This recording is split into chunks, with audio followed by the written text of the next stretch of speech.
30 teams, 60 players, all competing in a FIFA 20 crossover event from the comfort of their own homes. We've got stars from Germany's top two tiers. We've got esports pros from the virtual Bundesliga. And despite a loss last weekend, the referees are back. Hello and welcome one and all to match day 3 of the Bundesliga Home Challenge, an esport invitational put on by the DFL to help us cope with the lack of football due to the coronavirus pandemic, putting things on pause for the time being. From wherever in the world you are tuning in from, welcome. We hope you and yours are safe and healthy, practicing social distancing and exercising both body and mind despite any restrictions on normal everyday life. My name is James Thorogood, and joining me in the hosting hot seat once again, he built on a strong debut with some highlight moments. Now he's back to prove that he's more than just a flash in the pan. It's my fellow FIFA enthusiast, Alex Chaffer. Alex, great to have you here again, my friend. How was your week? I'm no one-hit wonder, James. I'm back. I'm back for a third time now. My week was very good. It's the first week, actually, where I've fully stayed in pretty much all the time. I did my shopping on Monday, stocked up for the week, and have kept myself buried inside my four walls. But it's been good. Been preparing for this. And I'm obviously very excited that we're getting to do this once again for another weekend of Bundesliga Home Challenge action. It's the highlight of our weeks right now, understandably, and we hope it is something that is offering you guys a bit of light relief out there as well, and maybe a distraction from everything. If you've joined us at any stage over the course of the past 2 match days, welcome back. If you're joining us for the first time, we're delighted to have you on board. FIFA tournaments, they're kind of popping up all over the place in the world right now, but here's a recap of how the Bundesliga Home Challenge is going to play out in terms of its format. We have 30 teams from Germany's top 2 divisions, split between 15 ties that will be played out over the course of the weekend. Each tie will feature 2 one-on-one matches, the second game of which will always consist of 2 professional footballers swapping the pitch for the joysticks. Those 2 ties will then make up an aggregate score, with all the matches being played on the 85 mode used in the virtual Bundesliga. Alex, for anyone not so familiar with FIFA or maybe its game modes, what does the 85 mode entail? It's a mode that tries to bring everyone onto a level playing field. So if you do see the likes of Borussia Dortmund coming up against a Holstein Kiel, which we have seen during this tournament, it will bring them onto the same level playing field of having all their players have an overall rating of 85. It is worth noting that certain players are obviously given different stats. So your striker, they're going to be pace capped at 92, whereas the centre-backs will be pace capped at 74. So there is chances to, get an advantage over on the other team. But overall, every team is rated 85. Every player, all the players have the same rating depending on their positions and so forth. So it just brings a level playing field, and it means that it comes down to the players themselves of controlling the game and who can actually get out on top and prove that they are the better FIFA player, which is what we're looking for. Yeah, we've seen that a lot over the course of the Bundesliga Home Challenge. Small differences can make a big difference. And you are right, in this 85 mode, it's not to say everyone's passing is the same, everyone's tackling is the same. Different positions have different strengths and weaknesses. So there is still an imbalance that players can try and capitalize on. But it does mean that we have a much more even playing field. And that is something that definitely bodes well. Should we take a look at what we've got on the fixture list for match day 3? Because, match day 1, match day 2, they have not disappointed. They were highlights coming out left, right, and centre. We're expecting very much the same from match day 3. So who have you got your eyes on today, really, Alex? Today, well, it's starting off quite nicely, actually, with Gladbach and Frankfurt. We're going to see a few new guys for the Gladbach team coming in today. I'm obviously excited to see Nassim Builab again for Schalke. He'll be joined by Jean-Claire Todibo, his Bundesliga professional teammate today. They'll be going up against Hanover, and obviously always a blockbuster counter in real life, and Dortmund-Leipzig will hopefully be fun again today, even if we don't have the social media talent that is Achraf Hakimi. And of course, he will be missed greatly. If he is tuning in, he may be. We will, miss you, Achraf. We do miss you, and I'm sure Leo Balerdi, who is taking his place, will step up to the plate and do more than enough. And another highlight, obviously for me, it's always nice to see him. Is Megabit, the star of the virtual Bundesliga, really, for Werder Bremen, and he's going to have a nice contest against Dula Mike against Wolfsburg. So that's going to be a really fun one for the esports lovers of. So plenty to watch, plenty to enjoy, plenty of interesting Bundesliga stars on show and esports stars as well. And yeah, it's going to be a big, huge day of FIFA action once again. Yeah, that's it. A couple of highlights Alex mentioned there. I'll throw two more in the mix a little further down the pile. Bayer Leverkusen, Vendel, well, he was on the receiving end of a pretty tough loss last time out. He hasn't been able to hack it just yet, and so therefore has decided to step away. We've got Nadim Amiri stepping in his place instead. And at that point, we're waiting to see what he can produce in the esports world. And then closing out the show, Fürth against Kiel, which, again, you mentioned Megabit and Dulan Mike, two great esports pros going head-to-head. We've got Fifabio97 and Chihat Kormaz of Kiel going head-to-head in the final game. So I'm looking forward to both of those esports head-to-heads because I really think those are the ones where we see a different caliber of play, and it sometimes doesn't have the thrills and spills and all the goals that we maybe come to expect. But it's a very different style of play to appreciate. It is definitely, and that's it. Appreciating it is the key thing, because as much as it could be seen as less entertaining to watch than the Bundesliga professionals who are a bit more gung ho and attack minded, it is these guys. It's their jobs, it's their for a living, they're professionals, and it shows how good they are at the game. If you are a player of the game, you can definitely appreciate the skill that they have, especially in the 85 mode, playing with these capped players. It really does bring the best from the basic gameplay out of these esports players. So that's what's fun to be able to see from them in their matchups.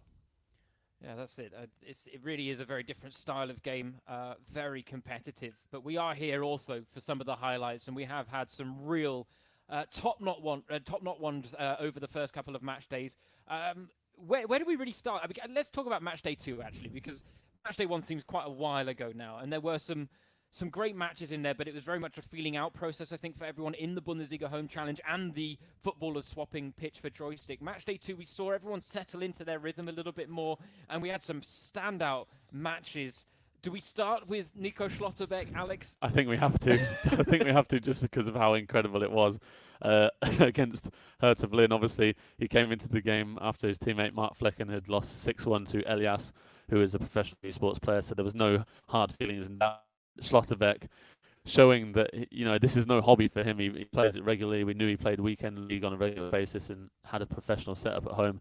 And he came out and no other word of saying it than destroying Maximilian Mittelstädt. Poor Mittelstädt for Hertha, losing 11-1. The biggest win in the Bundesliga Home Challenge is short, but sweet history so far. Just an incredible game. And obviously, we saw that they were talking about it afterwards as well, weren't they? That's it, yeah. But they did an interview with Ran, the German broadcaster, who are also covering the Bundesliga Home Challenge. They tried to get all 4 players on from both ties, but Mark Flecken was unable to join the chat, but they were able to talk to Nico Schlotterbeck. He was on first. He had some nice words to say towards Maximilian Mittelstädt, saying that he actually thought it was a bit unfair that someone with his level of FIFA was paired up against someone in this Bundesliga Home Challenge that really isn't quite well versed in the game. Yeah. But he did send him a text message at halftime, which I thought was very nice. He said that he was terribly sorry, but basically that he wasn't going to take any mercy on him in the second half. So that's what we really expect from these players. We don't want any mercy shown. We do want the highlights. We do want the goals. And Nico Schlotterbeck, you will have to wait until the very last game of match day 3 to see him back in action. The thing is, he set such a high bar for himself now. I can't see him really exceeding that in the final game tomorrow against Paderborn and Rifet Karpic, but we will wait to see what happens. But he was just one of a number of highlights from match day 2. We can talk about Hoffenheim's win against Mainz, which is the biggest individual win of any team across 2 legs in the Bundesliga Home Challenge. 12-1 was the aggregate score in that one. We had Julius Kader beating Basinho in a big upset as well in terms of a footballer beating an esports pro at his own game. Yeah, that shouldn't go unnoticed as well. Julius Kader, obviously, as much as Schlotterbeck proved he can play the game, he did it against a fellow professional, whereas Julius Kader got a 3-2 win against a FIFA professional. So the Union Berlin player showing that he really does have the ability to play at the highest standard in terms of FIFA, and so especially on the esport on the 85 mode, it brings these guys into a more level playing field and gives up chances for these guys. So obviously, as much as the format of the tournament wants to pit professional players against professional players, sometimes some professional players will have to come up against esports players. Some teams electing to have 2 professional footballers like Schalke today. So it proves up the opportunity that they can get a big win over an esports pro. So for them as well, it's a big chance, and they'll want to make sure that they go out and give their best every single time. Absolutely. Well, we are kicking off today's action on match day 3 with a head-to-head between two esports pros, Gladbach taking on Frankfurt. Now, of course, Gladbach were 5-2 winners against the referees team, but did suffer the upset in the second leg with Jonas Hoffmann losing to Dennis Isaacin. We will be talking about that at length today. I have no doubt about it. It's going to get a reference throughout the show, so just keep that in the back of your heads. Frankfurt, meanwhile, they won 8-2 against Dresden, match day 1, but they were on the receiving end of a comeback loss of their own last week against Bielefeld, an 8-7 loss after Marcel Hartl turned things around for Bielefeld. But with Richard De Gautro 10 and Andy Guber going head-to-head, we've got a newcomer and someone that has won 2 out of 2 so far. So what are we thinking about this tie? We're expecting big things, but we don't really know what to expect from De Gautro, do we? Yeah, that's it. This is his first game in the Bundesliga Home Challenge, so it's going to be a nice test for him. And obviously, as you said, coming up against one of the better players of the Home Challenge so far in Andy for Frankfurt with 2 wins in 2 games. He's only conceded 1 goal. His 2 games did come against Bundesliga professionals, though, so for him as well, this will be a nice test playing against a fellow esports professional as we see these 2 guys setting up their teams. So both of them, it's a test, different tests obviously for both of them, but Andy coming in with some form. But of course, as you mentioned, De Gaucho, this is his first game in the tournament, but he is a virtual Bundesliga veteran of sorts and has done plenty in the game. He was 6th most goals scored last season, or this season, 7th in solo wins and 9th in 2-on-2. So he's plenty good. It's not going to be an underdog story for him, but coming into this game with no experience of the Bundesliga Home Challenge, it could do him good. It could do him bad. We'll have to wait and see how Andy, maybe if he tries to take control of the game and dictate it from the get-go. Yeah, that's it. It's nice to see a bit of rotation, though, in the mix. And we are seeing certain teams are sticking, like with Frankfurt and Andy. He's been there, esports pro from match day 1 through to match day 3. Gladbach, they weren't involved on match day 1. They got involved on match day 2. Now they've switched it up for match day 3. And it's nice to see these teams kind of going through their esports roster and giving them all a chance to get a bit of exposure in the Bundesliga Home Challenge. And so, Der Gautro 10 today will be looking to capitalize on that exposure. He joined Gladbach last year, and he said he was delighted to join his favourite club. It was extra motivation for this season and FIFA 20, and he certainly acquitted himself well. It was in the grand finals of the virtual Bundesliga last season, actually, that he lost to Megabit in the semi-finals, which tells you the calibre that we are working with when it comes to his FIFA stature.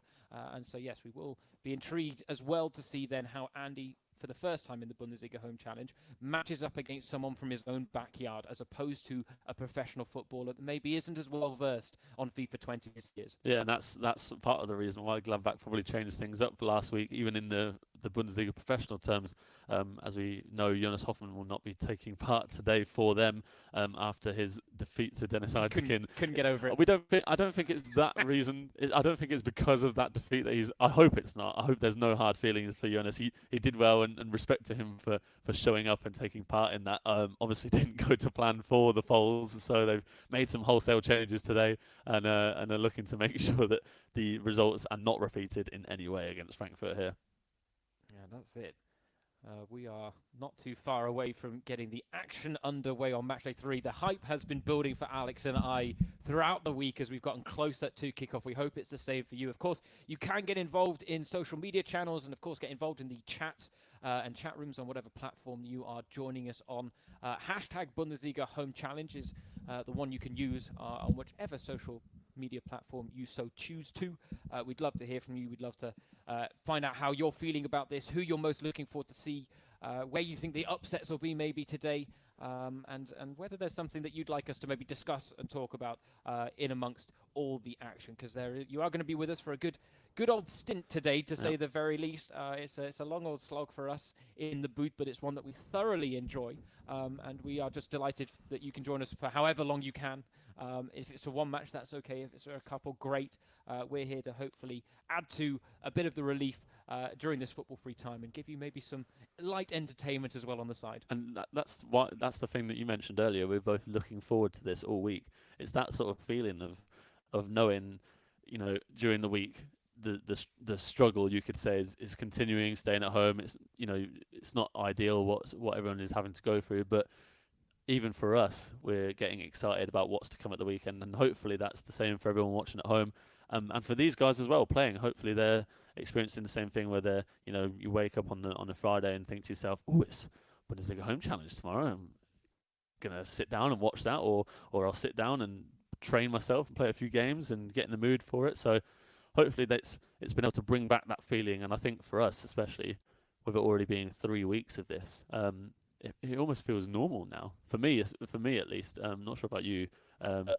It's sort of waking up on that Saturday morning and sort of now I'm thinking, oh, it's Bundesliga Home Challenge day. It's a different feel of a match day, but Yeah. there are similar emotions attached to it as my excitement levels would rise for a Bundesliga match day, let's say. And this is it. I think it was the DFL president, Christian Seifert, who we actually thought put it really well. And we took it as a major compliment, actually. But he said it's not an adequate replacement for football. And we're not expecting to be an adequate replacement. No. We never have been. Because we know that FIFA isn't quite it doesn't quite replace it 100%. That match day feel when there's real football on your tellies. But we hope it is, as I say, just a nice distraction. And so he said it was a creative solution. We're happy to be part of that creative solution. And we're glad you guys are enjoying this creative solution as well, because it really is an absolute thrill to... We've talked about so many aspects of it, whether it be the variety of skill levels we've seen in FIFA, or whether it's been seeing these Bundesliga professionals in their own homes, behind closed doors, almost in a very intimate setting that we're not quite used to seeing them in, and seeing their reactions to falling behind or scoring a good goal or whatever it's been. It's just been fascinating viewing, really. Yeah, it has. Seen the different levels that are playing at, and as you said, those reactions, we've seen some really funny ones already in the different celebrations and everything. So it's been so much fun. Obviously, we tried hard to get ourselves involved so that we could play, but sadly our answers were not heard. We can try again for the next weeks or so, depending on how long the Bundesliga Challenge continues, the Bundesliga Home Challenge before the normal football returns. And the Bundesliga Home Challenge will be continuing right now, as we can see. These two guys, Richard de Gaucho Horms and Andreas Gruber, better known as Andy, are ready to get us underway for the first game of the weekend. Yeah, that's it. Der Gaucho 10 was involved in a 2-on-2 versus Christoph Kramer and Florian Neuhaus in a Build eFootball stream back in December. He actually ended up on the losing side on that occasion against the two professional footballers. But today, making his debut in the Bundesliga Home Challenge up against Andy, who, as we've mentioned, has picked up 2 wins from 2 on the opening 2 match days. However, they have both been against non-esports players, so we'll be facing a very different test of his abilities here today. And we'll see whether he can then add maybe a 3rd win to his record. He has said that if he wasn't an esports player, he would be active in the marketing of a Bundesliga club, but he's under pressure here, and there's an early chance. Well saved, but on the follow-up, there is no keeping it out. And it's Der Gaucho making his debut with the early lead here. I was just going to say, he's dominated the opening period. He hadn't lost the ball there at all, and he gets the opening goal. Obviously, we've seen it plenty of times. Guys being able to make the most of a rebound. He took his chance with a shot, the initial one, I think it was with Raphael there, produced a save. But Andy not able to clear it at his far post, and an early lead for Gaucho. Definitely exactly what he would have been hoping for to start his Bundesliga Home Challenge journey. 1 shot, 1 goal, plenty of possession. Now chance to show his defensive skills off, and he's won the ball well in midfield. But he kind of asked for a better start. He's playing some nice football here.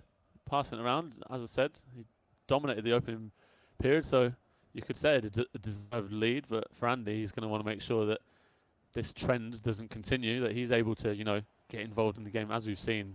Obviously, playing against 2 Bundesliga professionals, he was always going to be the man in control of his last 2 games. He's got some challenges ahead of him now. Lovely ball through, well defended, but given away, and Andy will be made to pay for the mistake at the back. It's Brill Embolo who has added a second for Der Gaucho, and things are going all his way. Mistakes you can't make at this level. They're going to get punished, and Der Gaucho does it finally there. And Bolo tackling the defender quite swiftly and earning possession there and quickly burying the chance for a 2-0. And what a fantastic start for Gaucho in this Bundesliga Home Challenge. It's like he's been doing it every week. You wouldn't have been able to, if you had thought who's been playing this for the last 2 weekends, you'd be saying Gaucho. 13 minutes gone, 2-0 up. We have not seen anything from Andy so far, so this is how quickly it can change in FIFA as well. This is why you've got to keep your eyes peeled and don't take your eyes away from the action at all at any time, because in a couple of minutes everything can change. As we wait to see the first attack from Andy. he'll want to make sure that it is as clinical as Gaucho has been, and obviously that no mistakes come as he gets one from Gaucho, and can he make the most of it? Here is Kamada on the ball, and he Dost ahead of him. Paciencia now up in support as well. Edge of the box with Kamada. Onto Dost, intricate stuff, trying to turn inside, but he actually had a channel to his right, tried going left, ran into trouble. Yeah, he went for the drag back, but just turned the wrong way as he completed the drag back, and in the end went into the defender rather than away from him. Frustrating one for him because, as you said, there was a lot of space there for Dost. I think it was. He would have been able to shoot at the near post, or definitely get a shot on target. Would have been a nice way for Andy to get his first shot on goal in this game in the early stages. Now, Andy said in an interview earlier this year that when he is at the peak of his powers, he says, I don't know anybody who is as mentally strong as I am. However, we have seen in the Bundesliga Home Challenge how hard it is for players to come from behind, and 2 early goals have really put his back up against the wall early on here against Gladbach and Der Gaucho, who is building on the foundation that Jeffrey put in place last week with that 4-0 win over Daniel Schlager for the Borussia Mönchengladbach esports pros. And he's adding to it now with a very impressive performance in the opening exchanges, and he's looking dangerous coming forward again. Being clinical is clearly something these Gladbach esports players work on, taking their chances, because Jeffrey was doing the same last week, even if it was against Schlager, the Bundesliga referee, who clearly wasn't as experienced in the FIFA world as Jeffrey was. But very much a level playing field here, and Gaucho is making the most of it so far. Here he is with Andre Silva, who has been one of the stars for him through the opening couple of match days. Venice's whole front line has played a big part. They're a very physically imposing bunch, and we've talked about the positives that can bring, and he's almost muscled his way through there with Paciencia winning the ball in the box, earned himself a corner. Andy, what can he do from the set piece? It's worked short, and he was looking to work it to the edge of the area, but Gaucho was privy to the danger. Now he has a break on and loads of space to work with. 2 men in the middle, couple of ball rolls, and in fairness, the pass he picked wasn't the best one. Sometimes those chances are actually the hardest ones to take on FIFA, just because you've got so many options. It's quite hard to pick out the best one, especially as things are moving sort of behind you while you're running forward with your player and having to look back and see how the player's developing. He obviously looked for the cutback there, but the man he found was being tracked well by the defenders of Andy. Had a couple of options, might have gone for the back post if he had the chance again, but chance wasted. The first one wasted by Gaucho. Yeah, a bit of lag in the game there, which maybe suggests that the connection not the strongest. Of course, we are having to improvise a little bit with the Bundesliga Home Challenge. Every weekend, new fixtures, different connections. And we did see last week that did play a factor. I don't want to make too many excuses for these players, because ultimately they are well versed in the trials and tribulations of being a FIFA player, there's no doubt about it. For now, though, Der Gaucho looking for a third before half-time, just ran that one out of play. He's having no trouble with the connection in this first half. And obviously, when you've scored the 6 most goals in the virtual Bundesliga, you're going to be a goal-scoring esports player, and that's obviously what he's good at doing. But he's going to have to try and make sure that Andy doesn't get any comebacks, because that could build hope for him, and obviously with the second half to come, lots can change. Yeah, goal before half-time would do him a world of good, and he's looking dangerous here, turning inside with Daichi Kamada. And right at the last, a vital interception made by Der Gaucho, just as Kamada was looking to try and pull the trigger. Might not have been the right decision there from Andy. He had a chance with Kamada to shoot a goal, and he went for a fake drag back to try and get a little bit further forward into the penalty area, and it might have actually been better for him to take that first shot from the first opportunity he had. We often see that from these guys. They want to make sure that they have the perfect chance to score. Don't want to waste any chances, but that one would have been a good one before half-time to test the goalkeeper properly. As you were saying, hasn't really been able to do that so far in this first half as it ticks on towards an end. That's it. No shots on goal so far for Andy, whereas Der Gaucho looking dangerous almost every time he comes forward. He's coming forward again here with Breel Embolo. Just can't turn inside, so it is a 2-0 lead at half-time for Gladbach and Der Gaucho, and you can see there Andy indeed without a single shot on goal in the first half. So up against it, and this is kind of what we were talking about before the game, Alex, of how different it will be for Andy coming up against an esports pro as opposed to a professional footballer. Yeah, that's it. He beat Marco Terrazino 4-0 against Dresden, and then he beat Vogelsam against Bielefeld. So he definitely took apart his opponents in the last two games, but against Bundesliga professionals, it is a completely different game. He's, after going 2-0 down early, he's done well in this game. He's been able to get control of his defence and make sure that Gaucho's attacks have not, produced so many shots on goal. He only had 3 in the first half. Obviously, not ideal being 2-0 down, but at least he's stemmed the flow of the goals that were going in, and now he'll want to make sure he doesn't concede anymore and tries to build on his own attacking play that we saw towards the end of that first half. He's doing it nicely here. Back heel, an ambitious one right on the edge of the area, doesn't come off for him. Rare chance for Andy to try and break, but strong slide challenge takes the ball off his toes. Right now, Der Gaucho has got him at 6s and 7s, constantly trying to anticipate what he's doing, but keeping him guessing at the same time. It's making life very difficult for Andy. Putting some nice passes together here to try and work it out from the back. But under pressure immediately, and he doesn't let either in midfield.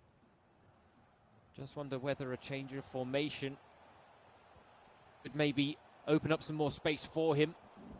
We've talked about the importance of substitutions in the 85 mode at length over the last couple of weekends. I'm sure it's something that we'll be talking about again when changes are made in these games, and that little injection of pace can make all the difference. For now, right now, Andy being very patient. He's working this very well, biding his time.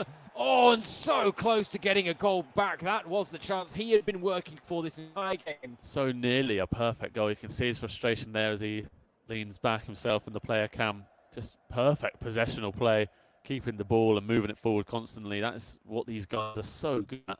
But it's so difficult to do if you're a casual player like the professionals are, and he would have been gutted to not have taken that chance at the near post, especially if he goes 3-0 down here. Gaucho looking to go straight down the other end and put the game beyond doubt again.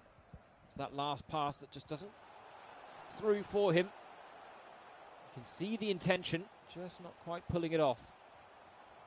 Meanwhile, Andy now has the Gladbach backline backpedaling. He's found a pocket of space here. This has worked well, and that is a goal to reduce the arrears, and it had been coming. That's it. You could see his confidence was building, even if he didn't take that previous chance. And that's just lovely, well-worked football there from Andy, working it into the box and a tidy finish across the goalkeeper. And he's the man in the ascendancy now, you could say, in the second half. His confidence is on a high. And now, that goal was so important. If it had gone another 10 minutes or so, maybe 2 goals still being needed with 15 minutes to play, then it might have been a different story. But for now with Andy 1 goal behind, with plenty of time to work with and confidence rising and rising, could say an equaliser is on the cards unless Gaucho can change something here. Well, if Bastos hadn't missed that chance a few moments before he did score with Kamada, we might have been talking about an equaliser. But you are right, a tale of two halves. It's a cliche term, but a very apt description for what we're seeing for Andy and Der Gaucho right now. Even in the FIFA world, these cliches come to fruition, don't they? They do indeed. You can't escape them. You really can't when it comes to football of any manner. And we can see there Andy looking to make a change. But Der Gaucho would love to get a third here before that pause comes into effect. It would certainly change Andy's perception of any alterations he would be looking to make. An errant pass there, though, costs Der Gaucho. Just wonder what he can maybe do to respond as well, in terms of who he could bring off the bench, or whether he'd like to drop a little deeper. Of course, that would invite more pressure from Andy, who, as Alex rightly points out, is just growing in confidence, has the momentum on his side right now. Yeah, with time ticking on, when these changes do come, they will be vital. James mentioned making changes late in the game is vital in this 85 mode. Just having that player with an extra bit of stamina can make all the difference. Gaucho has calmed things down here since conceding that goal, but he'll definitely want to make sure he has a 2-goal advantage. Oh, and he's coming forward again, looking for that third. Again, it looks very promising right up until the final moment.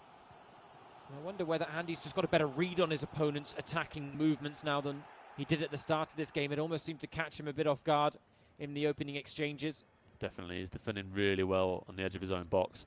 Every time Gaucho's looking to turn and get into the box, it's been stopped well by Andy. He's really everything so far.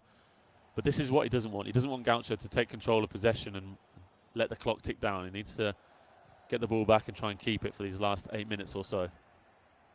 Yeah, with every passing minute, it almost becomes more frustrating that the pause can't come into effect for Andy. But yes, an advantage for Gaucho if he can keep these players out on the pitch and prevent any fresh legs from coming off the bench and maybe making an impact in the closing stages, as another pass is cut out well at the back for De Gaucho. Had that got through, he may well have been vulnerable.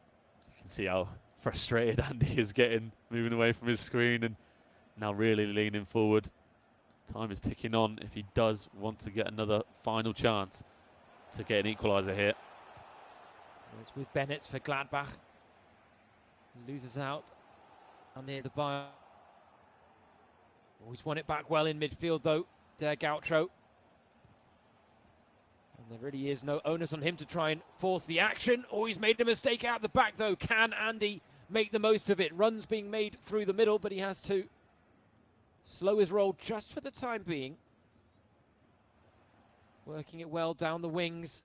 Heavy first touch. He finally gets that pause, but it's in the 90th minute, Alex. I think that's what you were just describing there, those runs in behind and trying to get more midfield players forward. I think that's what he wanted to do with the pause, and obviously the frustration is he wanted that pause with about 20 minutes to play, and in the end, he gets it at the 89th, 90th minute. So not exactly ideal for Andy. He will have no time at all to have a chance. He's going to have to try and get this ball back straight away from the throw-in.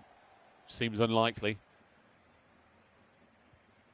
He's got to win it in the final third. Oh, that was a somewhat risky pass, but Bastos wasn't alive to it. De Gaucho will certainly be very happy to take this down towards the corner flag and see it out, and it will make it 2 wins out of 2 for Gladbach's esports pros.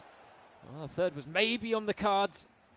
Who was willing to take the risk, and the referee's being quite lenient here with the full-time whistle, but it finally goes. And it's a winning start for Gladbach in this tie against Frankfurt, and the first loss of the Bundesliga Home Challenge for Andy. There you go. Yep. First time coming up against an esports pro, and he suffers a defeat. Obviously, it's nothing against Andy's ability. We know how good he is. Frankfurt's best player in the virtual Bundesliga this season with 19 wins across solo and duos. But in his first game against an esports pro, he comes unstuck. Obviously, that first 15 minutes, conceding 2 goals, and we've said it time and time again, it is so to come from behind in these 85 mode games, just because you can't really get that spark off the bench, and there's not enough time or specialist players on the pitch to really change your tactics and make a big difference. So if you go 2 goals down in the opening 15 minutes, it is going to be really tough to get back. He had his chances and did well to get his goal, and he did better in the second half, but credit to Gaucho coming in. He knew what he needed to do, and he did it very well there, sort of keeping Andy quiet and dictating the game for most of it there. Yeah, as we said, Gaucho coming in with a certain degree of pedigree. If you want to give him a bit of support during the time of coronavirus, and maybe looking yourselves to figure out how to stay fit at home, I can tell you that if you type his name into the search engine on YouTube, you should find a YouTube video done by De Gaucho with the Borussia Mönchengladbach esports team on their YouTube channel, which basically is an 8-minute video on how to stay fit during the coronavirus pandemic and any lockdowns and isolations. He himself said it's a tough time for him because he likes to go to the gym 4 to 5 times a week. Wow. Alex, I'm not quite that disciplined myself, but good for De Gaucho. But he's got that 8-minute YouTube video that you can go and check out, and I'm sure a few more views wouldn't do him any harm either, so you can go and support him that way. But we should maybe now turn our attention to the second of the 2 games in this 2-legged tie between Gladbach and Frankfurt, and a new fresh face on the scene. A name that, we'll be honest, isn't probably very well known, even in Bundesliga circles. You'd have to be a very hardcore Gladbach fan, I think, to know the name Louis Hiepen.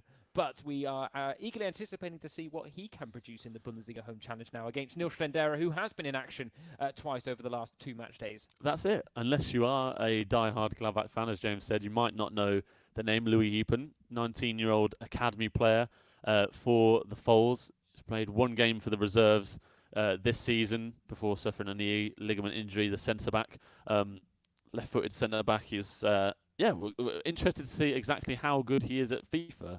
Obviously, being a 19-year-old guy, you could say that age is definitely on his side in terms of having the time to play FIFA and train himself. I'm sure as a teenager, and at the moment, especially with the lockdown period continuing, he will have spent plenty of time training himself in the A5 mode for this tournament for today.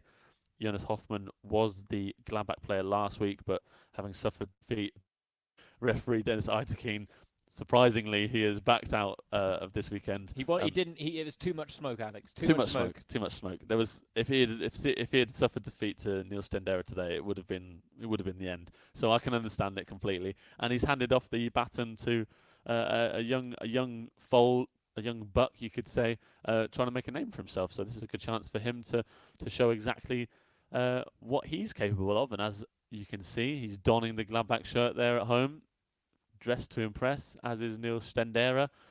And yeah, as you said, Nils Stendera has played both games, much like Andy for Frankfurt, these guys, into their 3rd weekend of the Bundesliga Home Challenge.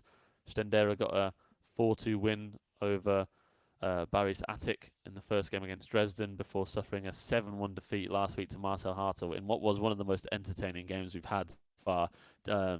Just the comeback that Hartel had, I think he scored 3 or 4 goals in the space of 15 minutes, I think it was. FIFA minutes, that is. Yeah, worth noting that it didn't take 15 minutes. It was the FIFA minutes instead. So 4 or 3 goals in quick succession. So Stendera will look to make sure that isn't repeated, and he looks to repeat the scoreline that he got on the first match here. But it is nice that these guys are both 19 years old, both academy players. So an opportunity for both of them to give their fans something to celebrate that they haven't been able to do on the pitch so far for the first team.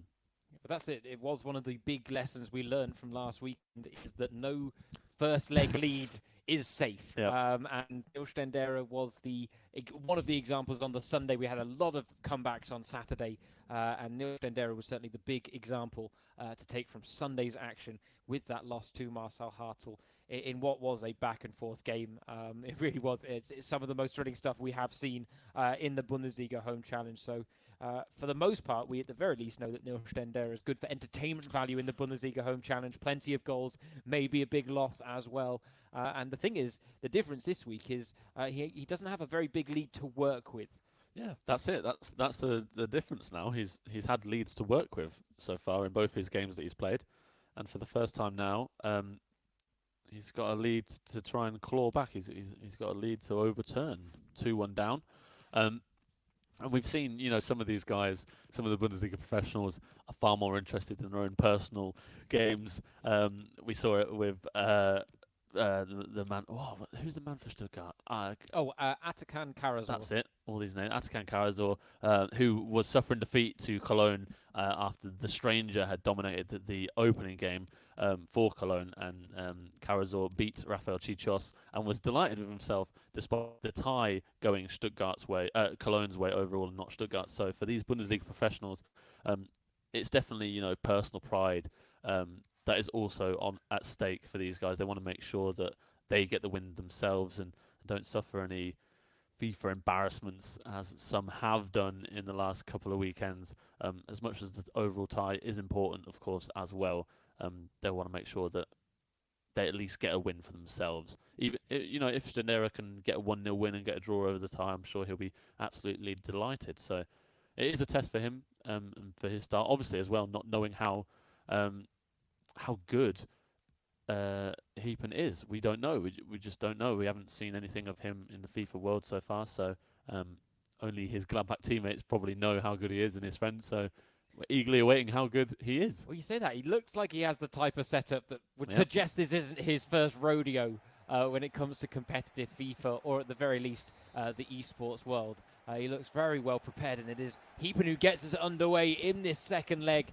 Can he hold on to the 2-1 win that Gaucho has given him to build on, or will Neil Stendera be able to redeem himself from last weekend's gutting 7-1 loss to Mart?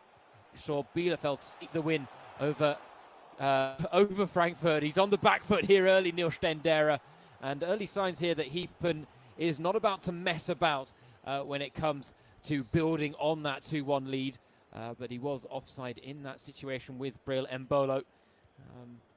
So yeah, it's with Heepen, it's interesting that we found a nice story about him in the connection with his dad, who was a film director on Borussia Mönchengladbach and the era under Lucien Favre.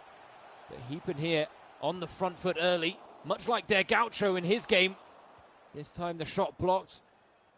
And it was interesting to see as well in the build-up as the teams were both getting set up. Neil Stendera was free-moving some of his defenders to drop them even deeper, especially the wing-backs.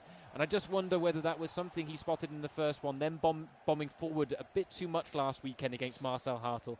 He's looking to tighten things up at the back a little. Yeah, and that's one of these things for the guys as well, these Bundesliga professionals, learning from the previous weeks. And what a goal that is! Absolute stunner from Heepen. Cheeky back heel assist. He asked the crowd for some noise and they're giving it to him. What a way to start his Bundesliga Home Challenge career. 1-0 up with an absolutely filthy goal.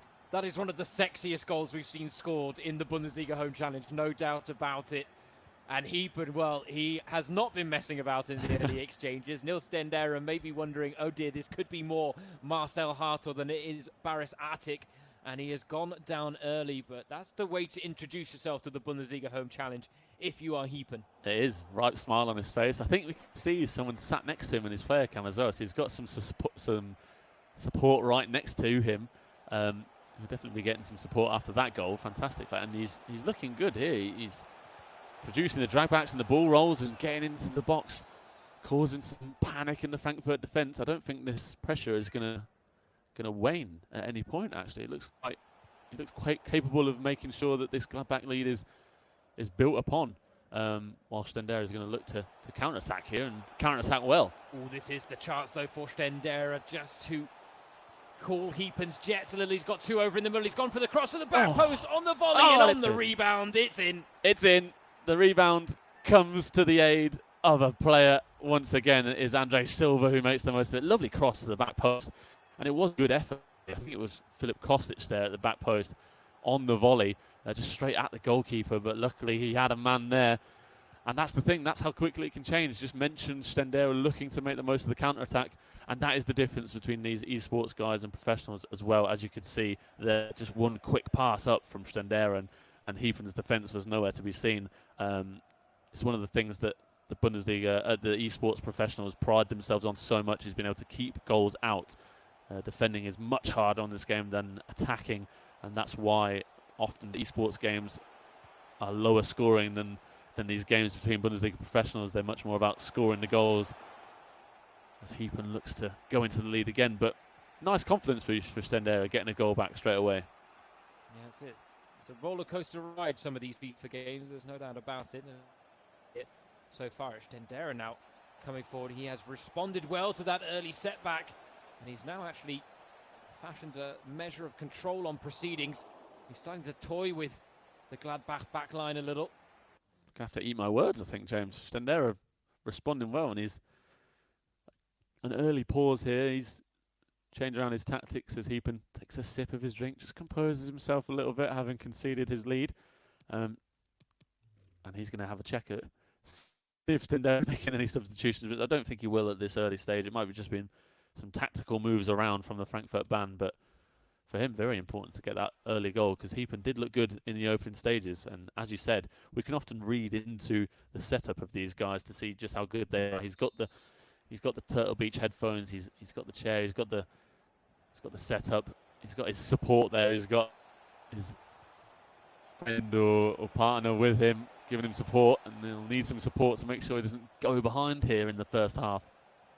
Well, Stendera, who equalised from a break from a corner, trying to use his own corner now to good effect, but can't quite carve out a chance. It does give Heepen a chance now to break forward.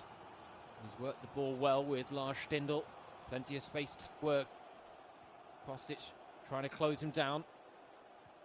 Now to the byline, he's cut back, looking for the square ball and a second goal. And well, similar style, different end product in the end, but ultimately the ball ends up in the back of the net, and Heepen adds a second with Marcus Thuram. Lovely finish from Thuram at the back post. That's why these guys try to work, because if it runs loose and you get your attacker on the ball first, when it's so close to the goal in that close proximity, any shot really is difficult to keep out. So Thuram, they're a man in the right place at the right time there to get Heepen his lead back before the break. And this has been a really entertaining open half hour here. Yeah, this one suggested it is going to go back and forth. We saw some very one-sided fixtures last weekend. But Nils Stendera certainly proving that he's ready to match Heepen. And that was it. There's very little in terms of information on Heepen's FIFA history, given that he was a last-minute stand-in for Jonas Hoffmann as well in the Bundesliga Home Challenge. But I'd hazard a guess that he's played a few weekend leagues here and there, Alex. I think the fact that he stepped forward as a last-minute replacement would suggest he was very much prepared for this. So this is no last-minute thing for him either. He's obviously been playing FIFA himself privately and you know, ticking along and surviving, as we all have been during these last couple of weeks of lockdown. So for him, he was just ready for this moment and proving that as well in this first half as he continues to push forward for more goals. Heepen does seem to have an edge, especially in the attacking department. There are a few intricate little moves that he's putting into place when he's in the final third that are making life very, very difficult for Nils Stendera. And it's giving him some promising opportunities. But speaking of promising, well, that kind of... it looked a little promising, and that pass was not the best choice from Nils Stendera. Now he's actually going to be on the back foot. It's player breaking through. He's got three in the middle to aim for. One's broken free on the penalty spot. And that was the chance. It is still alive, though, for him. Can he get the third before half-time? A good save in the end there from Kevin Trapp to deny him. But he can't break free right now. Nils Stendera, as he does fall 3-1 down on the stroke of half-time. And he just couldn't release the pressure there. That's it. He produced an amazing block to stop that first shot after the cutback from the breakaway from player down the right. But possession is won back by Heepen, and he recycles it well and gives it to Thuram. And as we've said, if you listened it last couple of weekends, those near post finishes are absolutely deadly, and Thuram proving it once again. Heepen, 2 goals to the good now before the break. Gladbach looking good in this tie, and the Foles management watching from home will be very delighted to see how their team have responded from their, well, Jonas Hoffmann's defeat to Dennis Artikin. They did win the tie overall last week, and they'll be delighted to see how they've responded in these couple of ties so far.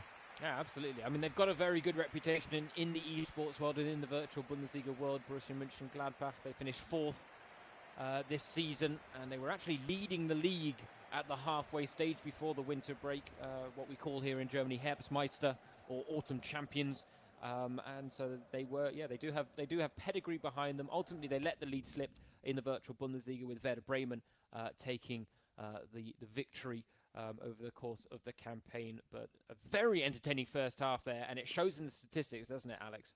That's just the difference between an esports game and the Bundesliga professionals. You see a lot more shots on goal just because of how difficult defending is in the virtual game. It's a lot easier to go forward and get shots away, but it's much harder to make sure the other team is unable to do that.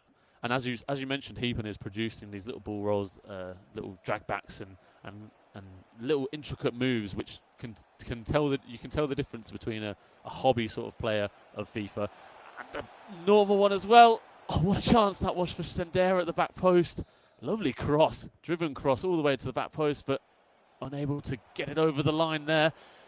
Another one as well from the cross. He's got a couple of early chances here in the second half, James. Well, that's exactly the start that Stendera would have wanted to make in the second half. Unfortunately, the one thing missing was a goal to pull it back to just a 1-goal deficit that he is facing. And now instead he's going to have to go straight back down the other end and do some defensive work as well. And this is where Heepen has had him at 6s and 7s. Again, it's another cheeky little back heel looking for the cutback. This time Stendera able to snuff out the danger.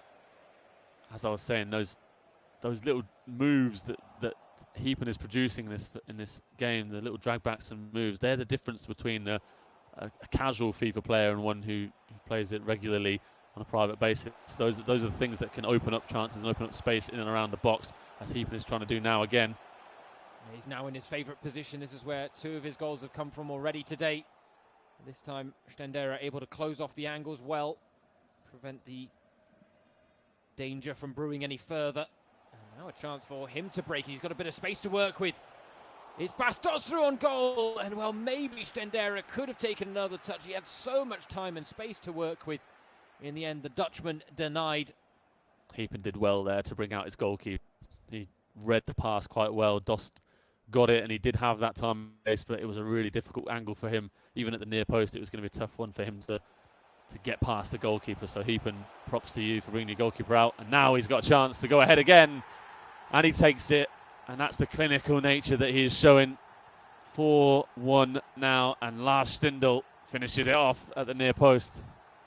Yeah, you're right. Clinical is the perfect word to describe him. Every time he comes forward and gets into those very, very dangerous positions where you can classify them as golden opportunities in front of goal, he is making absolutely no mistake and ruthless in terms of his punishment of Nils Stendera and just some of the gaps that have been left at the back. And we are seeing his feints and his ball rolls. They are drawing reactions out of Stendera, and Heapen, yeah, as I say, capitalising to the fullest on them. That's the thing. If Stendera had read that break with Dost a little better, he might have been able to see that a pass would have been the better option there, which is what Heapen is doing. He's getting forward and he's getting around the box, but he's not rushing his shots. He's working the ball well and getting good openings to have much better shots on goal, much more likely shots of actually getting past the goalkeeper. And yeah, he's showing himself to be a very fine FIFA player. I'm sure he's been playing weekend league and things like that. He looks like he's very much capable of playing on that level, and that's the only difference really at the moment. Stendera's battling well, he's defending well, and getting the ball forward. Just little moments and decision-making things in the final third are just letting him down here. That's it. When we knew that Hoffman was a last-minute cancellation, that Heapen was stepping in, we knew we were going to have to figure out and judge his gameplay on the fly. And he's given us a lot to work with, but he's been very impressive, no doubt, especially coming forward. He just seems to be able to find space, and then he really does keep Stendera guessing. Moves like that are so tidy, so nice to see. Neuhaus edge of the area, just can't fashion the space for the shot. And it does look like Heapen is in the camp where it's a case of, I'm not going to let up whatsoever. There's no mercy being shown. He wouldn't say no to a 5th goal. I think that's something these Bundesliga professionals are doing all the time. No mercy at all. Well, there was a chance there. The through ball. That's the thing. We haven't seen that from Stendera. That's what he's lacking. He's not getting the ball on the box like Heapen is, and you know, he might have had his back to goal there, Heapen, but a little drag back move and a through ball just provides you with a really good. While Stendera is working a lot more with attack, and he's been unable to keep things tight at the other end. So Heapen's played very well. It's clear that this is not a first time thing for him, and well, yeah, Gladbach may have found their man for next week as well, quite possibly, depending on if Hoffman wants to come and reclaim his place. We'll have to wait and see until next week. Well, no offense to Jonas Hoffman, who himself admits that he isn't a big FIFA player, and especially hasn't been over the last couple of years, but I don't think there's any doubt that Heapen has put in a better performance than Jonas Hoffman did against Dennis Eitekin, the referee last weekend in that 2-1 loss. Sure, you know what, it's going to take him a while to live that one down. All said tongue-in-cheek, of course, but I'm sure there'll have been a few WhatsApp messages in the Borussia Mönchengladbach group chat about that defeat suffered by Jonas Hoffman. But Heapen certainly impressing, and I say that just as his goalkeeper comes to you not once but twice, and maybe a third time, not a third time, in case it's a case of third time lucky for Nils Stendera. And so rescuing a measure of pride here, Alex. That's it. Third time's the charm there. Really good opportunities there, and I was as those chances were being wasted, I was just lining up, saying how frustrated he will be with himself for not taking those chances. Just those first couple of shots just went straight at the goalkeeper and were quite simple ones for the goalkeeper to save, but Made the most of his third chance there, tucking it away into the far top corner. And 10 minutes to go. If he can keep this out, there's a chance. Oh, but it's Louis Heapen looking for a fifth to cap off a fine performance, and it's ice-cold finishing from the youngster from Borussia Mönchengladbach as Embolo gets a fifth. What a goal that was. Just fantastic to watch, just taunting the defence. Drag back one way, drag back the other. Just making a mockery of Stendera's defending, and what a fantastic way to put the icing on the cake for this game. He celebrates with a little fist pump there. He would have been annoyed that he'd conceded a second goal to make it 4-2 there, and quickly responded. Heapen is showing his stuff here to be one of the most impressive Bundesliga professionals we've seen so far. Yeah, dream debut so far, and it could get even better. What a goal. And again, he just knows the angles. He spots the angles, he finds the angles, he capitalizes on the angles. And right now, he is making light work of Nils Stendera. The big difference makers at this level is being able to produce things like that. The little drag backs, the little movements. We've said it so many times that is the key thing to see, the key thing to spot when you're looking for differences between a level of FIFA player. If they're able to produce moves like that, it's so hard to stop. It's so hard to read for a casual player trying to defend that. And once again, just as he did for his fifth goal, Heapen with a couple of drag backs, Hermann earned the space and tucked away a lovely finish. And he's scored 6 delightful goals this Heapen. All of his goals have been really, really nice goals. And I think he'll be very happy himself with the way he's performed in this game. Now, you could say Louis is heaping further misery on Nils Stendera. There's the first of the day. It had to happen. It was teed up. It was too perfect. I was waiting for it as well. I couldn't miss. Just like Heapen, I had to be clinical in my execution of the punditry. And so here we are, but he wouldn't say no to a seventh. And he's always off the woodwork. Oh, that was another good show of what he's able to do. Obviously, Stendera might have thought the drag back was coming, but he produced the ball roll, opened up the space, and the deflection almost helped him to a 7th goal. Could still have one here if he can get the ball into the right spot. Yeah, it's not going to be a 7th, but 6 will have to suffice, and I'm sure Louis Heapen will be delighted with that performance. A dream debut in the Bundesliga Home Challenge, and definitely proving himself a cut above Nils Stendera. And we are seeing the emergence of these professional footballers that really are. There's almost a tier system to it in terms of who's the hobbyists and who the guys really grinding this out on a regular basis. And Louis Heapen, I think it's fair to say, a FIFA specialist by all accounts based on that performance. A 6-2 win for him against Stendera, an 8-3 win for Gladbach over the course of 2 legs, and a great start to match day 3 in the Bundesliga Home Challenge. Alex. Yeah, fantastic start. Heapen making a big name for himself there with a 6-2 win, building on his pal, his teammate, Gaucho's 2-1 win in the earlier game. Louis Heapen, obviously, if you're just joining us, a name you might not know. He's an academy player from Gladbach, 19 years old, and hasn't played for the first team yet at all.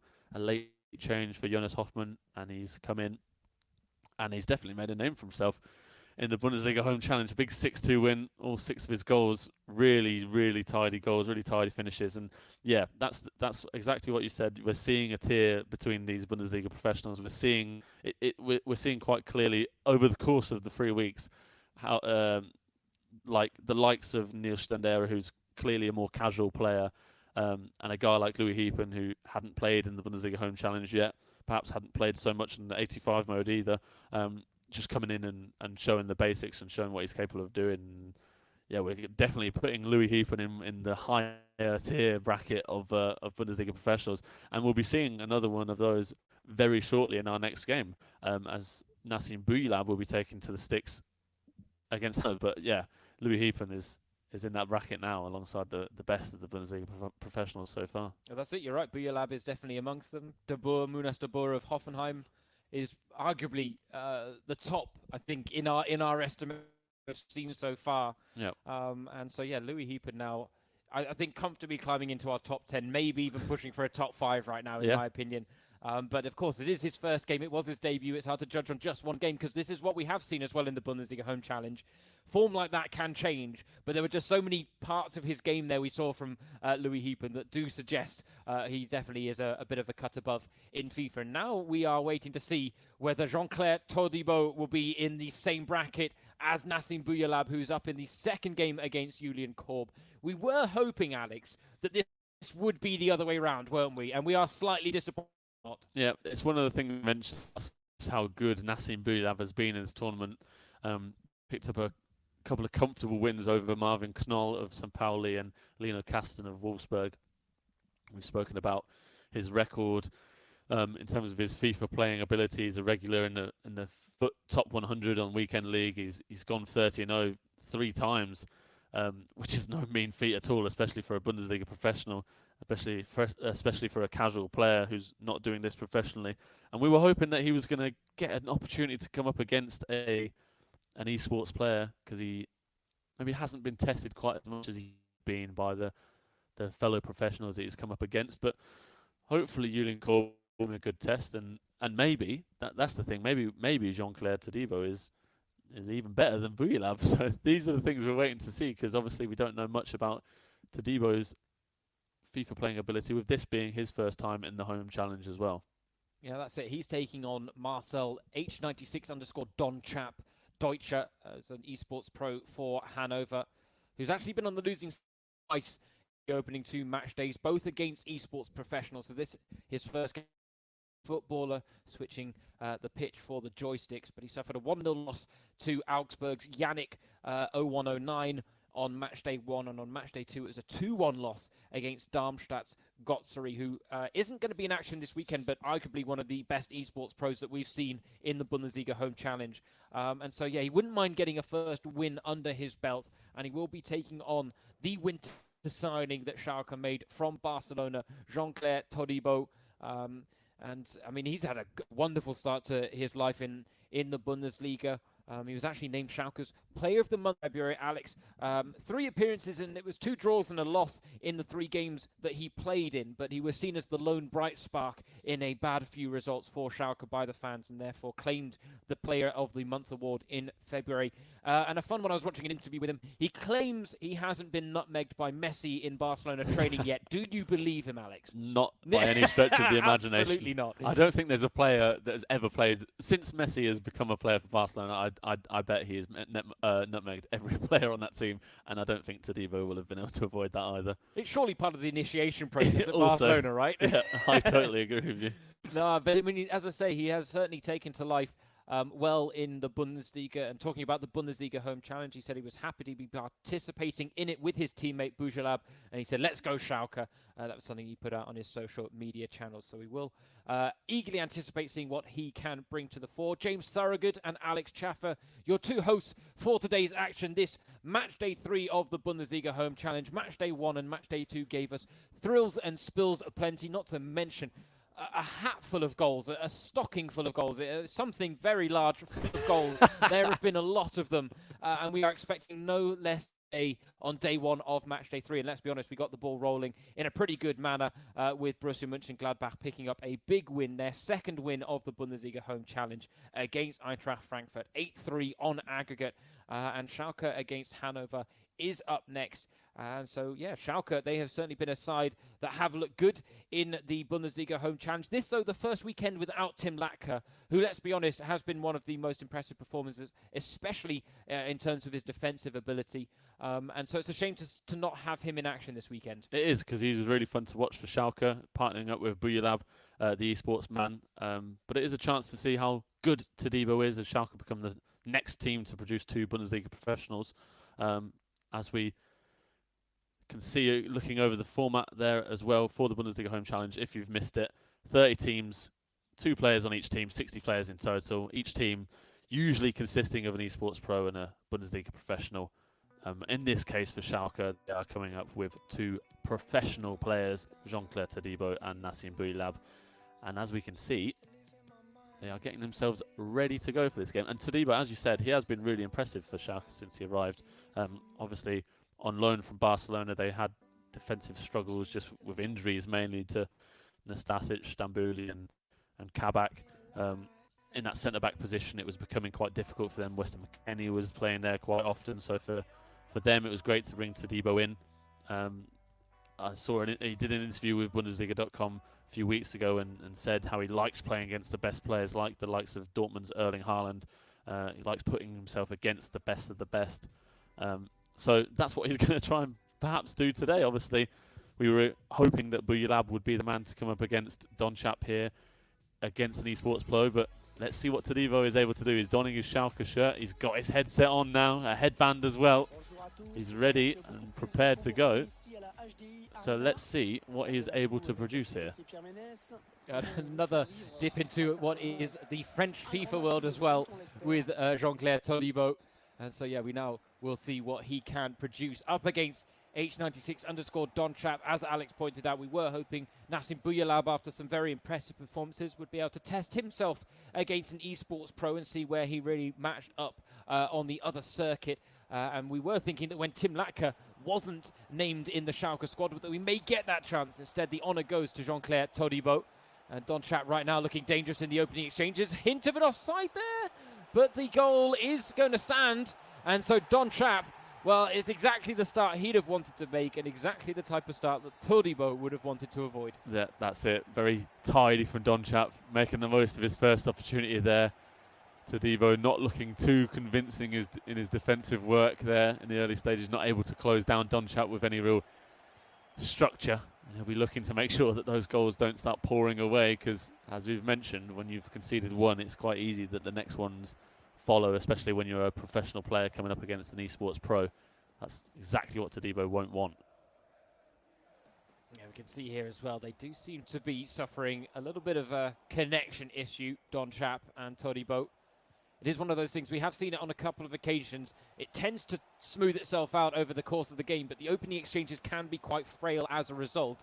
And I think that may actually have had a hand in that opening goal as well, because Todibo's defenders just didn't seem to be reacting that quickly to what Donchap was trying to produce in the final third. And I think that ultimately did prove costly. Although we have to say, Todibo, with a very risky strategy, 3 at the back against an esports pro, is not advisable. And Donchap looking to add a second. And it wasn't far wide. He's stuck with the Schalke formation we're used to seeing in the real world. It might not be the best one, as you said, to come up against an esports pro. Might be something he has to change in the next couple of minutes. We'll see if Buyelab sends him a message of support to let him know. I don't think it'll be a message of support. It'll be a change your formation, please.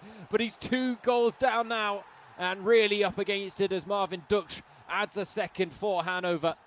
And this is quite a rude awakening to life in the Bundesliga Home Challenge for Jean-Claire Todibo right now. It is indeed. Just tidy work from Donchap. He's showing his ability in this FIFA gameplay world. He's passing the ball around Todibo quite nicely, and he's been impossible to stop so far. 2 goals to the good in the early stages, and let's see if he takes mercy on Todibo. I don't think he will, though, as he gets a third in these opening stages at the near post. It's Edgar Priv this time. Tidy little run into the box. And I think it's clear to see that there is a bit of a mismatch going on here between Donchap and Todibo. A bit of a mismatch. There's a massive mismatch going on right now. And I do want to say I don't think the connection issues are helping here, because if they're lagging the same way we're lagging, then I can only imagine how frustrating that is for someone like Jean-Claire Todibo, who maybe doesn't play enough to really be used to lag, whereas Donchap, I'm sure he probably experiences on a weekly basis during some of his exploits on FIFA, and so maybe a little more better versed with how to handle it as well. But right now he is making very easy work of Jean-Claire Todibo, and at the rate of goal scoring, Jean-Claire Todibo actually has to be wary of the record Brooks. I think it's fair to say we saw Nico Schlotterbeck score 11 last weekend. We didn't think, admittedly, that double digits would ever be broken in the Bundesliga Home Challenge, at least not in a single game. Over the course of 2 legs, of course, that was probably going to happen. But right now, Donchap looking to add a fourth and really add to the misery that Todibo must be experiencing in these opening exchanges. But I do want to go back to the point, he has not helped himself with this formation choice. He really has the freedom. He can choose whatever formation he wants. He can play whatever players he wants in this 85 mode. He stayed loyal to Schalke's style of play, and that's making life very, very difficult for him at the back.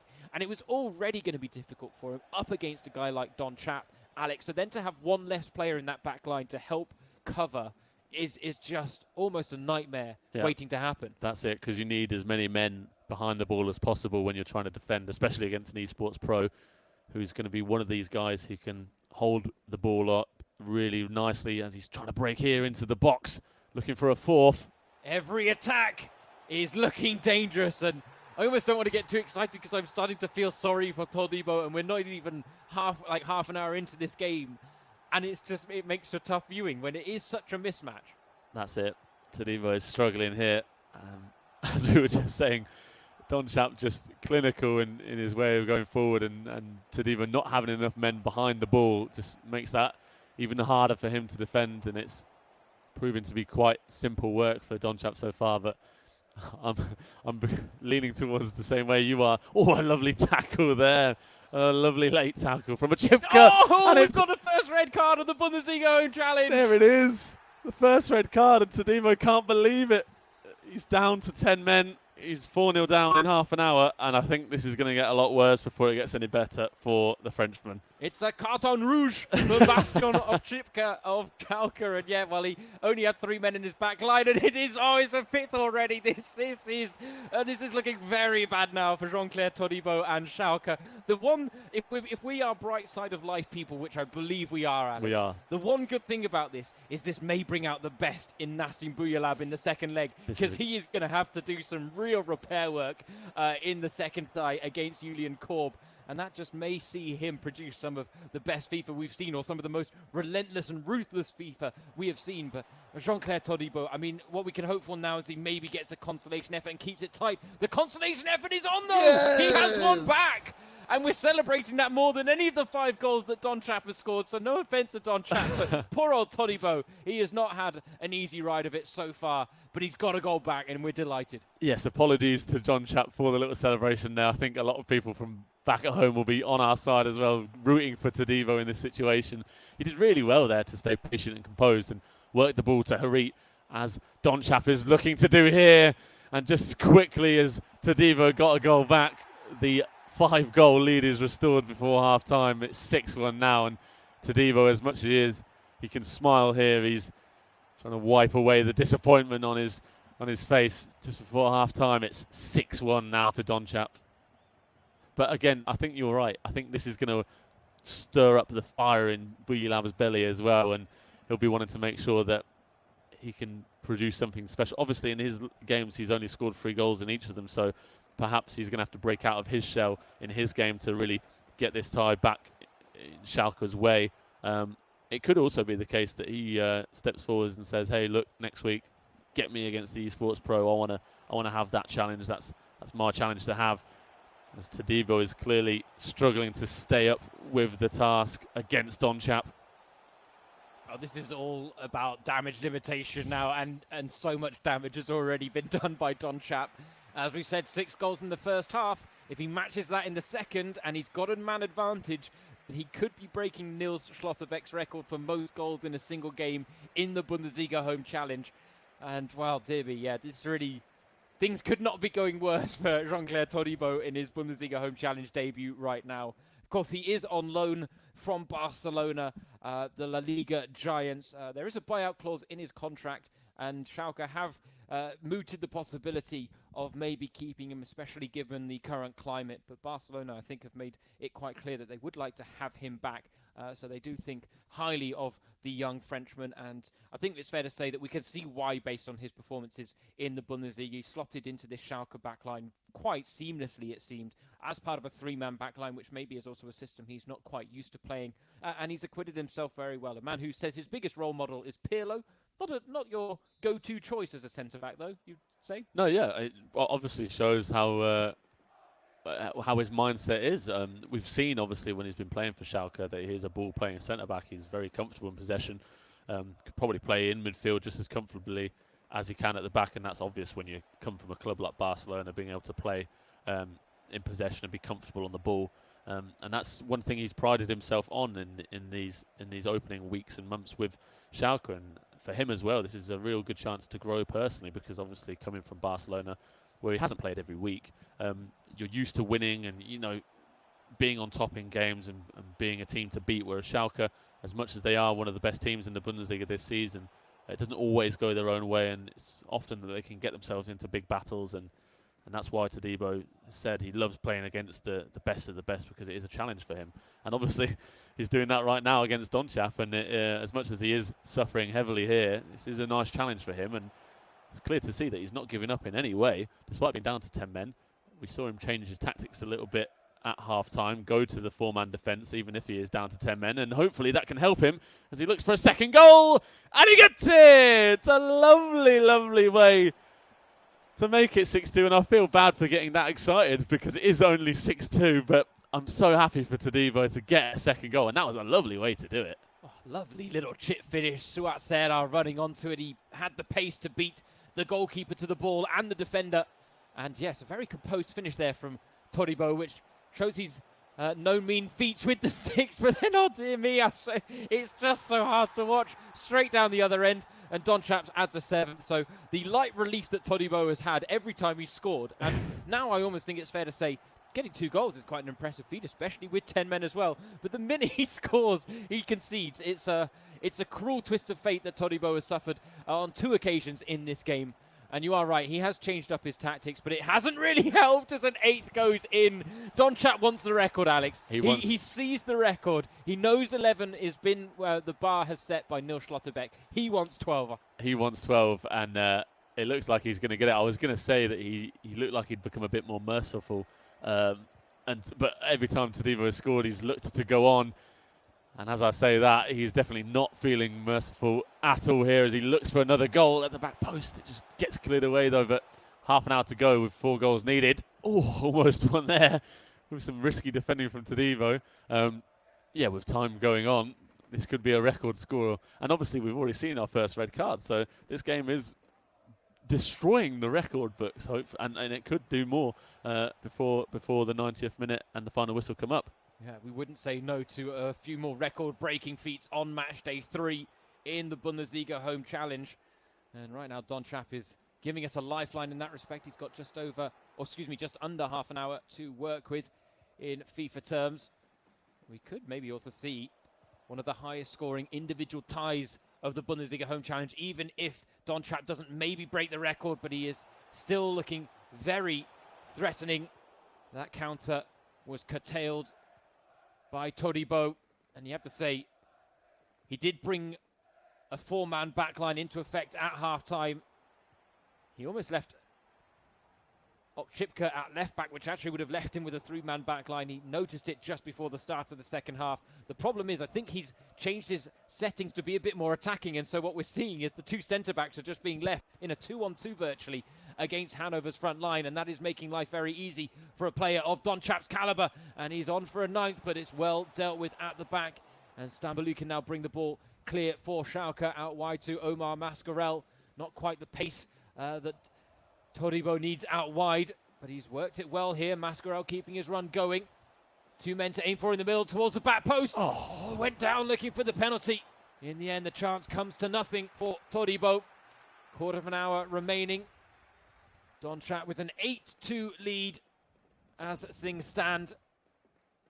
My respect is building for Todibo though. He's not giving up at all. It's great to see, and the way that he was conceding goals there, and after going down to 10 men, knowing he's against an esports pro, it could have been very difficult for him, but he keeps pushing forward and keeps testing Donchap's ability in defence, and that is great to see because it could have become very, very messy, and it could have been, as we said, the record being broken of Schlotterbeck's 11 goals, but at the moment it looks unlikely that Donchap's going to be able to get 4 goals. As I say, that might be an offside when it is.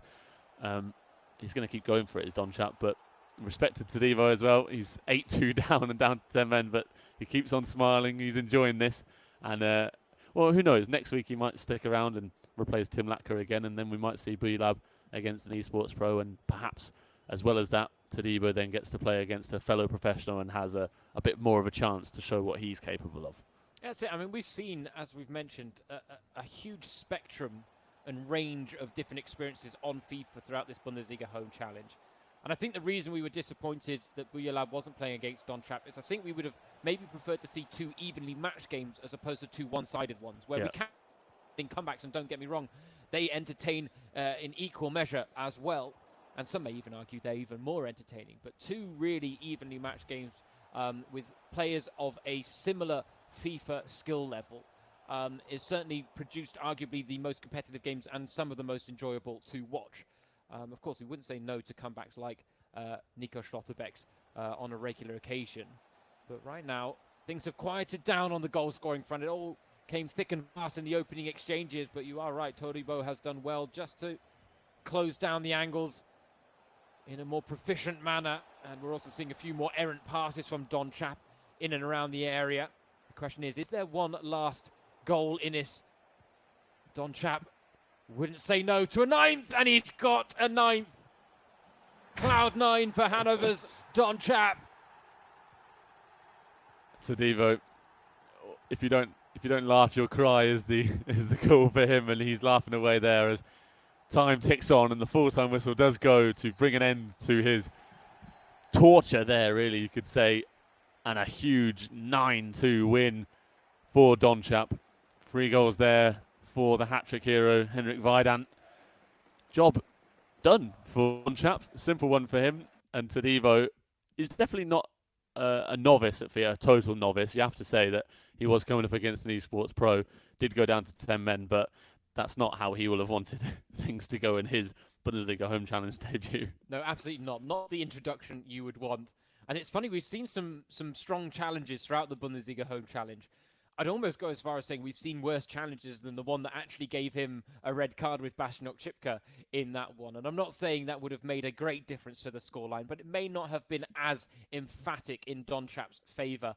And in the end, they do end up missing out on all the records. The highest scoring game now, or single game, is still Nico Schlotterbeck's 11-1 win against Maximilian Mittelstädt. That's still the highest scoring single player as well in Schlotterbeck. So a very impressive performance there from Don Chap. And really, the goals are flowing freely on match day 3 of the Bundesliga Home Challenge so far, which does delight us. If any silver lining in all of this, and what was a pretty miserable game for Jean-Claire Todibo, is it may mean that from a neutral perspective, we now see the very best of Nassim Bouyelab, because he has been a man that has impressed us greatly over the course of his 2 games in the Bundesliga Home Challenge. The 3-1 win against Marvin Knoll on match day 1, I think it's fair to say we could tell there was a big discrepancy in skill level. Lino Kassen then came in on match day 2 for Volk, and we could see that Lino Kassen had a lot to his game when it came to his weekend league ability. And maybe I think a lack of comfort with the 85 game mode may have ultimately cost him in that 3-0 win for Bouyelab. But now he's going to have to break out of his shell even more. 3 goals match day 1, 3 goals on match day 2. Today he needs at least 7, Alex. That's it. He might break out of his shell, because we saw that he was very comfortable in those games and controlled the game and didn't push the tempo too much.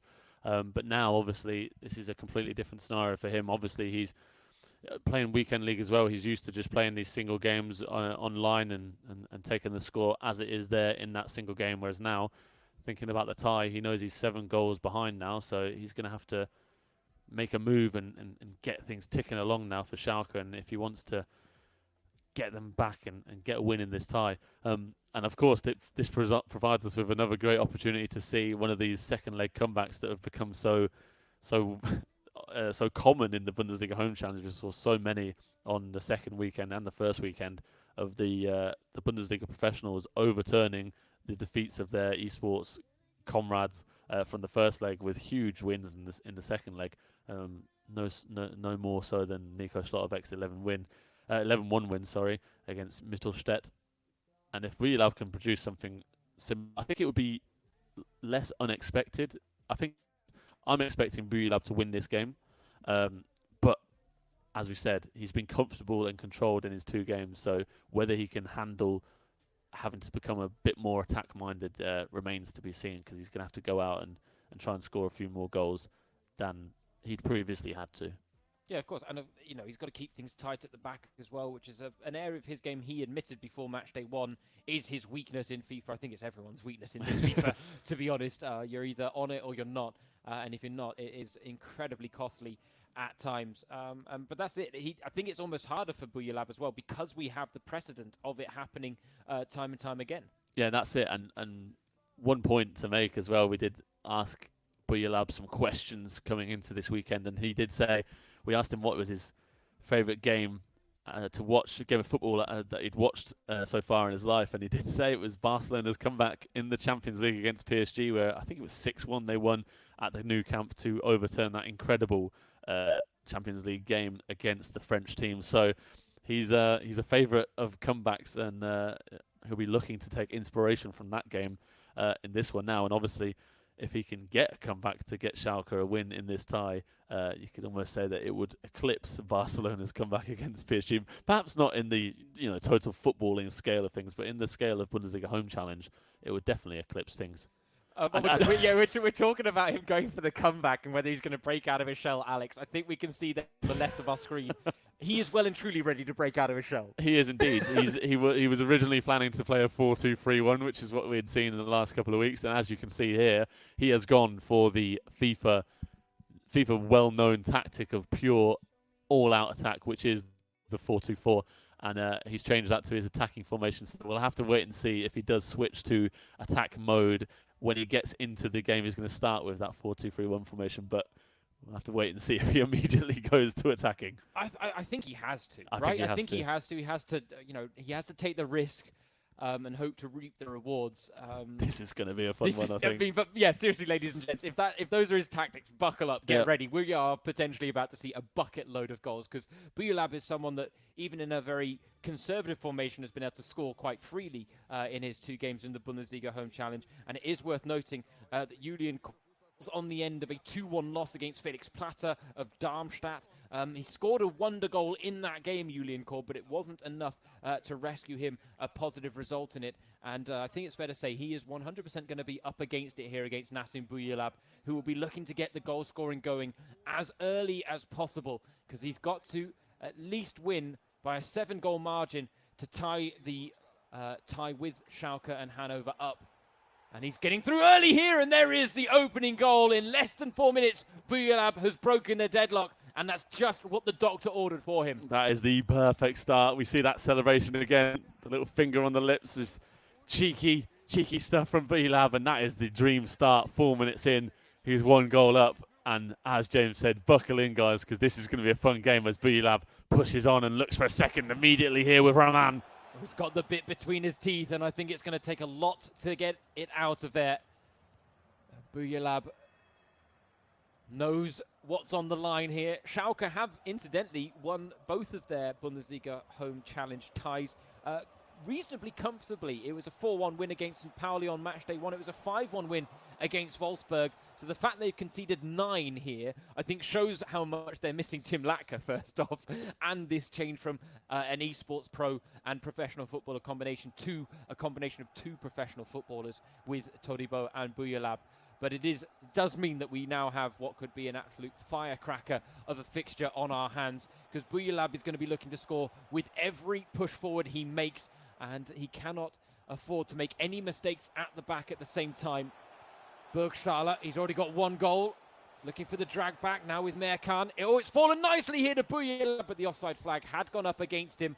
And it's not the first time, and it won't probably be the last time, that we've seen him score with himself, as a mistake is made by Korb. And you cannot be doing that. Burgstaller bags his brace. And now, Alex, there's just 5 goals in it. Buyelab knows what is coming. He can sense the comeback is on. He even produces the little celebration himself in the player camp. And as you said, you cannot produce mistakes like that against Buyelab, because he will punish you. Tidy finish there at the near post again from Burgstaller. And Korb, you see how casual he is in his setup. He sat quite loud in his chair. He's not taking this as seriously as Buyelab is, and it could come back to haunt him if he continues to make mistakes like that. And it is a good point you made about Tim Latka, because he played against a Bundesliga professional in his game, as Buyelab has to do some defending here.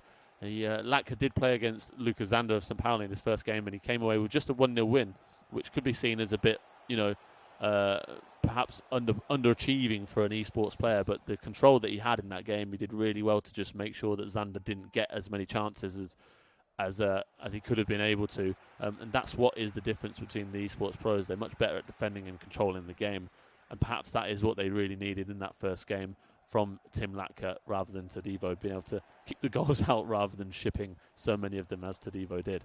And that's it, and it just always gave Buyalab that foundation to work with, where it was always tight, and it was, well, on both cases it was a tight lead that he was working with, and it meant that he didn't really have to push the buck too much in terms of taking those risks in front of goal, and he was able to play his own game, which we saw was incredibly proficient. Now there's a very different demand being put on him with the scoreline at 9-2 after that first leg, but he has 2 early goals to his name, and that will certainly alleviate some of the pressure, but he's still got a fair bit to go in his uphill struggle to pull this one back. Here is Benito Raman.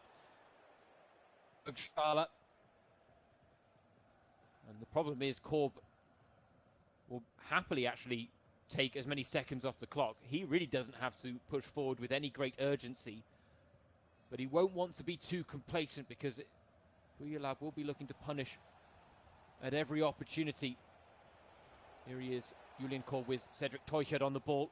And you can see what he's trying to do getting to the byline there, Alex. But the thing is, Buyalab is so well versed in FIFA. He also is well versed in how to cut off those angles and prevent Korb posing a threat. That's it. That's the sort of thing that could work well against a sort of more novice Bundesliga professional player on FIFA. Getting to the byline and trying to work cutbacks and work your way through a defence with sharp dribbling and nice little pass and moves. But against someone of Buyalab's level, you're going to have to come up with better ideas than that. Although Korb is doing well to make sure that Buyalab isn't running all over him.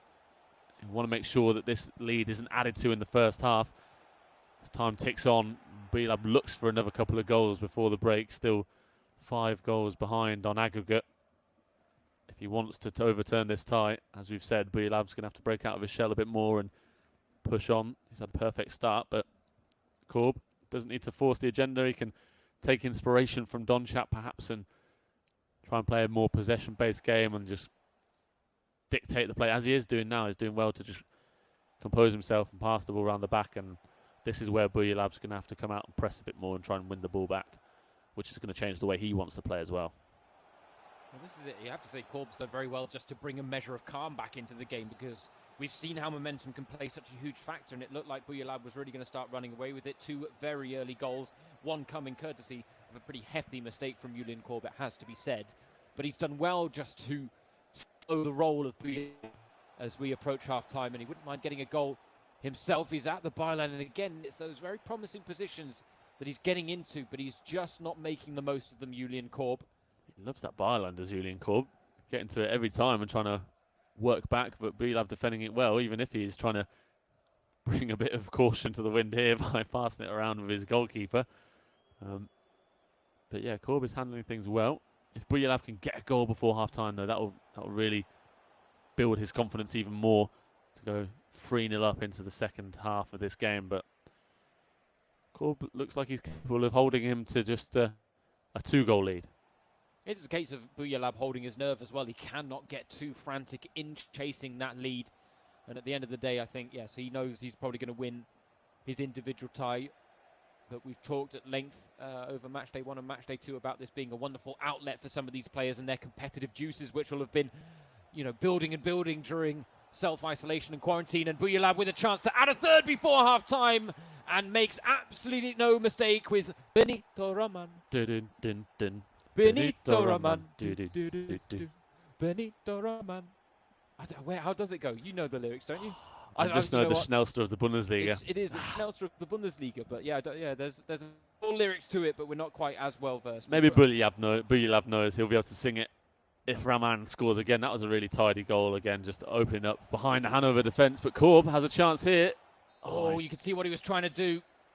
Trying to look for that cutback, but Buyalab read it really well, just showing how good he is at this level again, reading the attacking play of Korb. And yeah, that's it could be a really important goal actually for Buyalab to be 3 goals to the good.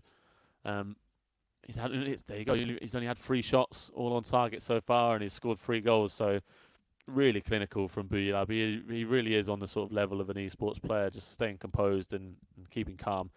And tactical changes are coming from Julian Korb. He must have had a message from Donchap, defend at all costs, as he changes to a 5-man back line, or possibly a 3-man back line here. No, he's going to go for the 5-4-1. It is going to be all-out defence here from from Julian Korb, and I think that might have been a message from Don Chap at half-time break. This is it. We talked about it last week, and actually it was that interview with Nico Schlotterbeck, Maximilian Mittelstädt, and Alias N97, the esports pro of Hertha.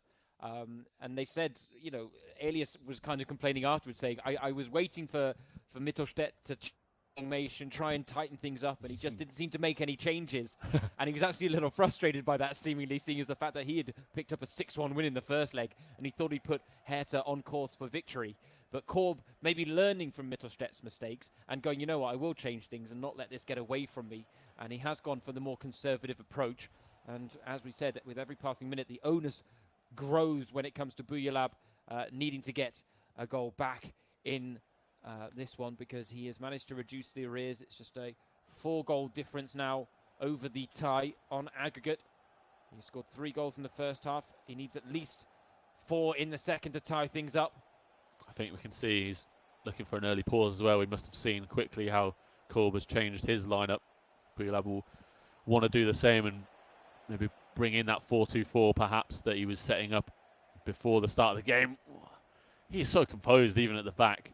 There's moments where people can get a bit panicky and been able to clear the ball quickly, but he was composed there, and now he can try and break away on the counter. I was going to say, I tense up in those moments, and I'm not the one playing when it comes to some of the passes he's playing. But a chance here for Bergstaller to bag his hat-trick, and this time well saved by Zieler. But yes, I think this may be the moment we do see him break out into that 4-2-4, although fact is he had it in his attacking setting, so he could just flick to it now. I'm sure he'll want to maybe tweak a few things in terms of who's in what position, though, when it comes to switching to that formation. But yeah, as we approach the hour mark, he is running out of time to work with, and maybe he's also been smart in teeing up that pause early. We have seen a lot of players have to wait quite lengthy periods, and again he's passing it back inside his own area. Very brave play from Nassim Buyalab, but you can see a bit of frustration starting to creep in with him.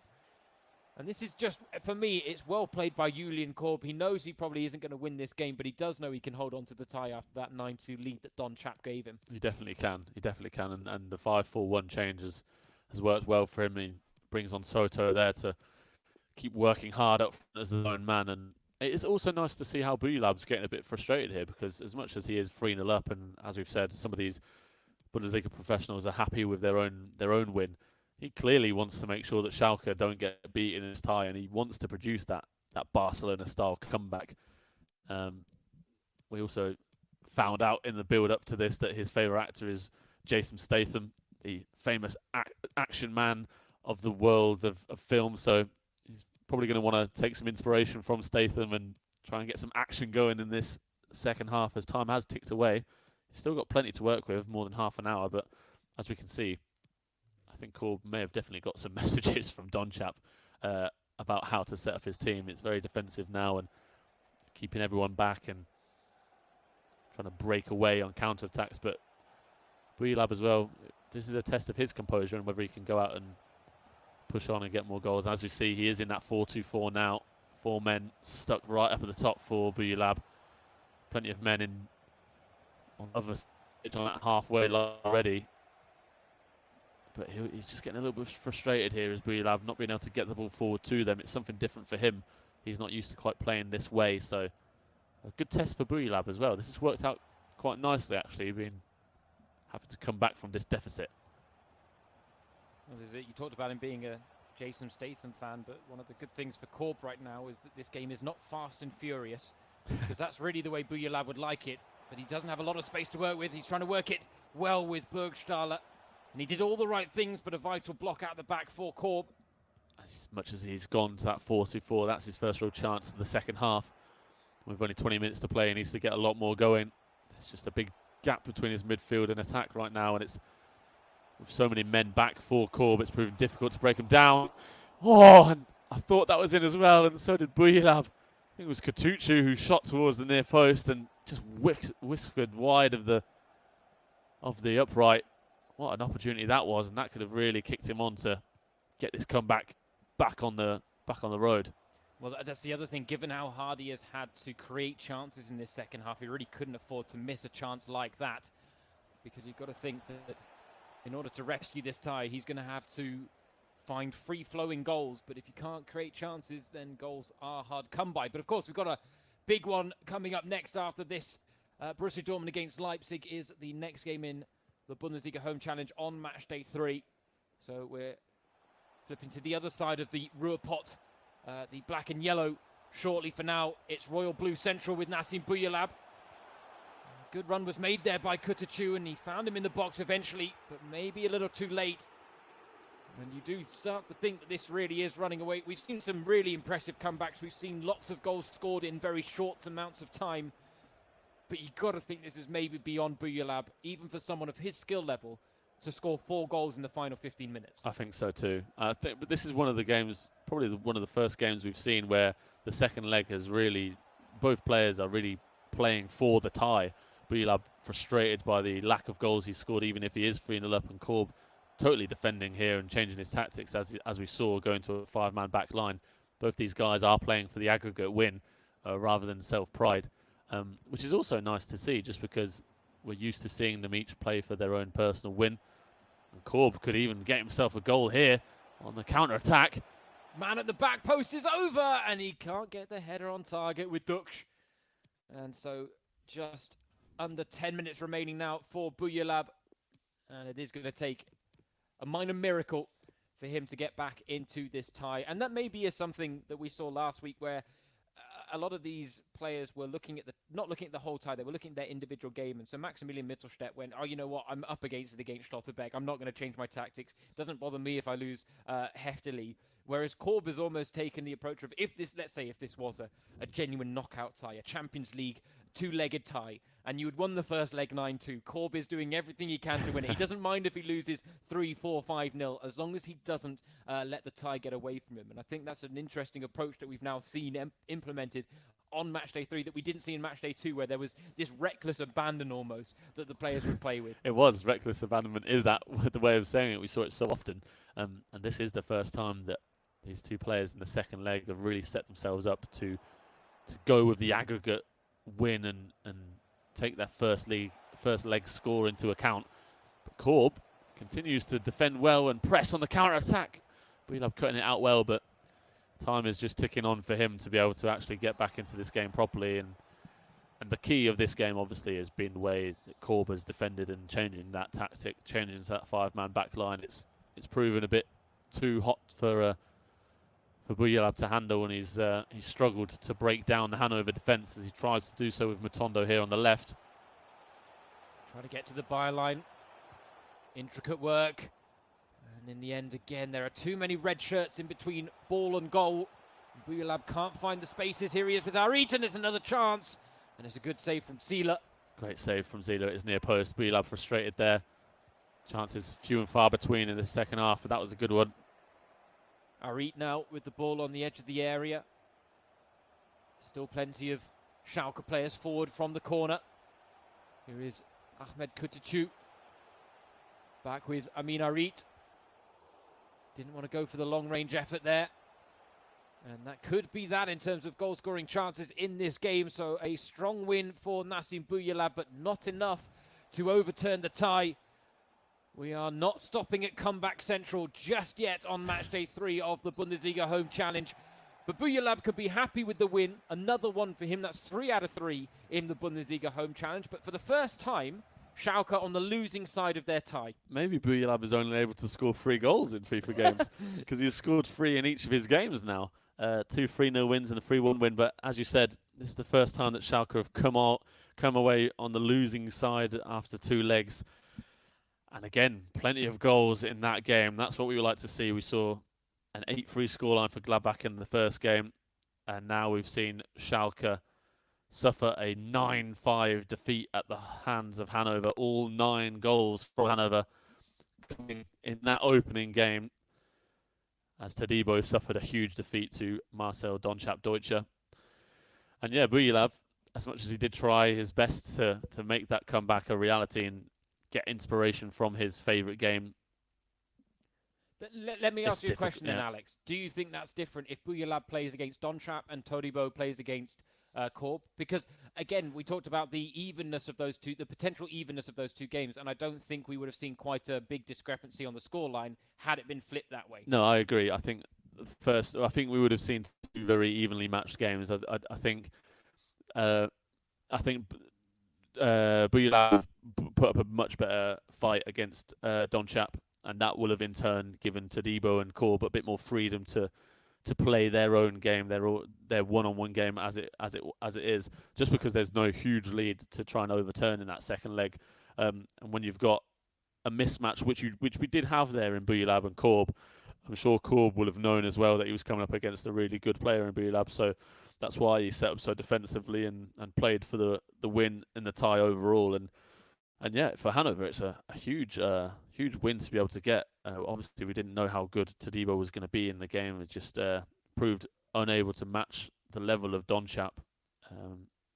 Now, obviously, go to the other side of the Ruhrpott with Borussia Dortmund, and it is a mouth-watering lineup just because this is a tie that we'll be getting so excited about in the Bundesliga, and obviously in the virtual world, it's the very very same thing, as we've got Leo Belerdi coming in for Dortmund. But we are starting off with the matchup of the esports pros, as we are always doing between Dortmund and Leipzig here in the Bundesliga Home Challenge. Yeah, that's it. And we've got Erne and Bele playing for the third weekend running, representing Dortmund.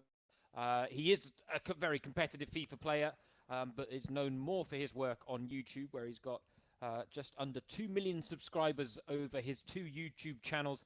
Field FIFA is something he's been doing since 2011. He's also got Field Gaming TV. He's got over 1 million or 1.1 million subscribers on Field FIFA, so an incredibly impressive.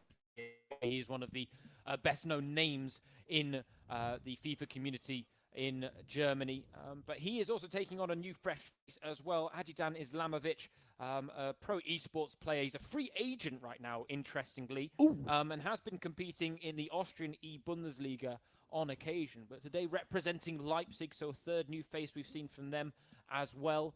And so it'll be interesting to see how he matches up. And again, we've talked about Leipzig, and they to almost be using the Bundesliga Home for some of these esports pros. We had Moritz Mader last week, the 18-year-old who doesn't have a virtual Bundesliga team right now, and maybe they're thinking Adjidan Islamovic could be someone that could take over that role that was left vacant by Diego Demmer.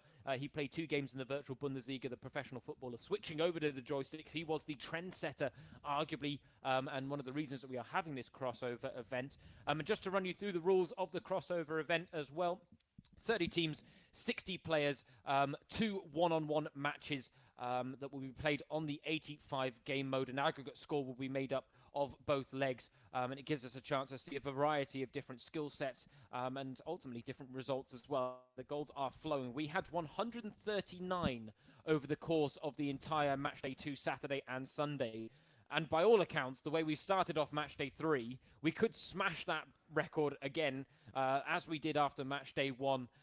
And, well, let's be honest, Erne Mbele is someone that has been involved in some high-scoring matches already in the Bundesliga Home Challenge.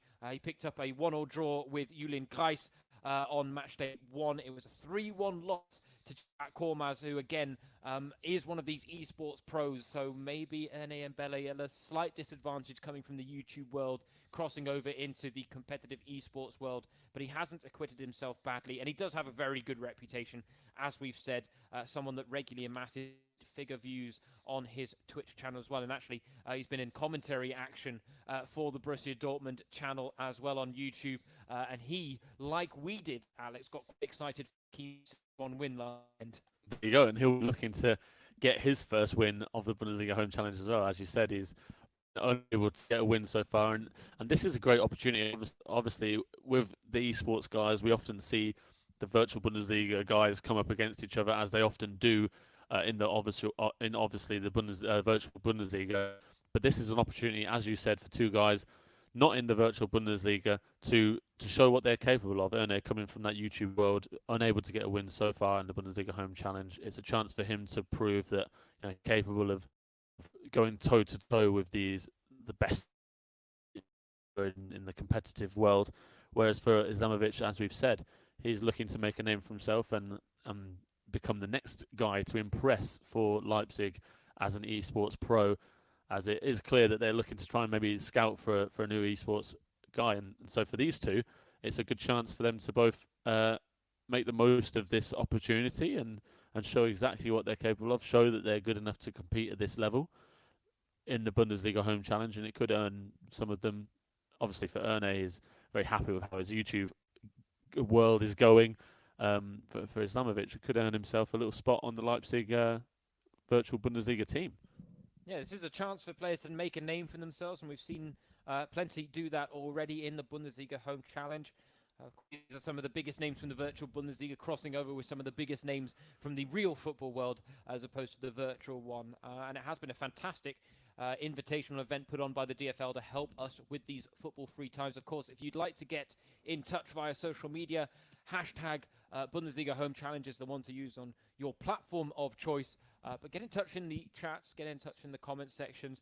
We'd love to hear from you. We hope you guys are enjoying the action, and we are almost ready to get underway with the first leg of this tie between Borussia Dortmund and Leipzig, which, as Alex points out, in the real world would be a top-of-the-table clash in the Bundesliga. And let's just cross over while we let these guys set up their teams into the real world, because there was an interview with Marco Reus this week where he had some interesting comments about a player that we're both big fans of, Jadon Sancho. And, of course, lots of rumours linking Sancho to a move away from the Bundesliga. We would like that not to happen, and Reus is in the same camp, understandably.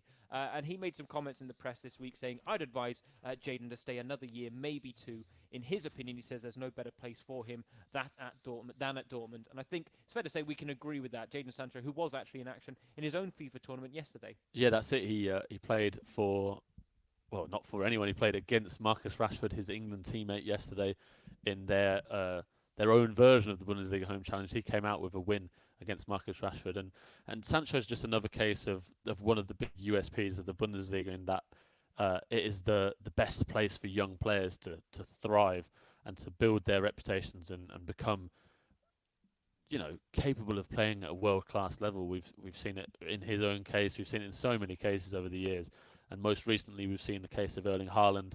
Obviously, he was such a big name coming to the league, and he's made such a huge impression as soon as he arrived from Dortmund to really show that he is one of the best young stars in the world.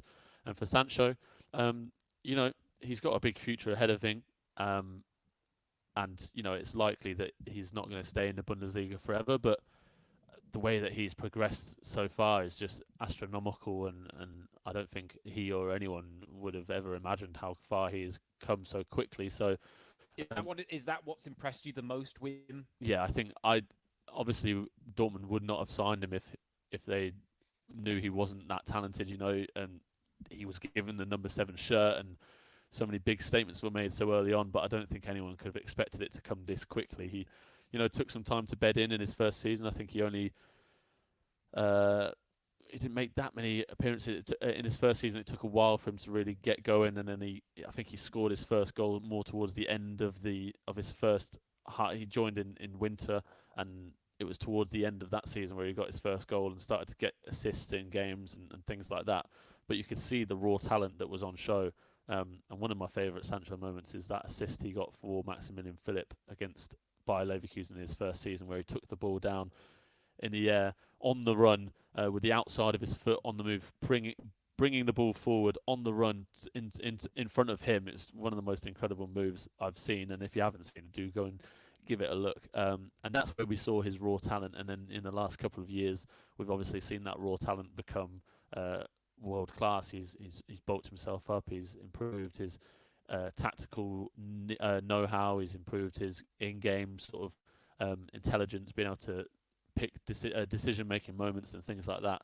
And that's why he is one of the most talented players in the world right now, and obviously wanted by plenty of clubs. But I agree with Marco that there's no better place for him to be right now, and it would be great if he did stick around in the Bundesliga, because considering how quickly he's grown in the last 2-3 years that he's been here, there's no way of telling how far he could grow further in the next couple of years if he did stick around at Dortmund. And it would be just great to see what if he is able to progress even further while still playing in the black and yellow of Borussia Dortmund, especially alongside a guy like Erling Haaland. Now it just makes it such a fantastic prospect. And for me personally, if Marco Reus is able to come back to full fitness and those three stick together for next season, that's going to be really, really fun to watch.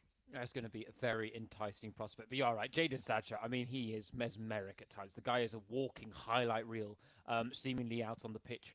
And the fact is, it's not just YouTube clip worthy. It's effective as well. And he really makes things that are incredibly difficult look incredibly easy. And so, yeah, there's a very good reason that he is arguably the most exciting prospect in the Bundesliga right now, and that's given the fact that he already has 2 seasons behind him almost, and I think arguably we're seeing the type of form from him this season that makes him a very, very strong candidate for player of the season. I think you're looking at your Robert Lewandowski with his goal-scoring form for Bayern, maybe Timo Werner or Marcel Sabitzer at Leipzig.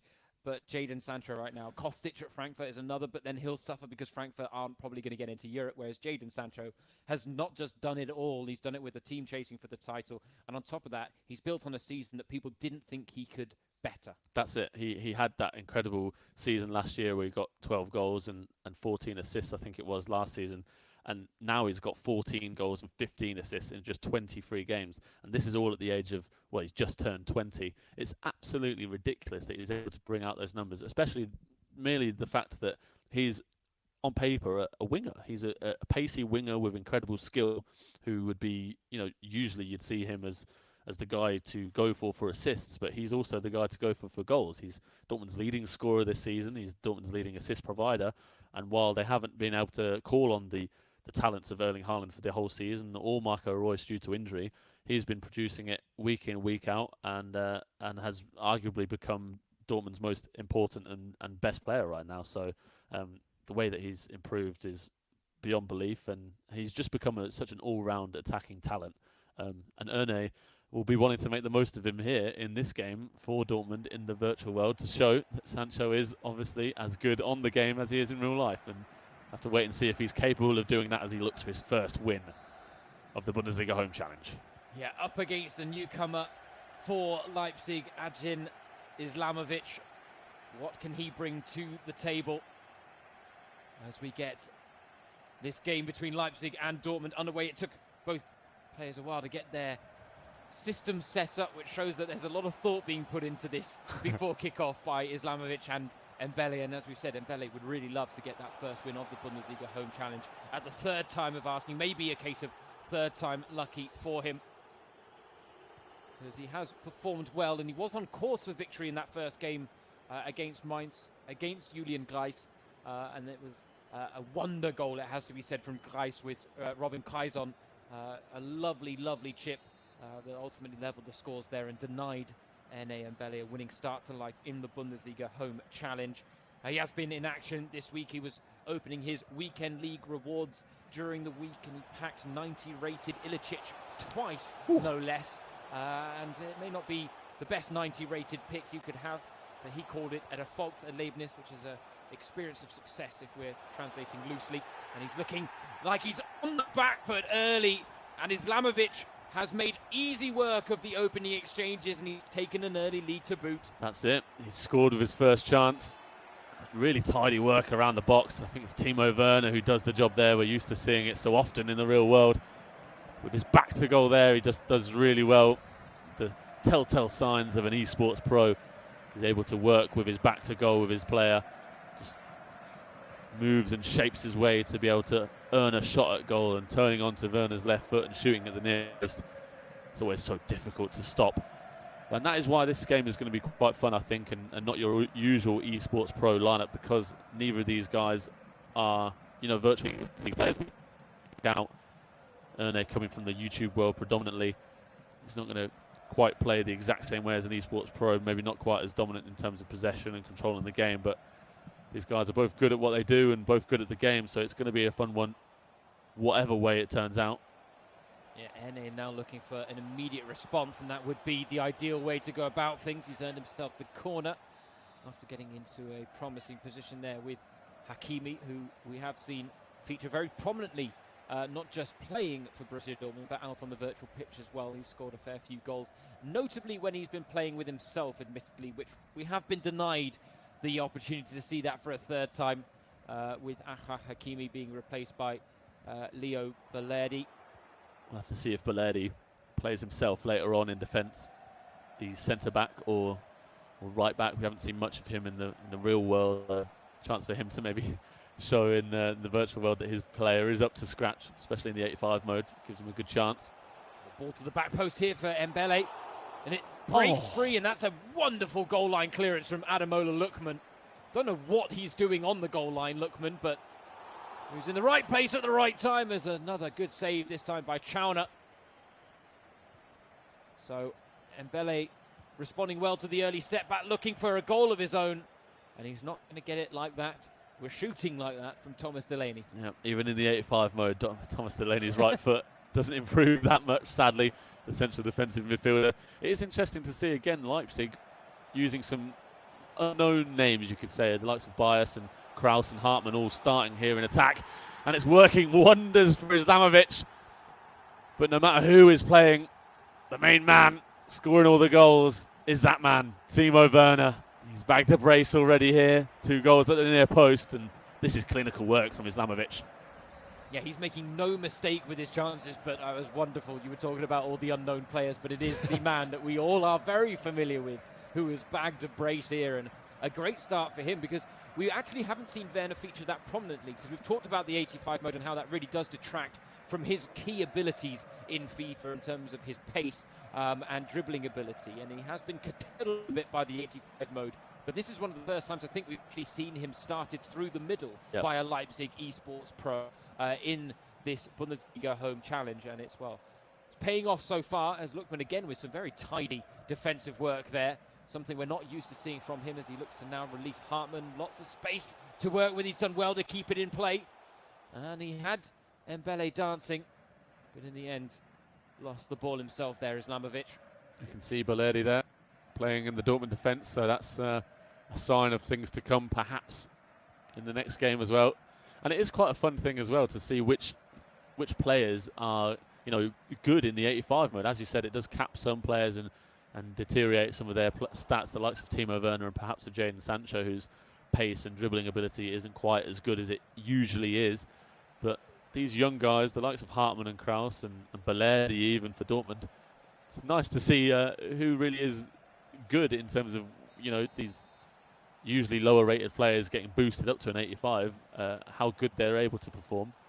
And it's been quite fun to see who's been able to step up to the plate and become a big man for their teams. Obviously we saw Lucas Höhler score 6 goals for Schlotterbeck for Freiburg in his game, and we've seen plenty of other stars emerge in the 85 mode so far.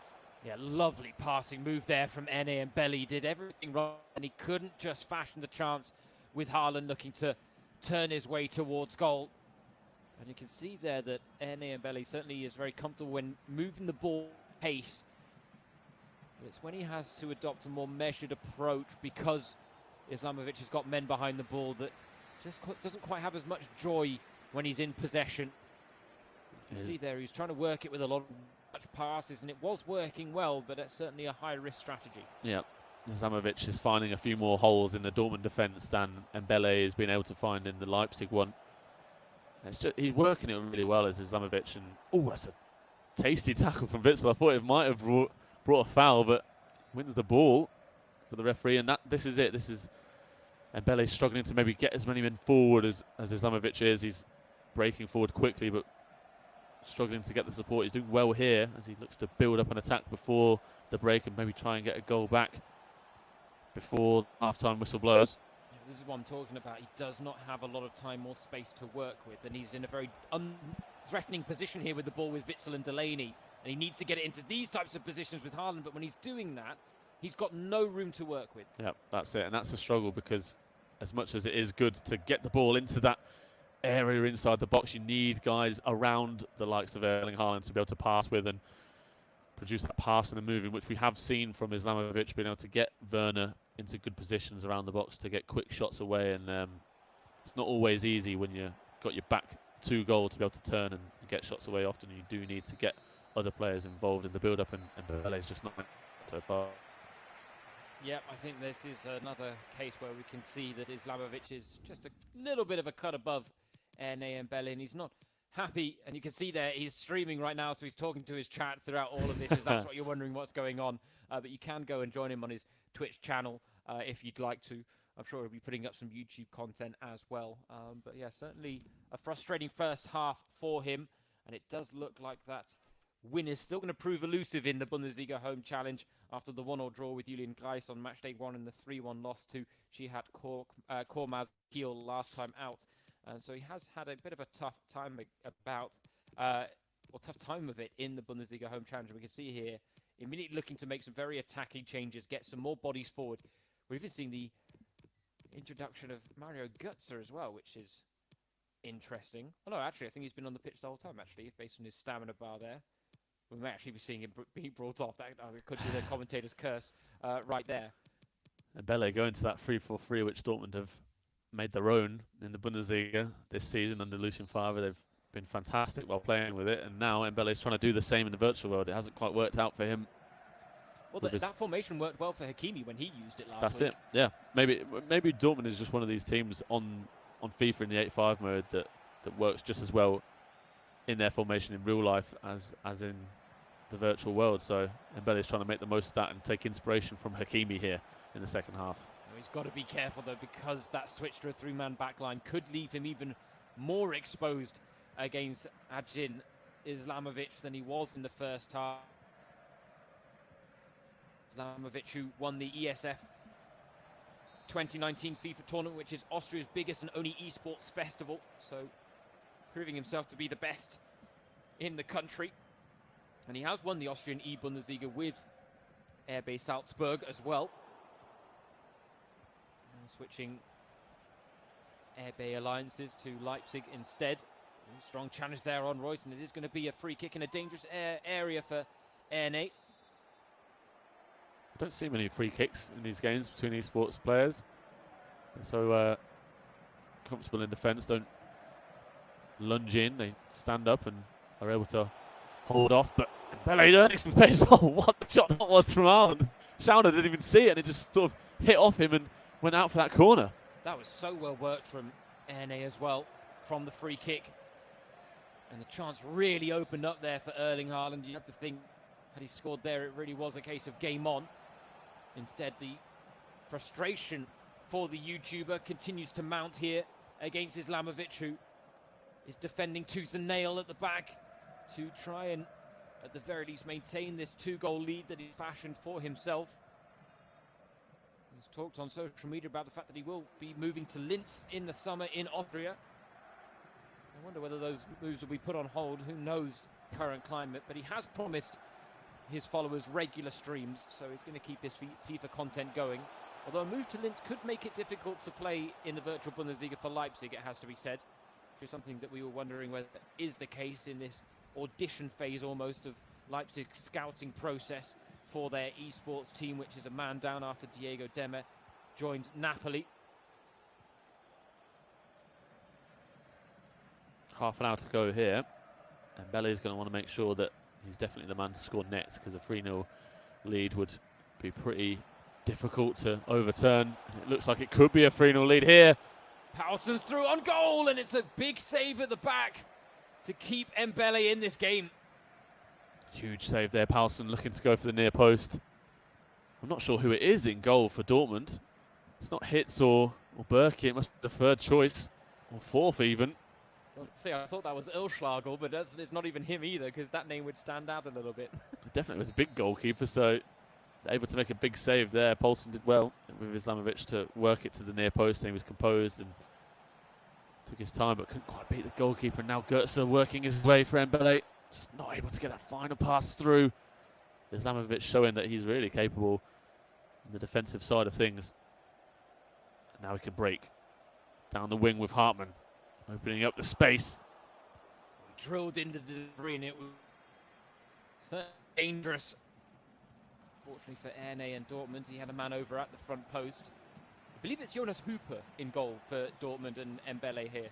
He's 2 meters tall, so that could be the reason. That probably because is. Berkey and Hitz aren't the tall goalkeepers, let's be honest. His height came to his aid there to stop Paulsen's effort.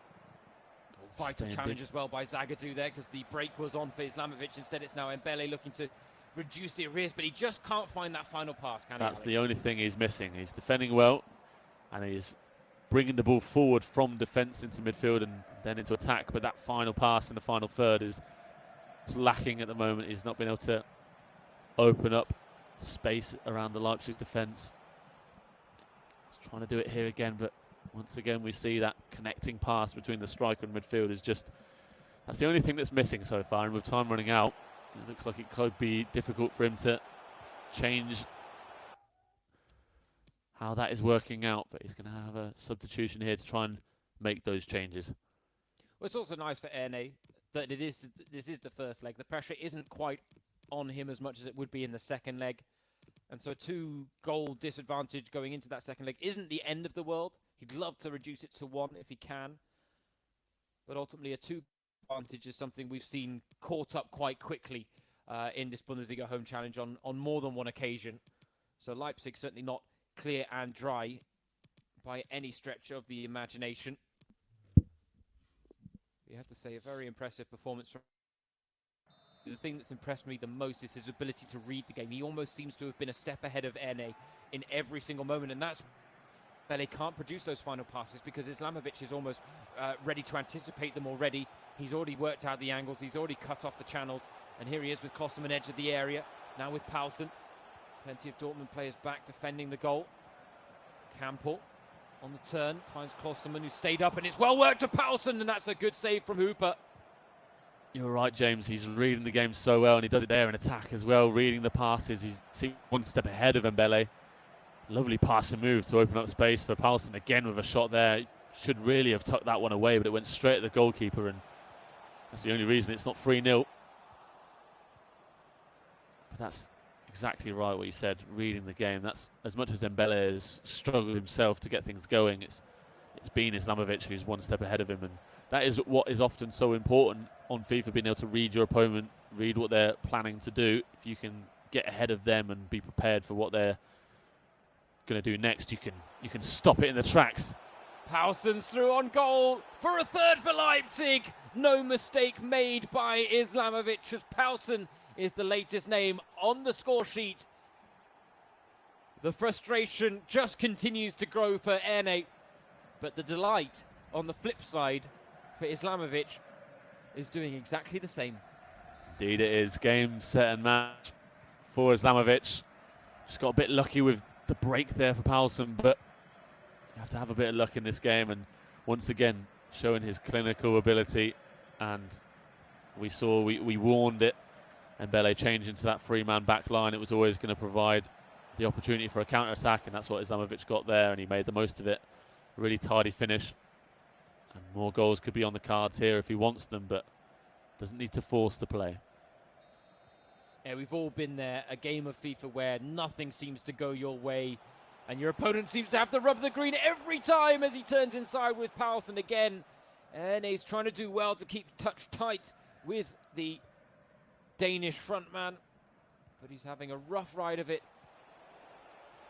Can he get a goal back before full time? Not with, a chance like that, but a mistake made by Islamovic, and Erne, well, you can just see the despair etched on his face that he wasn't able to capitalize on that and didn't manage to get a goal. I wonder what his chat's saying to him now. I'm sure there may be poking a little fun at him, but a third game without a win now for arguably the most well-known YouTuber that we've got in the Bundesliga Home Challenge. That's it, yeah. He's just it's not worked out for him so far, and another game there, probably the most convincing defeat that he's suffered from Islamovic there, who gave a little applause, GG's coming out from him, showing that he's just a little bit that next level above. You know, Mbele is big on the YouTube scene in terms of the FIFA gaming world. He can entertain a crowd, but in the actual gameplay, these esports guys are really tough to beat, and Islamovic proving that there. Just being able to read Mbele's movement in attack and intercept almost every attack that he was pushing forward, and then at the other end, being able to be one step ahead of Mbele in terms of where he wanted to push the ball, especially that third. Lovely. Such a well-worked goal from Paulsen, one of the best we've seen actually so far in the Bundesliga challenge, and obviously this weekend as well. Just really tidy work, and now Nordi Mukiele has a lead to try and to work from. which is something that he has not had, I don't believe, in this Bundesliga Home Challenge. He's not been able to go into a game with a lead. So for him, it's also an opportunity for him to build on his 2-1 win last week against Davy Selke, and he can try and do that against Leo Balerdi. I was going to say that ended up in a 4-4 draw on aggregate over the course of 2 ties, but yeah, he did manage to make amends for the fact that Moritz made a loss to Dr. Erhano in the first leg last week, Nordi Mukiela. So yeah, he's got a good track record. Though he did lose on match day 1 against Sonny Kittel. That was a very hard-fought game, just 1 goal in it, it has to be said. So Mukiela has certainly proven his credentials on the joysticks as well, whereas with Leo Balerdi, we are waiting to see exactly what he brings to the table. He talked about the move to Dortmund that he made from Boca Juniors. He said it wasn't easy to move age 19, but things are on the up for him with Dortmund. Hasn't quite made his breakthrough in the Dortmund starting lineup or in the first team yet, I think it's fair to say. Just 2 sub-appearances in all competitions, which is strange when you consider the fact that he's actually got 2 appearances for Argentina already, Alex. Yeah, that's it. He's obviously made a name for himself internationally for his country. They're obviously looking at what he's doing, and it's very cool that actually a young guy who's obviously already in the years of the international coaches, they know of him. For him to move away from Argentina at such a young age, from Boca Juniors, such a big club in Argentina, could have gone and made himself such a huge name domestically. He's gone and he's obviously tried to improve himself perhaps tactically and technically in the game in Germany, and doing that at Dortmund, there's not many better places to do it. And even if he hasn't made that big step up to the first team yet, the training that he'll be doing on a daily basis with the likes of Matt Sommels and Manuel Akanji in defence, learning from those guys, it's priceless experience for him at such a young age. And I'm sure, as we've seen already at the international level with those 2 caps for Argentina, we'll see him emerge as a big player for Dortmund in the future on the pitch at club level as well. And one thing I'm really hoping that we see here, even if I'm not saying that I'm on Nordi Mukiela's side, hopefully he gets a win, as we see, he has changed the setup slightly in his usual setup, as we saw him much closer to the camera before, but now he's out on the sofa, sat back a bit more. It looks like he might be somewhere in the Red Bull office, the RB Leipzig offices, perhaps. But I'm looking forward to hopefully seeing him score again, because we've only seen 1 Joker celebration so far, and it is one of the nicest parts of Mukiela's game, the Joker celebration, inspired by the Joker character from the Batman series. He says he's seen all the films, and that's why he does the celebration, saying that the Joker character is unique, and he as a character is unique as well, and that's why he does it. So he's one of the most fun Bundesliga players at the moment. Obviously a big joker in the Leipzig changing room, one of the most fun guys around in that French contingent as well. So I'm hoping that he gets to score maybe 1 or 2 goals today, so we can see that Joker celebration. I think that's on the cards. I think no matter where Leo Balerdi is at in his FIFA ability, I think when we get 2 professional footballers that have made this crossover during this DFL Invitational, I think more often than not we've seen a fair few goals. But yeah, actually, you say that, and you look at Mukiela's results, and they've been some of the tightest that we've actually seen in the entire Bundesliga Home Challenge, especially amongst fellow pros. And I wonder whether that maybe has something to do with his tactics, because we're seeing him again with a 5-man back line here. And that is the way he's played match day 1 and match day 2. Of course, 5-man back line with Leipzig does make sense given the players that he has at his disposal, but also the fact that this time trying to defend a lead that was well fashioned by Adjin Islamovic in the first leg against Erne Mbele. And so that could be the way things go from it. Of course, it was before the break in play that Mukiela actually had quite a scary moment out on the pitch in that second leg in the Champions League against Tottenham, where he took a ball to the face, and it looked quite innocuous, but he apparently ended up swallowing his tongue. So there was a lot of concern on the pitch for him, both from the referee and the Leipzig players. Fortunately, he was able to come out unscathed from it. He said afterwards it was a bit scary, but who cares, because it was a historic moment in the club's history, and that was what mattered. And it's fair to say that was a very historic moment in Leipzig's history. First ever Champions League knockout tie, coming up against the finalists from last season, Tottenham, and making their way through to the next stage, which right now we don't know when it's going to take place, but it doesn't take away from the historic moment that was for Leipzig. And it proves that he's such a team player, obviously. having such a difficult moment for himself personally is quite a scary moment, but thinking first of the team is really cool to see, and that's why he's obviously been brought in at Leipzig. They know he's there for the team rather than for himself. He's there for his personal development, of course, as a player. Working under a coach like Julian Nagelsmann, you can only improve as a player, really. And obviously playing for Leipzig at the moment, it's one of the best places to be in the Bundesliga, the way that that club is going in the title race this season alongside the likes of Bayern and Dortmund and Gladbach. And obviously, as you said, James, getting that first ever Champions League knockout win, they'll be hoping that they can continue their Champions League campaign this season, but that remains to be seen. But whatever happens this season, we know that they'll be a staple, in the Champions League for the next few years if all goes well for RB Leipzig.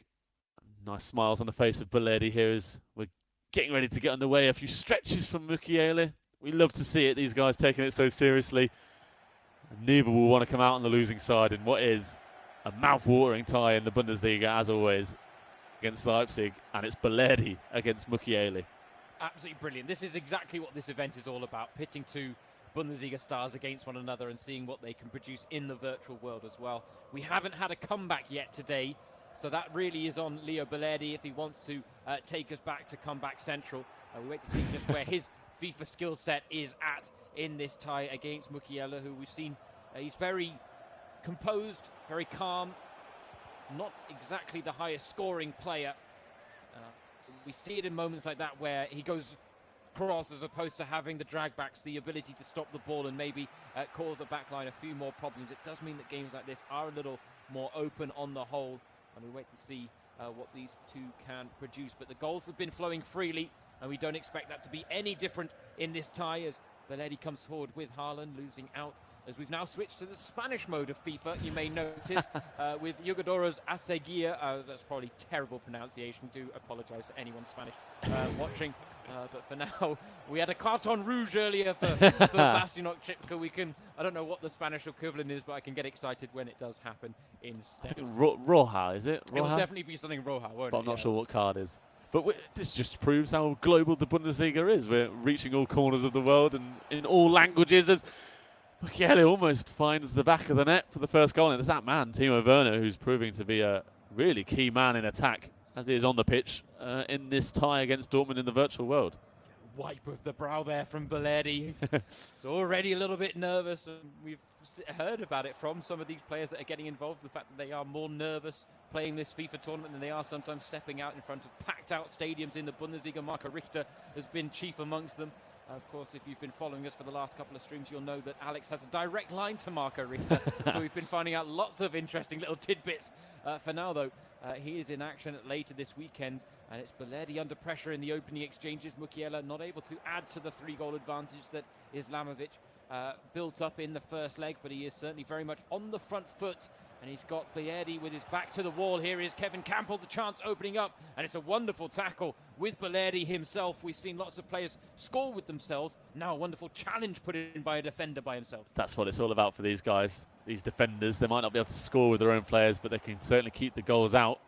And I was wondering coming into this game, obviously these guys, both defensive players in the real world, if that was going to reflect on their FIFA gameplay. We saw Mukiele, and you mentioned it a few times, James, how his first games were low-scoring ones, some of the lowest-scoring ones in the game so far. And it looks like it could be the same case here against Beledi, who obviously a defender is much more used to keeping balls out of his own net rather than putting them in others.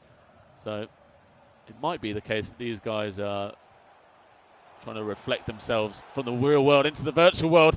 But a big chance for Dortmund to go ahead. And it is Dortmund to go ahead through Beledi, and he's loving it. He's loving it, he is, from Erling Haaland, punching in the corner and celebrating like that. Beledi reflects it as well, and that is what we want to see. And Dortmund go ahead through Leo Beledi and that man, Erling Haaland. That's it, you were just talking about the virtual world reflecting the real world.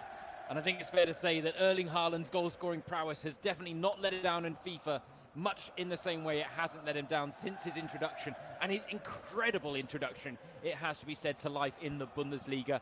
We talked earlier about the fact that Jadon Sancho, the highest scoring player on the Dortmund books this season, Haaland's had half a season less, and he's catching up quickly in the real world.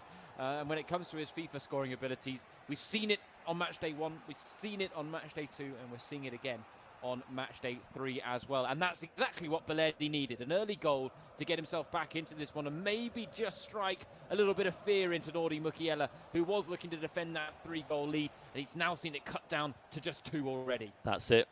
We've got to think about this tie now. Really fun as well to see how Belerdi celebrated that goal. One of the best, most passionate celebrations we've seen so far.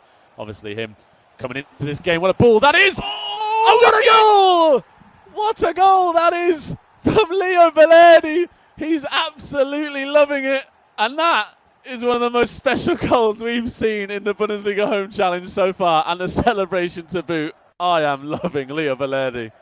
A lovely ball over the top, and it's not often we see Rafael Guerreiro scoring with his head, but we so talked about the virtual world reflecting the real world with Haaland. Maybe the flip side there with Guerreiro scoring with his head, but this is exactly what Belerdi needed to get himself back into this game.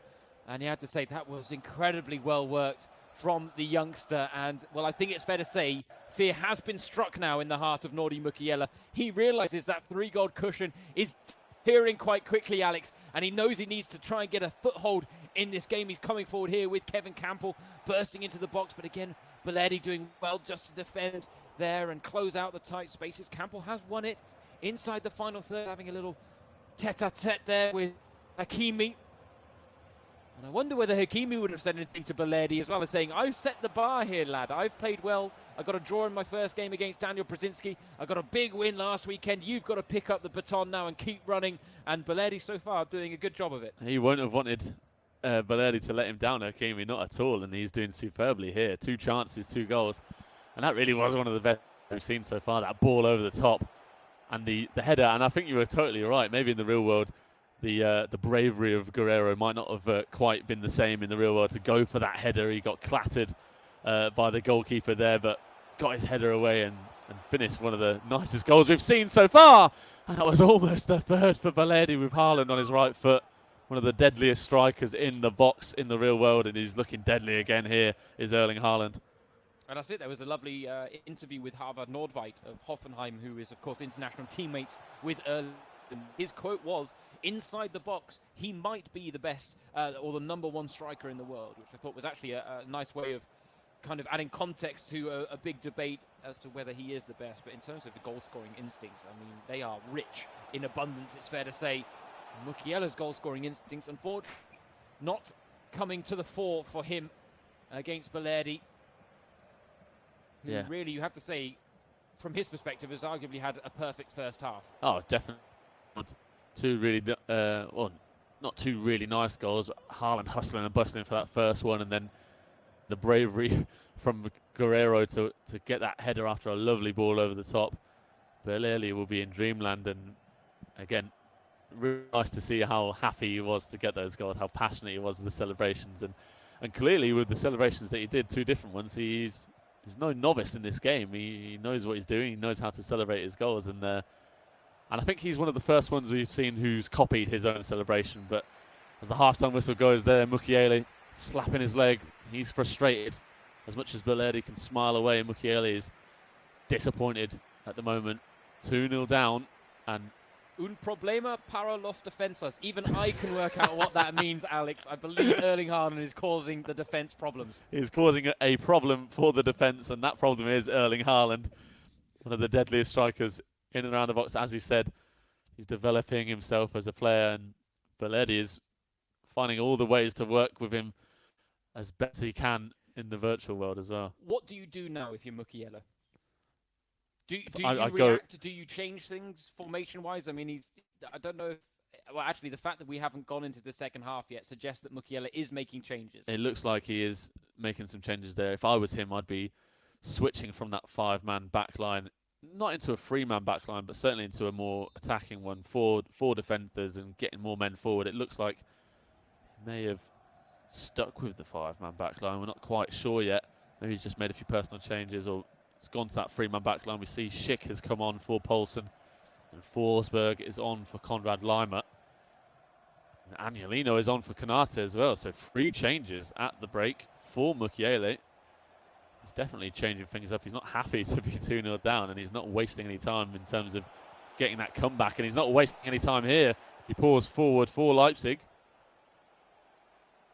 Yeah, 3 changes at half-time. I feel like that's the type of moment that Derek Ray, the normal FIFA 20 commentator, who we are doing our best to live up to his standards, would be talking about how risky a move that was from the manager to make all 3 changes at the same time at the break. But right now, actually, it seems to be having the desired effect for Mukiele. Yep, bright first 5 minutes here, getting that nice shot away. He'll be disappointed that he didn't get a goal, but good to get the first chance in the second half. We're looking to build from that. You can see how concentrated he is now, sat up right on the edge of his sofa, looking up at the screen. He's definitely not happy and definitely not wanting to let this lead become a level score on aggregate as it is. 3-2 to Leipzig now after that first leg win for Izamovic against Dembele. Yeah, the pose he's pulling right now is one I personally am very familiar with when playing FIFA, I'll be honest. But he's got a great chance here to pull one back, and it's Timo Werner pouncing at when the time is right at the back post, and that's just what he needed. As he does in the real world, Timo Werner is there, right place at the right time. Lovely driven cross from Mukiele. You could see the chance opening up there as he reached the byline with his man on the left wing and saw that the back post was wide open. Dortmund's defence just not able to get back quick enough. And Werner was there ready for that ball, and Mukiele able to put it across, and that's really important to get an early goal for him. They want to make sure that he doesn't concede one at the other end now, though. Well, Royce was going for the drill delivery, but it was well cut out by Upamecano at the back. But very much a case of game on here between Belardi and Mukiele with that goal scored by the Leipzig defender. Another corner for Belardi. The comeback plans for Dortmund put on ice just for the time being. The question is whether Belardi can start swinging this game back in his favour. He just seems to have lost the momentum after half-time, but this is a great chance. Well, the header back across goal. Didn't trust himself to go for goal from the tight angle, and has done well to win it in a dangerous position here with Royce. Haaland again looking a little isolated on the edge of the area, though. Guerrero and Sancho have drifted very far out wide, but this is well worked to Royce! Ooh. Oh, he went for it himself. Anger was against him. Just held down that shoot button a little too long, but a chance now for Haaland. Oh! No shouts of a penalty either. Not often we see Haaland out-muscled off the ball, but Upamecano doing it there and sparing Mukiele's blushes. And now he's got a chance at the other end. Oh, what a chance that was for Werner. Big save from Berkey. This is end-to-end stuff between Belardi and Mukiele. It's so entertaining. As Upamecano comes to his rescue once again. He'll be on the phone to his French teammate later on saying thank you very much. With 25 minutes to go, this game is really opening up. This is all of a sudden that both players seem to have thrown caution to the wind. Belardi's just trying to get forward at every opportunity. Mukiele is doing anything but shutting up shop. Royce finding Haaland in the box. One more back heel to Brandt. It falls to Haaland on the rebound. Oh, and he can't squeeze it past the keeper. It's not going in for either of these guys. But as we said, the game is really opening up. And as you see, end to end, he's looking to try and break through the space. Where's the midfield gone, Alex? It's completely disappeared. Belardi will be asking the exact same questions. His team not quite set up as he'd want to, perhaps. Well, out attack, plenty of numbers going forward, but the same numbers not getting back. He's looking for that third goal. Oh, past too many, perhaps. Mukiele with a vital interception at the back, doing himself some favours there. It feels like both teams are playing with 4-2-4 all of a sudden, and the midfield is completely gone. They're just running through it or passing error through it with ease, and now the chances are flowing freely in Mukiele. That should put the game beyond doubt, or the tie, I should say. But he's equalised against Belardi, and this really has been a tale of two halves, Alex. It has indeed. I was just going to say the same thing. Mukiele looks delighted with himself there. 2-0 down he was at half-time. Looking out of sorts. He looks to have changed his formation, and those 3 changes he made at the break, as much as they were a risk for sure, they've worked wonders for him. And now it's Belardi, as we see, who's having to make the changes as well. He started so well in that first half. He only had a couple of chances, but he took them. In this second half, it's been the other way around. He's had plenty of chances, but just hasn't been able to get past the Leipzig defence to get a third goal. And now, in the grand scheme of things, the tie looks beyond Leo Belardi, but he'll be wanting some personal pride here, and he'll be able to to get another goal. As you see, he's scored those 2 goals in the space of 7 minutes, but since then he's struggled to really get himself through the Leipzig defence and finish off the chances that he's had. Yeah, next goal has to be Belerdi's, you think. But with just under 15 minutes remaining, a 3-goal deficit on aggregate does look insurmountable. Once again, the game between the Bundesliga professionals has proven to be a blockbuster entertainment throughout and end to end, and that entertainment will not finish in these next 12 minutes. So buckle your seats, because this game is going right to the end, and both these guys will definitely want to get a winner, no matter what the score is over the aggregate. I'm convinced there's another goal in this. I'm convinced there's a winner as well. I have no idea who it's coming for, though. That's exactly the conundrum I find myself in. Timo Werner, he's got past his man, 2 in the box. Oh, what a tackle that is. Pick out, and yeah, Hummels with a heroic bit of defensive work at the back. Corner comes in for Leipzig. Chance maybe for Belerdi to break. We have seen counters from corners pose problems for players so far. I think it's fair to say that some of the examples we've had show why some people put it out of play from a corner. They don't even want to mess with the counter-attacking opportunity. Actually, this one doesn't come off of Belerdi. He was actually through with Royce, and then there was an interesting pass back to Haaland that seemed to stop him in his tracks. Hummels again with a decisive interception at the back. Are we going to have what would be a winning goal in this solo one-on-one? Not enough to change the course of the tie. Leipzig on course to pick up another victory. Interestingly, it would be their first of the Bundesliga home challenge. They lost on match day 1. They drew with Werder Bremen on match day 2. But to complete the collection, they are on course for victory now against Borussia Dortmund. Can Mukiele grab the victory? Oh, it's a penalty. Schick's gone down in the area. And Belerdi, oh no, it's a head and hands moment for the Argentinian. He's given away a penalty with himself. In the 90th minute as well, a chance this is for Mukiele. He sets himself composure. 91st minute now. Can he get a winner from the penalty spot? He's going to give it to Forsberg to do the job. He takes Timo Werner off the penalty kick duties. I wonder what that says. But it is going to be Forsberg to take. Oh, incredible! Berkey to the rescue for Belerdi.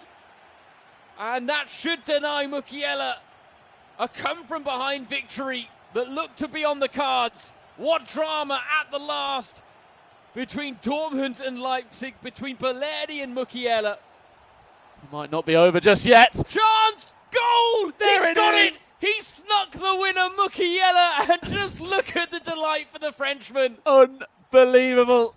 From 2-0 down at half-time, he has come back, missed a penalty in the 91st minute, and won the game. And look at the celebrations. There it is. The Joker comes out. That's what we wanted to see. And for Nordi Mukiele, what an incredible comeback. We're used to seeing him across 2 legs, but right there, we've seen it in his one game. 2-0 down to win 3-2. Outstanding stuff from the Frenchman.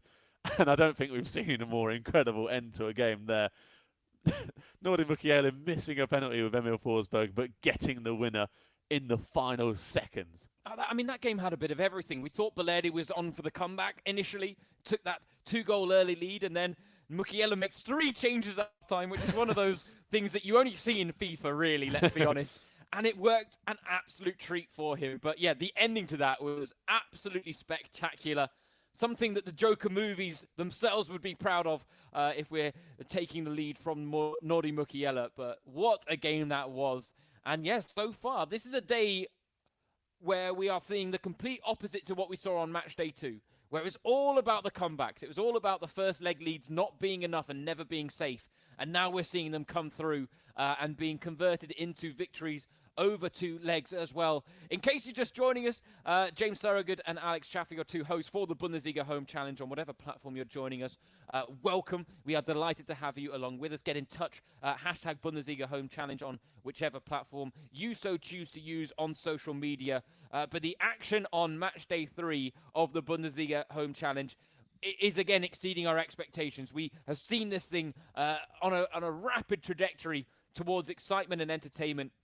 And the ball has continued rolling in that direction so far today. It has been absolutely spectacular, it has to be said. Goals galore so far. I think we are certainly on course to break our goal-scoring record in the Bundesliga Home Challenge on a single match day, which stands at 139 after last weekend. But we are very much en route to potentially breaking that. And let's be honest, we've had 3 blockbuster fixtures so far. Gladbach beating Frankfurt 8-3. Hanover 9-5 victory over Schalke. Schalke's first loss of the Bundesliga Home Challenge. And now Leipzig picking up their first win of the Bundesliga Home Challenge, a 6-2 victory over Borussia Dortmund. But we now have, in our 4th slot on the fixture list, one of the ties Alex and I were talking about the most in the build-up to match day 3, and it starts off with a blockbuster fixture between 2 esports pros, Megabit, the reigning Grand Finals champion in the virtual Bundesliga, up against Dulan Mike of Wolfsburg, a signing from Köln, who himself is seen as one of the hottest young prospects in the competitive FIFA world in Germany, and this is mouth-watering to say the least, Alex. That's it, and that's why this is so much fun with the Bundesliga Home Challenge. We move from one huge blockbuster game to another, and this, very different from the blockbuster between Balerdi and Mukiele. This is going to be a really, really fun esports fixture for people to enjoy. If you are an esports fan, the fan of the virtual Bundesliga and the esports world, you'll be looking forward to this. Megabit, the star of the virtual Bundesliga, the defending champion, coming up against Dulan Mike, who, as James said, being only 17, he's a young guy on this scene, but he is one of the most talented young prospects in the esports world. Both these guys will know what an opportunity this is for them to show just how good they are, coming up against, some of the best in terms of Megabit and Dulan Mike. If they can get a win over their opponent here, that will be a huge statement as well. And Bremen have been one of the more fun teams to watch actually in the Bundesliga Home Challenge so far. So if anything, if their results are to go by in the previous games, really fun one. Obviously, we saw Megabit get a win over Nuremberg's Felix Schimmel in his first game on match day 1, a 3-1 win. He was then replaced by Dr. Ahano last weekend against Leipzig, and he picked up a win as well in his game. So Megabit returns now, and he'll want to make sure that he gets another win. But it's not going to be easy at all for him against Dulan Mike. No, absolutely not. This is what we have seen, especially with Werder Bremen, who, if you're any fan of the virtual Bundesliga, you know these guys are the big dogs in the virtual Bundesliga world. And form hasn't quite itself in the real.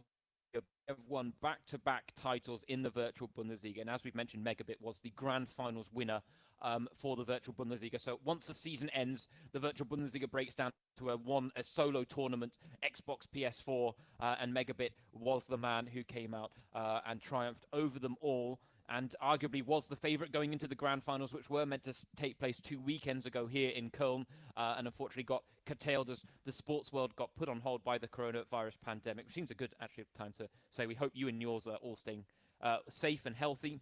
We hope you're practicing the right level of social distancing. We hope you're washing your hands frequently, but ultimately our thoughts go out to anyone that has been affected by it. But this is a battle we're all in together for the help of, both our health services in our respective countries, but also for the communities around us as well. So we hope you guys are staying safe and doing your bit, like Alex and I are both trying to do. Both of us, actually. We were talking about it before. You said you had been out one time this week to the shops. I think I'd only been out one time this week to the shops before today as well. And that is just the part we're playing. And things actually not as serious in Germany as in other countries, but it doesn't mean that we are not taking things seriously here as well. And we would urge you, in the current climate, to do the same. So we hope you are. But yes, Bremen, they are the big dogs in the virtual Bundesliga. They're the ones that have the reputation. And unfortunately, that reputation has mattered little in the Bundesliga Home Challenge. The loss to Nuremberg on match day 1, the draw against Leipzig. But we have seen it's the pro players that have ultimately let Werder Bremen down. So I wanted to ask you, Megabit, after that match day 1 experience, where he teed Maximilian Eggestein up with a 3-1 win and 3 goals in the final 30 minutes against Tim Handwerker, cost Werder Bremen the tie, will Megabit be looking to be more ruthless than maybe he was on match day 1 to put the tie beyond doubt in the first leg? I mean, it's easier said than done against Dulan Mike, but do you think that'll be in the back of his head? I think it will be in the back of his head because, as you said, that the way that Eggestein lost that first game, Megabit did control most of the game against Felix Schimmel, but only came out with a 3-1 win. So he was a bit conservative as well. And I think there is more to come from Megabit. But as you said, it's not going to be easy for Doolin Mike. It's definitely easier said than done for him to go out and get a big extended lead. And obviously it's a different tie as well for Bremen, because as well as having Egerstein and David Selk in the last couple of weeks, who both lost out, it's actually Milos Velkovic who's going to be playing for them next up in his first game of the Bundesliga Home Challenge. So who knows what his ability is going to be like. We'll have to wait and see about that. But it could be that he's a really talented FIFA player and can take a potential lead from Megabit on into the next few games. But for Megabit, he'll want to make sure that he at least gets a win here. That'll be the first task he wants to hurdle against Doolin Mike. But if the opportunity comes to where the game opens up, he's definitely going to be pushing on to get more goals. Yeah, I mean, his reputation precedes him, Megabit. He's been involved in the Tuesday tournaments that have been taking place during the coronavirus pandemics that go by the name of the Foothead Cup. Of course, Foothead, one of the prime websites out there as your resources for FIFA Ultimate Team. And they've pitted some of the world's best players against each other. Megabit has taken part. He's actually been knocked out, though, in the first round of both of the last two Foothead Cups. The thing is, he's lost to Tex and Gorilla, who are, let's be honest, two of the best FIFA players out there in the competitive scene. So it's no great disturbance to his skills that he has been knocked out in the first round. But he'll be hoping to improve on those performances as the Foothead Cups continue. And it'll be interesting to see here how he does fare against Doolin Mike as he looks to set up Milos Velkovic for that second leg. I mean, talking about tips, I was reading an interview with Megabit where he was talking about what hiring Bundesliga or virtual Bundesliga players could do to help themselves in the esports world. He said it's important to be self-critical, but also to play against people that are going to make you better. He said there's no point playing against your younger brother who can smash 10-0 every time, because that's not going to progress your game at all. And I think something that's nice about this tie between Megabit and Doolin Mike is that these two are very much on an even keel. And I think this should make for a very, very competitive esports fixture, which I'm very excited about, it has to be said, because, yeah, Doolin Mike does come in with a lot of prestige of his own. He's only 7 years old, but it was Kicker, actually, the sports publication in Germany, the go-to sports football publication in Germany, in my opinion, who said that the German FIFA scene has a new wunderkind in Doolin Mike. He won the FUT Champions Cup in Bucharest. He actually became the youngest winner of a FUT Champions Cup when he did it. He said it was strange to go back to school afterwards, Alex, which I think is a fair comment. But we are now underway. Doolin Mike up against Megabit. Doolin Mike representing Wolfsburg, who are in your turquoise kits. Megabit representing Werder Bremen, who are in the dark kits. And we can't wait to see what these two can produce, because this should be quite a thrilling affair, even if it's a tight and tense one. And this is what we've seen in the esports battles. There may not be as many chances, but it doesn't take away from the level of appreciation we have for their FIFA gameplay, which sometimes really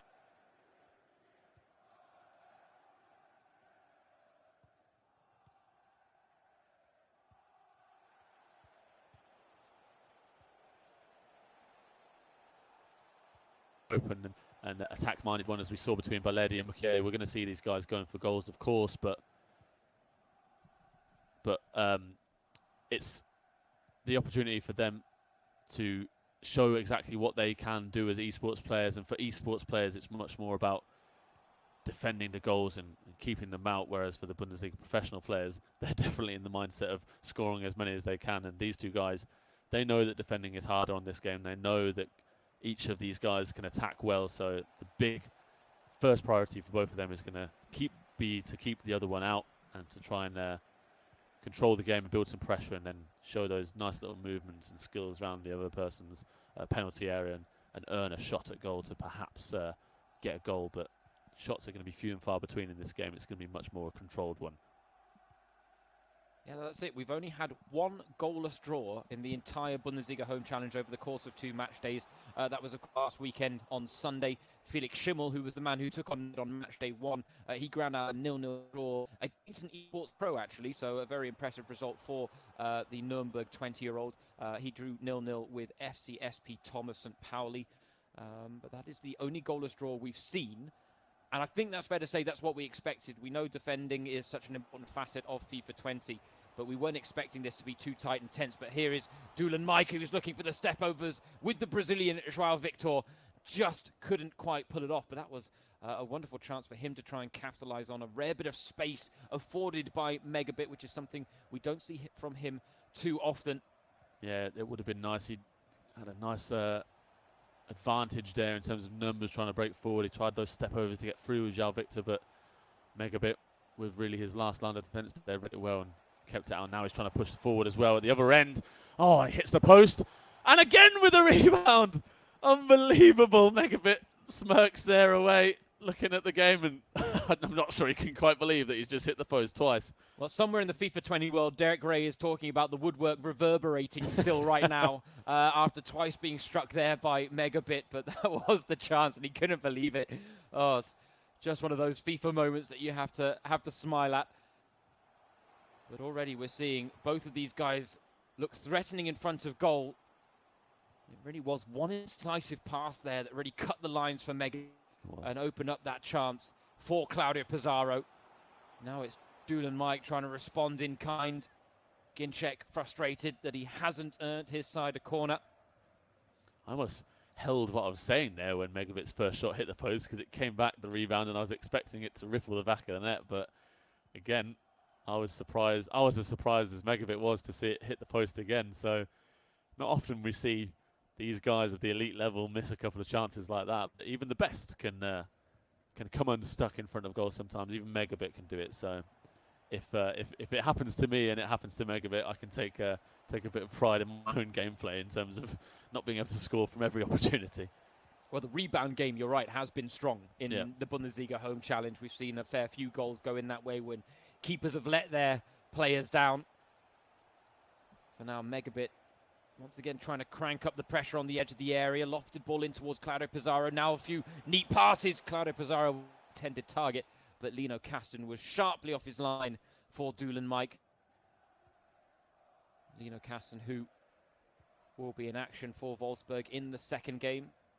Lost on match day 1, but did impress. We saw some facets of his game that certainly can be lauded. For now, though, Dulan Mike trying to build something from the back himself. It's interesting, he was talking about his favourite FIFA player of all time. He said it was actually Carlos Valderrama in FIFA 17, not just for the look he had on the pitch, but also his vision when it came to his passing game. But certainly an outside-of-the-box choice that you wouldn't expect to hear from a lot of FIFA pros out there. Yeah, that's it. I would have been expecting maybe an R9 Ronaldo or the R7, one of the best players, the attack-minded players, but Valderrama, a holding midfielder, I believe. Definitely a different view on things. Obviously, a lot of guys go for the legend Hullet as well. Ruud Hullet is regarded as one of the best games on FIFA as well, but he's got his own gap, doesn't he? That's it. But yeah, nice different mindset. And it shows Dulan Mike maybe thinks a bit differently from other people in terms of what he's going for in his FIFA gameplay, and you can see that here. He's actually feels like he's been more on top in this game, especially in the last few minutes. He's been dictating the tempo and holding possession a bit more than Megabit, and he's trying to work himself into a position to maybe get into the lead before half-time, which would be ideal for him going into the break. It was well worked to the edge of the area, but the move breaks down for Dulan Mike. It's interesting now, Dulan Mike is no stranger to the 85 game mode, but he wasn't involved in the virtual Bundesliga for Wolfsburg this season, so he's been out of practice maybe when it comes to that, whereas Megabit, that's his bread and butter really. Dulan Mike has been focusing more on the ultimate team aspect of things when it comes to his FIFA game and representing Wolfsburg. They wanted a face to be representing them on the FUT Champions circuit, and he's certainly a worthy choice for that. And I think if you're looking for any comparisons in the FIFA world, a lot of people were really hyping him up in Germany last year, the same way Tex really has been since his breakout season in the previous campaign. But no shots on goal in the first half. We said it would be tight. We said it would be tense. We said it would be competitive. That's exactly what we've gotten. Oh, I'm proven wrong. I thought we had no shots on goal. Where did those come from, Alex? Not on target, at least, James. Not on target. You're right in that sense.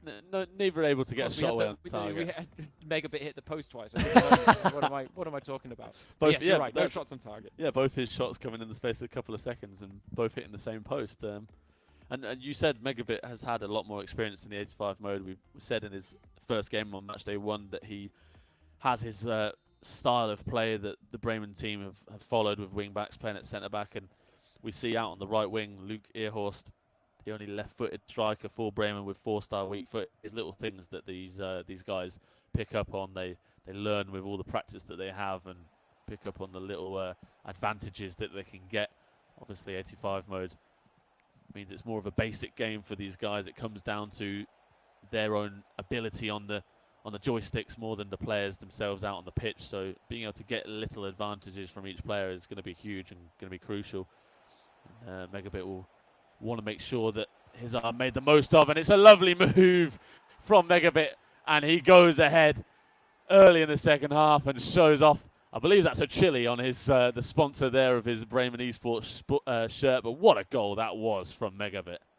Well, he didn't get the angles right with his celebration. I think he was going for the badge kiss, but he got all the angles right when it came to not just the passing build-up to that goal, but the finish as well. And that was so well worked from Megabit. That really is where you see just the elite gameplay come to the fore. Yeah. And Doolin Mike is no joke when it comes to his FIFA abilities, and even he couldn't really get close to shutting that chance down for Megabit. It was just so well worked.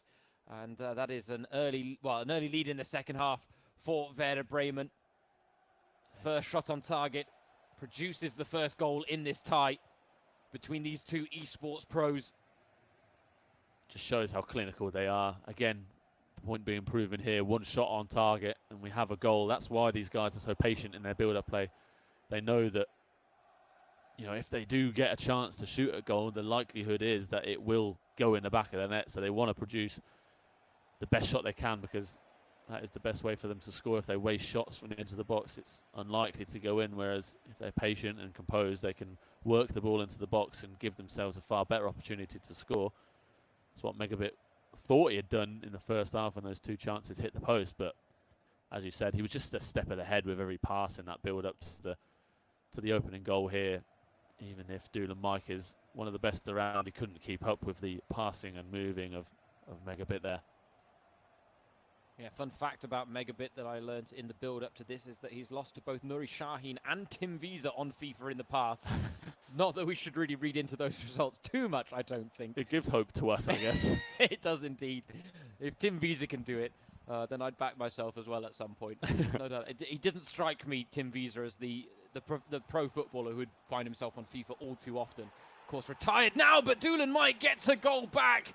Renato Stefan is the man who has levelled the scores before Megabit could make any changes. And we are all square once again between these two. No inches being given, it's fair to say. And the first shot on target for both players has found the back of the net. That's another really tidy goal. We're waiting to see the replay of that, because it was a nice one, just really well worked around the edge of the box. And as is often the case, when these guys get an inch of space out on the edge of the box, they can work it really well around, and the passing and moving is so impossible to stop, really. Even if you're an elite level player, it's hard to read exactly what your opponent is going to do. And again, near post finishing, that is outstanding from Doolin Mike, and Renato Stefan finding the top corner of the near post there with his left foot. And yeah, clinical, these two guys. 2 shots on target. We've got 2 goals and with 25 minutes to go. It's all to play for. Yeah, it sets us up wonderfully for the closing stages. Now, Wolfsburg's esports team were actually in action in the semi-finals of Malmö's Invitational Tournament on FIFA. And Doolin Mike was involved. He won his first tie 2-0. Unfortunately, kind of lost his rag in the second game a little bit. And I'm not overly surprised. The Malmö player was doing some things that certainly were deliberately trying to trigger Doolin Mike, I think it's fair to say, in terms of he was wasting time in the 50th minute of the second half. As Doolin Mike gets a chance, and he's pulled it back. He's gone ahead for the first time in this game. The comeback complete for Wolfsburg, and Doolin Mike, he's not losing his rag today. Instead, he stayed on point focused, and he's got himself back in this game and back in front. He's staying in control of everything here. Really tidy work from Karamoko. It's so rare that we actually see a shot like that go in. Usually the defence is set up well, but in that moment, Karamoko just got the wrong side of the defender, and Megabit was unable to get his defensive line back to stop Karamoko. And in the end, he took advantage of that little movement of space, that little touch ahead that he was, and a stunning finish across the goalkeeper into the far top corner. Really lovely from Doolan Mike, and you just want to make sure that Megabit doesn't come back into this game too quickly. 15 minutes to go. He knows that Megabit is going to be going all out to get this game back level again. And as we see, he'll be the man making some changes here. And it could be that man, Voltemeda, who comes on his gem, the trick up his sleeve for Bremen, the Voltemeda, who obviously became a bit of a hit for them in the virtual Bundesliga. And there was a famous social media picture with the striker himself, with Megabit and Dr. Hano. I think that is the man who's just come on for Claudio Pizarro. I'll see it in a second. Oh, it's not. It's Davy Selke who's come on. You know what? I actually think Voltemada got brought on in the last pause by Megabit. So he's already on. I think, yeah, he's already dipped into that pool of talent because he did become a fan favourite for him and Dr. Ahano during the virtual Bundesliga. This wonderful player, very physical striker that you can bring on in the final half an hour, and he injects a bit of pace up front. The problem is it's the pace at the other end that's causing Megabit problems. Weghorst going for that near post finish with Doolan Mike, and well saved in the end by Jiří Pavlenka. Corner taken short, as we see so often from these esports pros. Well worked to Gerhardt by Doolan Mike. Now it becomes a little intricate as he tries to thread the needle, but he can't quite do that.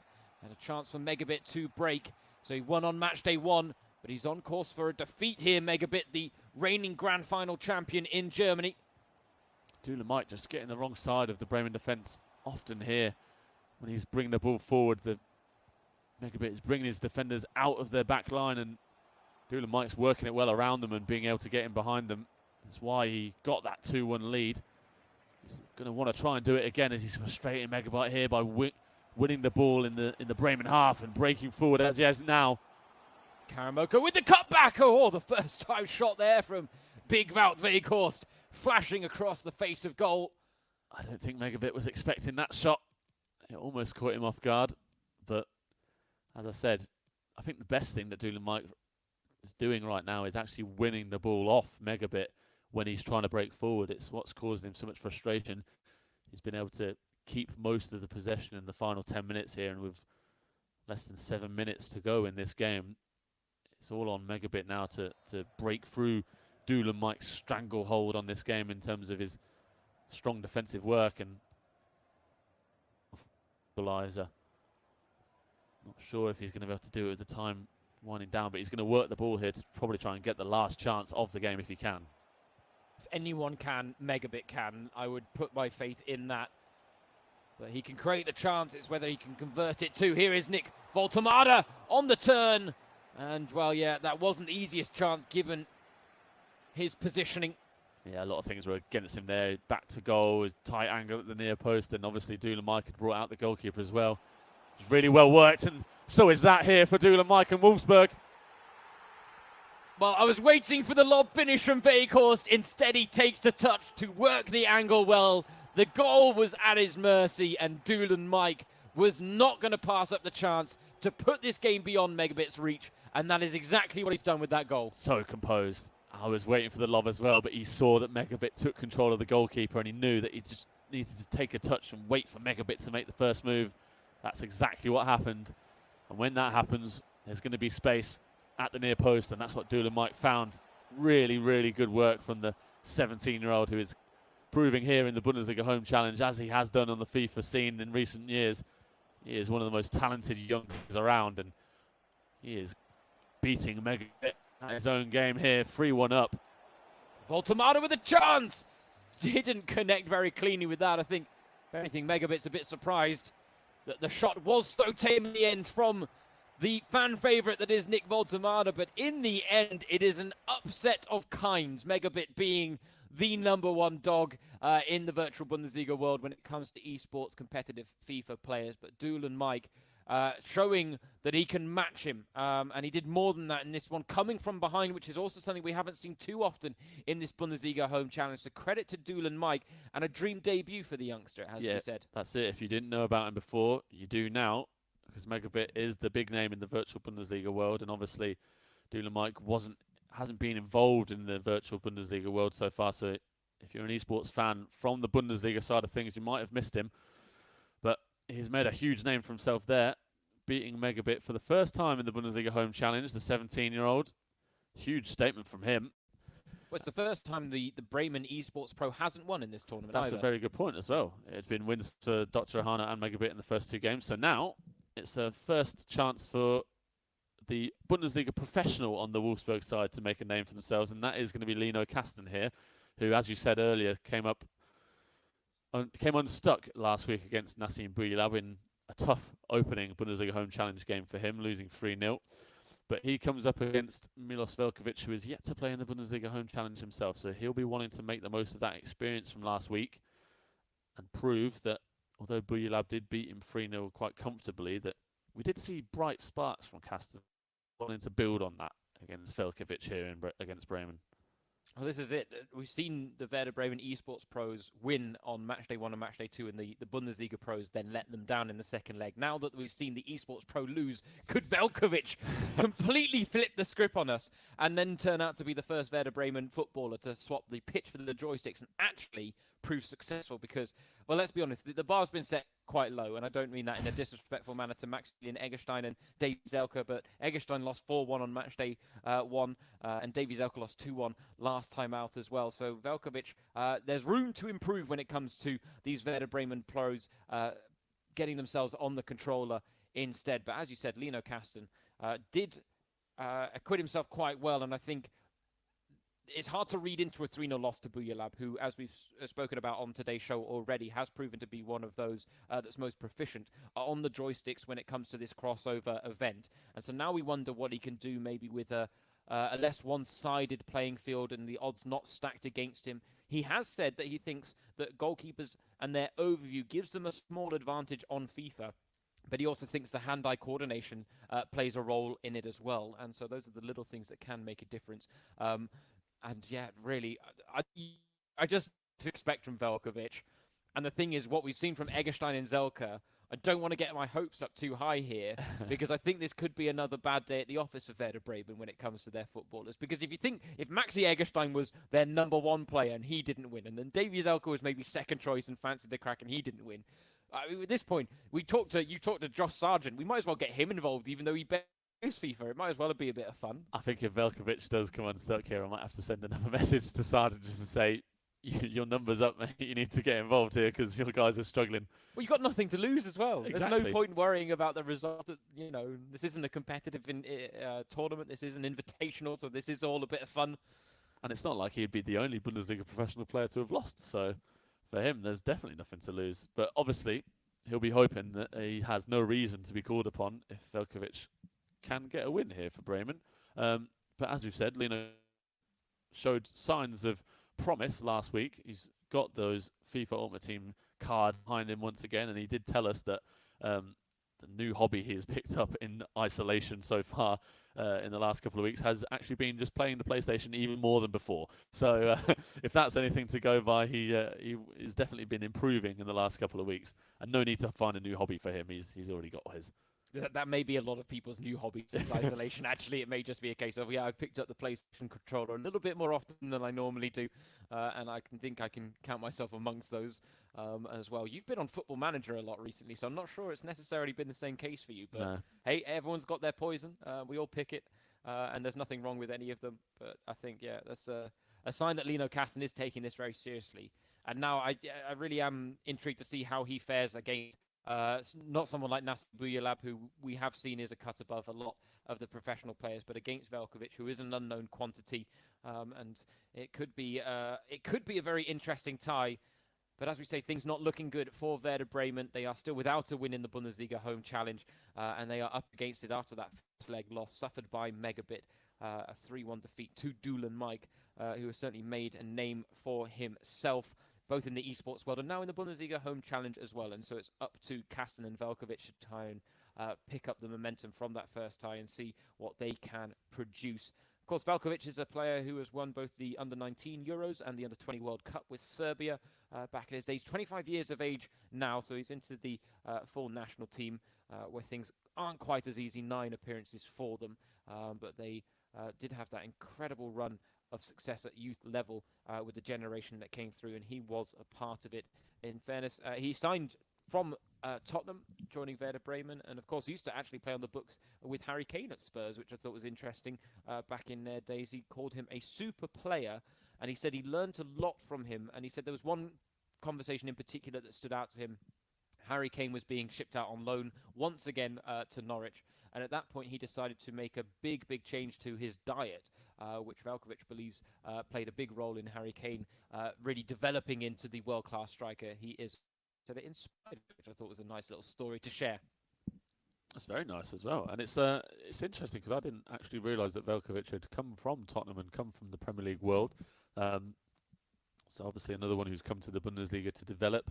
Still a young guy in a difficult situation with Bremen, obviously in their playing in the middle of their defence and struggling against relegation at the moment. And for Lino Kastner as well, he's another man you might not be too aware of unless you were watching last weekend where we met him for the first time. 19-year-old, born in Berlin, part of the Wolfsburg under-19s. He's made 33 appearances for them at that level. He's been on the bench for Wolfsburg just once in 2019-20 on matchday 14 against Freiburg, and he's been training with the first team on and off since October 2019. It's part of the future of the Wolfsburg team, the goalkeeper, who's been learning from Cohen Casteels in recent weeks. And let's see if he's been learning from himself and his own mistakes from last week against Brilach to take advantage of the time he has spent on FIFA and get himself a win against Bremen here. Bremen at home in green and Wolfsburg in white for you as we get things underway. I tell you, I would love Veljković in this tie around. I really would, after what we've seen from Eggestein and Zelka. And after everything that's happened to Werder Bremen in this Bundesliga Home Challenge, it really would be so fitting if he were to be able to turn this one around. But he is going to be up against it, against Lino Kasten. So Lino Kasten representing Wolfsburg, Veljković representing Bremen.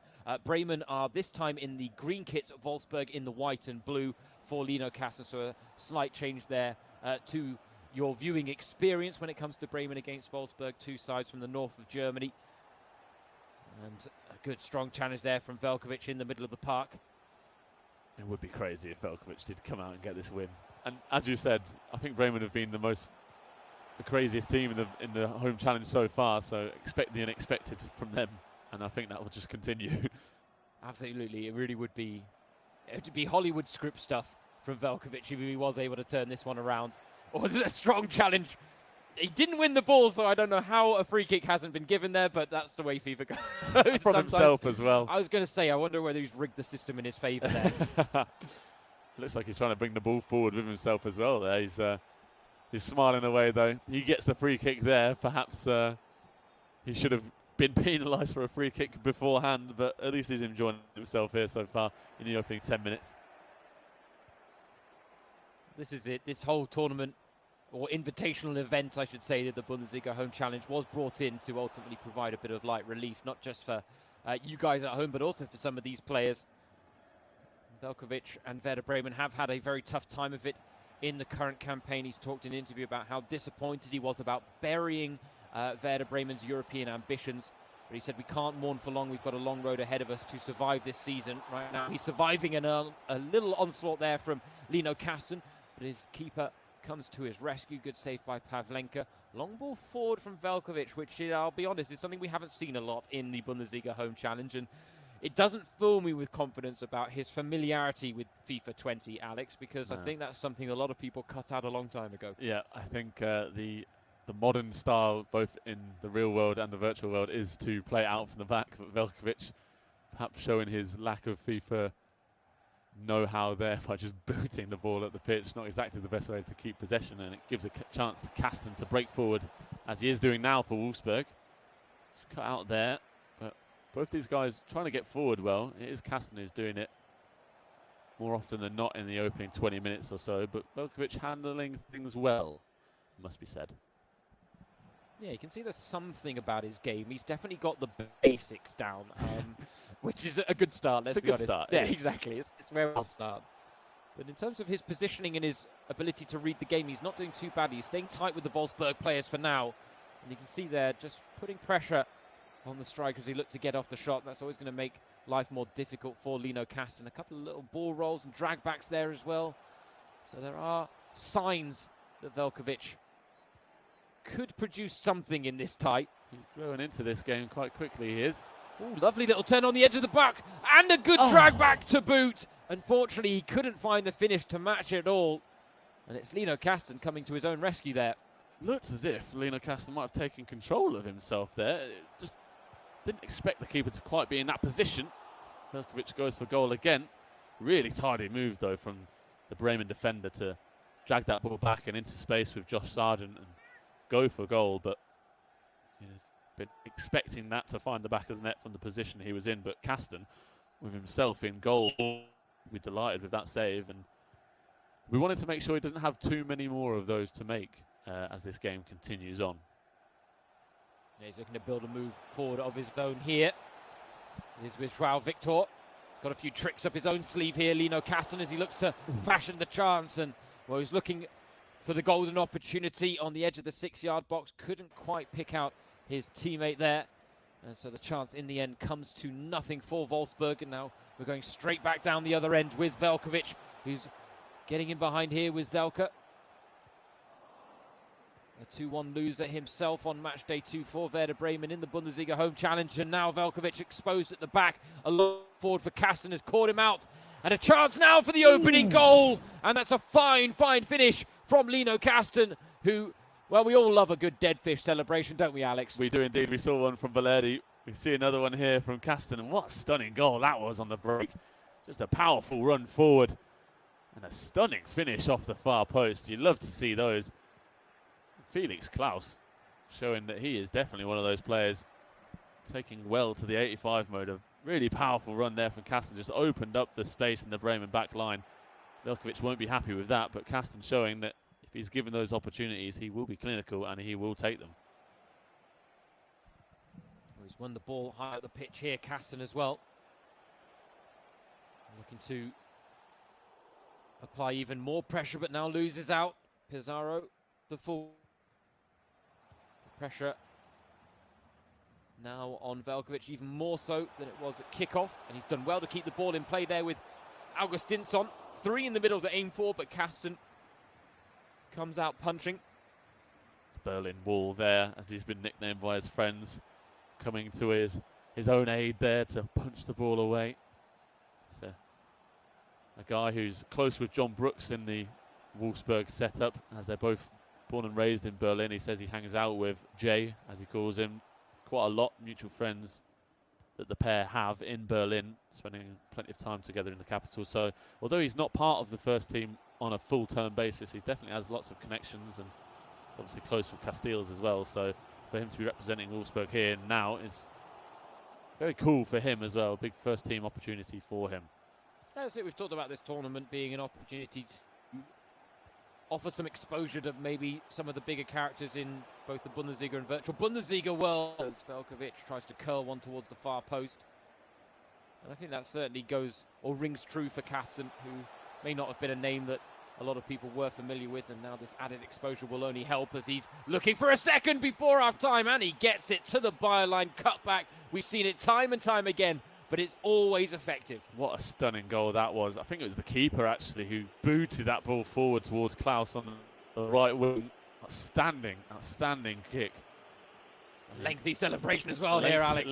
He's taking the mickey a little bit here with his celebration. Veljkovic seems to be taking it nicely, but a really lovely goal. That kick to start it off, and then obviously, as you said, getting to the byline, it can often cause so many problems for defences on FIFA, and he gets that cut back to his marker, and although the defender, I believe it was Gebri Selassie on the line trying to block it, although he was in the right position, he just couldn't get his block the right way.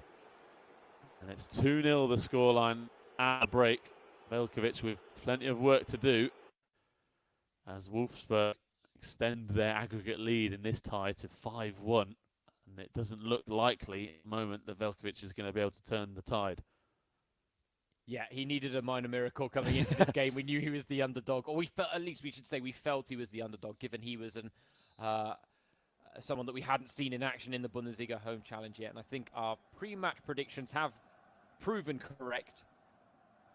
And it's interesting. I mean, there was a quote from Lino Kasten talking about his FIFA abilities, and he said, "I'm struggling to defend in FIFA 20, but I'm ice cold in front of goal." And I think he's proven that here today. He has struggled on the defensive end. Veljkovic has had a few opportunities in front of goal, and he has managed to carve out chances and find space. But when it comes to his work in the final third, Kasten has been absolutely merciless, has to be said. And he's got a 2-goal lead here. 5-1 now on aggregate to Wolfsburg in this blockbuster tie against Werder Bremen, one of the giants of the virtual Bundesliga world. Hasn't quite worked out for them in the Bundesliga Home Challenge. And unless Veljkovic could produce something really special here as he goes to goal, and that is a special goal to get us started. You love to see it. Matching Kasten, a curler from the edge of the box, inside, in off the inside of the post. And we do have a goal back in it now for Veljkovic. Fantastic goal in this game. Those little flicks between two players on the edge of the Wolfsburg box for Bremen, just earning Sargent that space. And he sends a superb curling finesse shot in off our post, and him to get back into this game early on. And just as we were saying, it looks beyond him to get back into this. Veljkovic answers and shuts up the commentators again. But 2-1, the scoreline early in this second half, and Veljkovic with the perfect way to start the second half.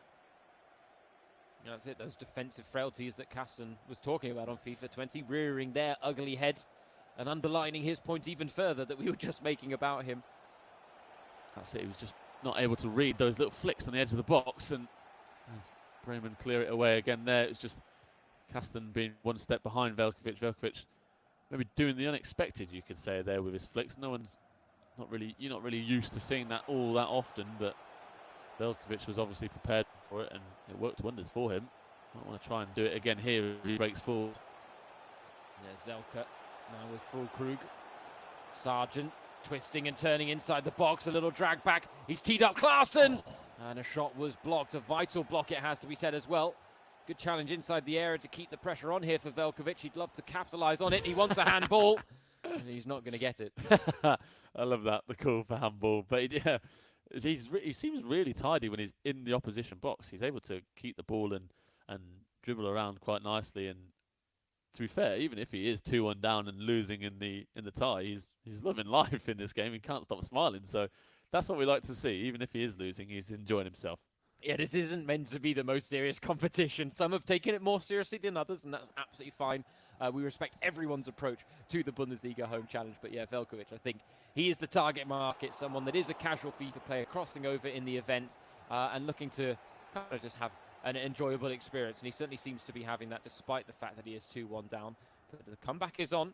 We saw Dulan Mike in the first leg come from behind to beat Megabit. Could Veljkovic do the same in this second leg against Lino Kasten? He was 2-0 down. Now he's pulled it back to 2-1. He's coming forward again with Eggestein. There's some good work on the edge of the area. Yuya Sarko, the substitute with the Joker goal. And, well, Veljkovic, it seems very soft, but a almost carbon copy of the goal he scored to pull it back to 2-1. Are you not entertained, says Milot Veljkovic. And indeed, a carbon copy, just getting that space on the edge of the box. And when you are afforded that much space, you really can pick your spot. He did it with Sargent, looking for that far post. And again, when you do have that time and space, that far post shot, that finesse curling effort towards the far end of the goal is so difficult to stop for the goalkeeper.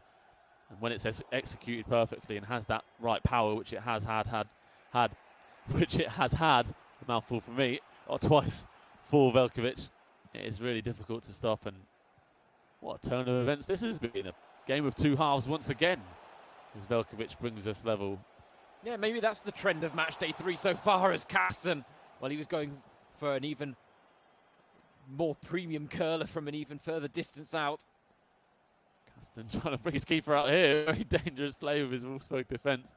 He just wants some more touches, doesn't he, in the back, Lino Kasten. He wants to get himself involved in the action in the virtual world as well. Maybe at some point we're going to see him try and bring the ball out with his own goalkeeper. That's it. Well, maybe a 2-0. If he was 2-0 up, I reckon we could have seen him maybe substitute himself up front and move himself further up the pitch. I don't think it'll happen at 2-2, but he's looking to maybe retake the lead here. Smart play with the pass to pick out the man that was onside. He's gone for the drag back, and it's a fine finish to the back post. Renato Stefan again amongst the goals, and he has retaken the lead here, Lino Kasten. And you have to say that was very well worked. All the right decisions made there, James. Superb play. He had an option to his right. You could see that he was just maybe slightly offside. The pass to the left was a bit riskier. There was a chance the Bremen defender would cut it out, but he put the perfect amount of power behind it. That through ball.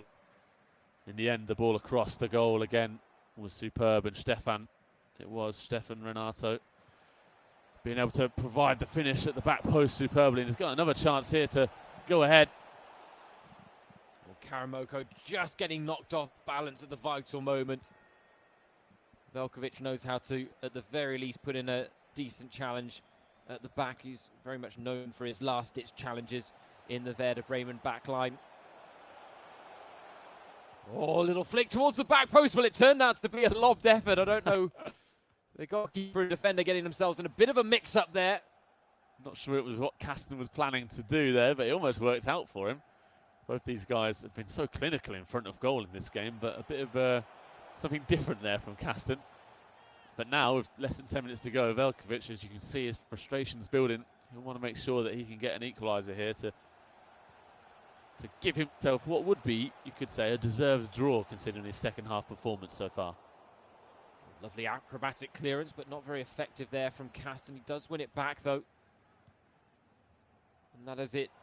Time winding down, the tie beyond Bremen's reach. It doesn't mean that Velkovic can't rescue a measure of pride for himself if he were to get a third, but he's in danger of conceding a fourth. Well cut out at the back.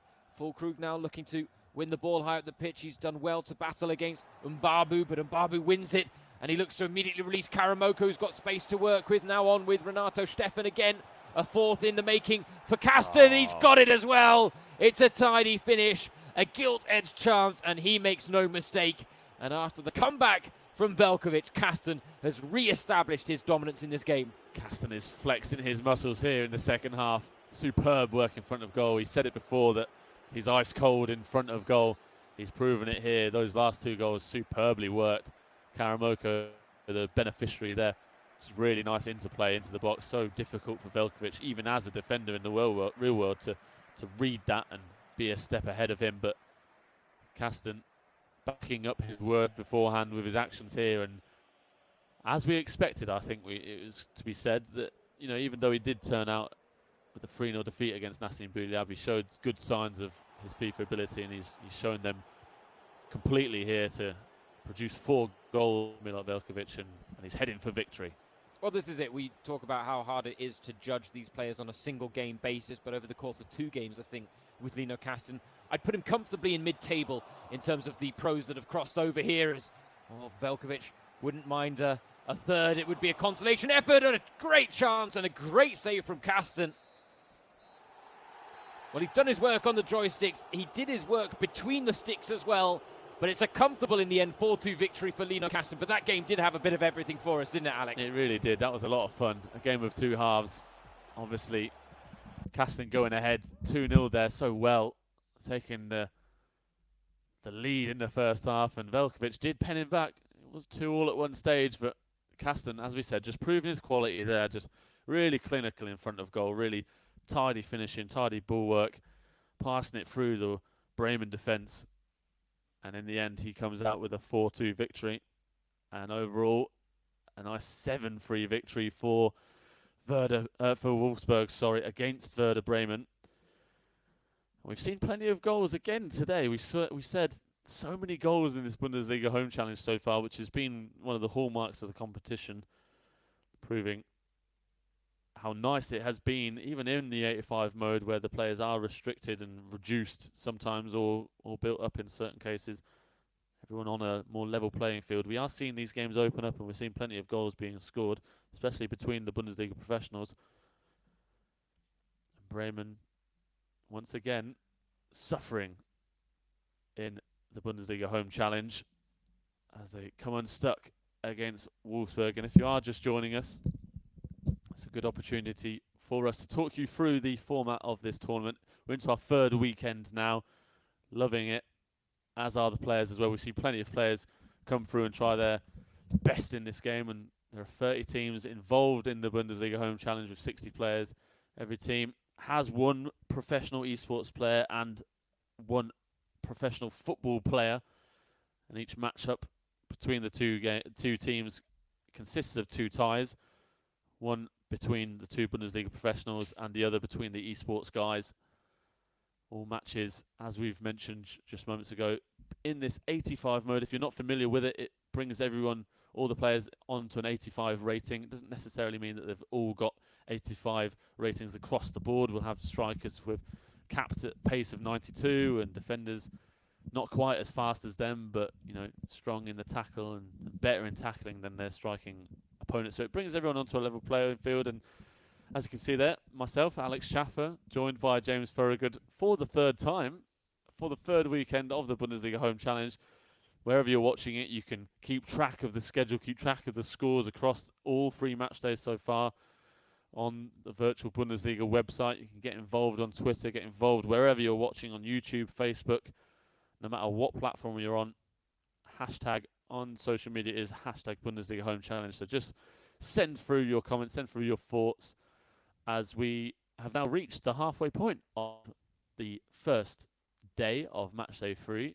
And we are preparing ourselves for the next game of the Bundesliga Home Challenge, which sees 2 Zweite Bundesliga teams, 2 second division teams in the Bundesliga setup. Arminia Bielefeld come up against Jan Regensburg.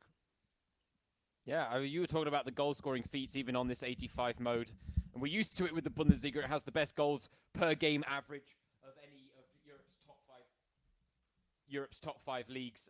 But when it comes to the Bundesliga Home Challenge, maybe we can start claiming that we also have the best goals per game ratio of some of the FIFA tournaments going on in the world right now to deal with this coronavirus crisis that has gripped the world and is certainly causing a fair bit of concern.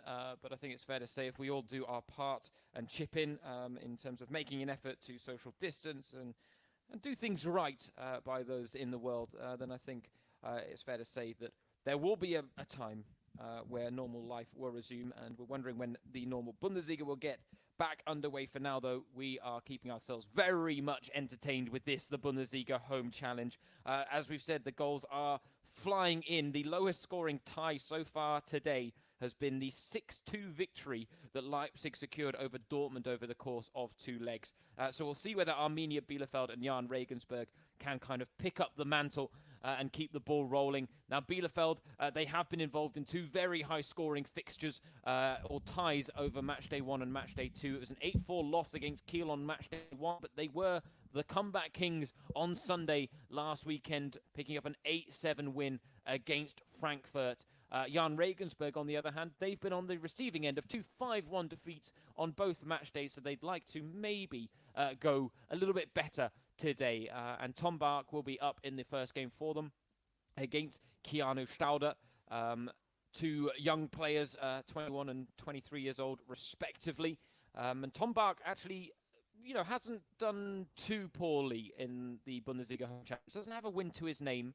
It was a 1-1 draw with Kevin Schlotterbeck on matchday 1. It was a 1-0 loss to Atakan Karasor of Stuttgart on matchday 2. But a 1-0 loss against Karasor, I think, based on the way we've seen him perform in this tournament, is no mean feat. And you really shouldn't look into it too much. And for Keanu Stauder, he's another of the new faces this weekend coming into the Bundesliga Home Challenge for the first time. So we'll be intrigued to see exactly what he can produce. But part of the fun of this is these unknown quantities that we have and the fact that we are almost learning on the go as well when it comes to just what they bring to the table, Alex. Yeah, that's it. And this tie is really fun as it pits 4 professional players against each other. We're seeing no esports pros here in this game. So this is I don't think we've seen that so far, have we? I don't think we've seen that either. So I was just thinking that. We've definitely had teams put out 2 professional footballers, but I don't think we've ever seen them go head-to-head in a tie. No, so we've got all 4 coming from the football pitch to the virtual pitch, and obviously for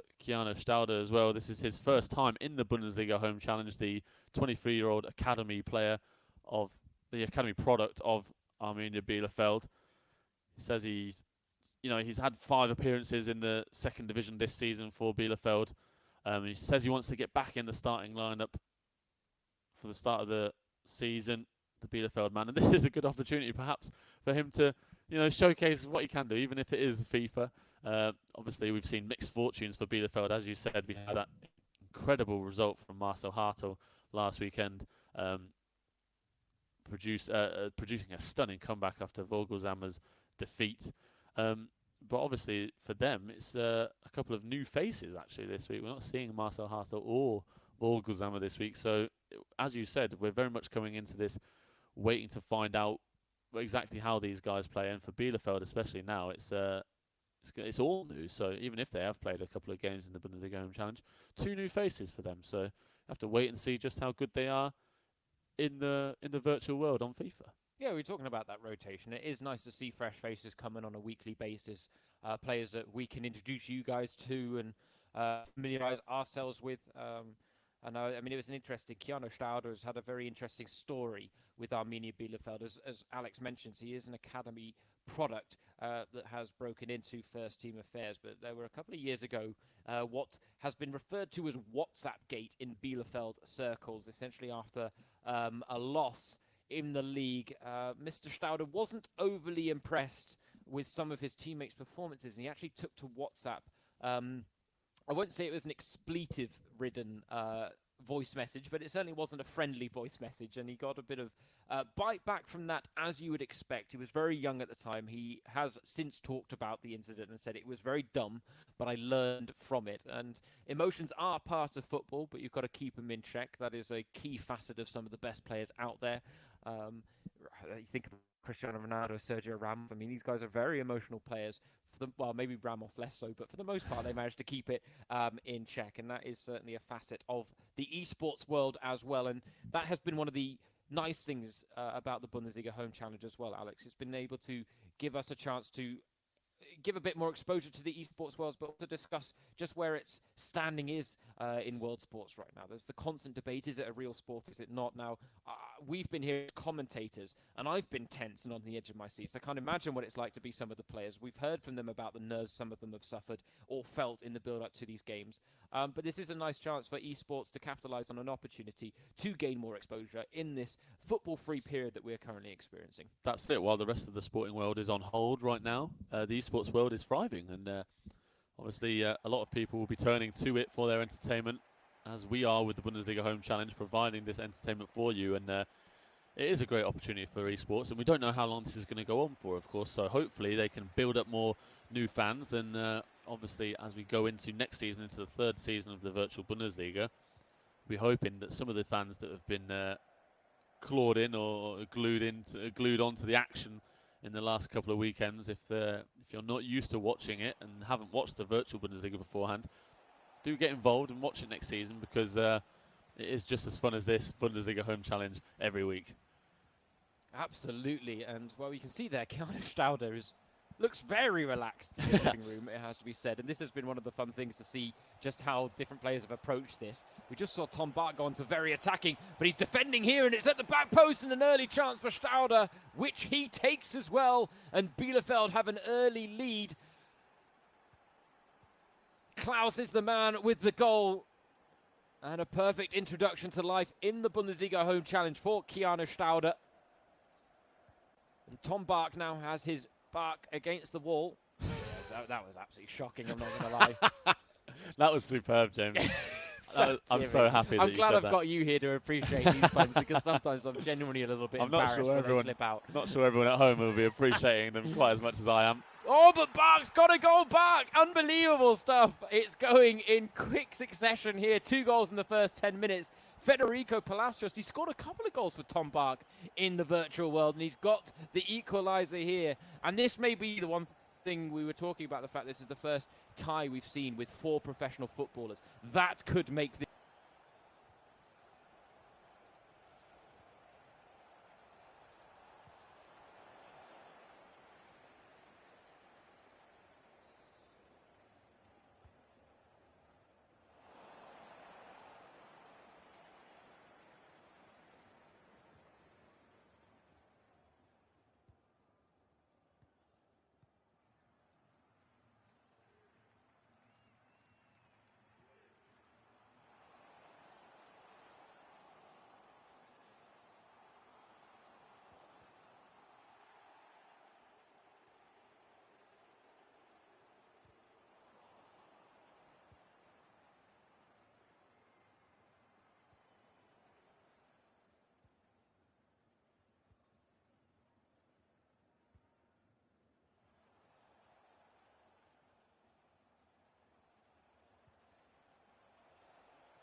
Bark moving the ball about in his back line well. I think we may have just dropped out for a second there, so if you lost us momentarily, we do apologise.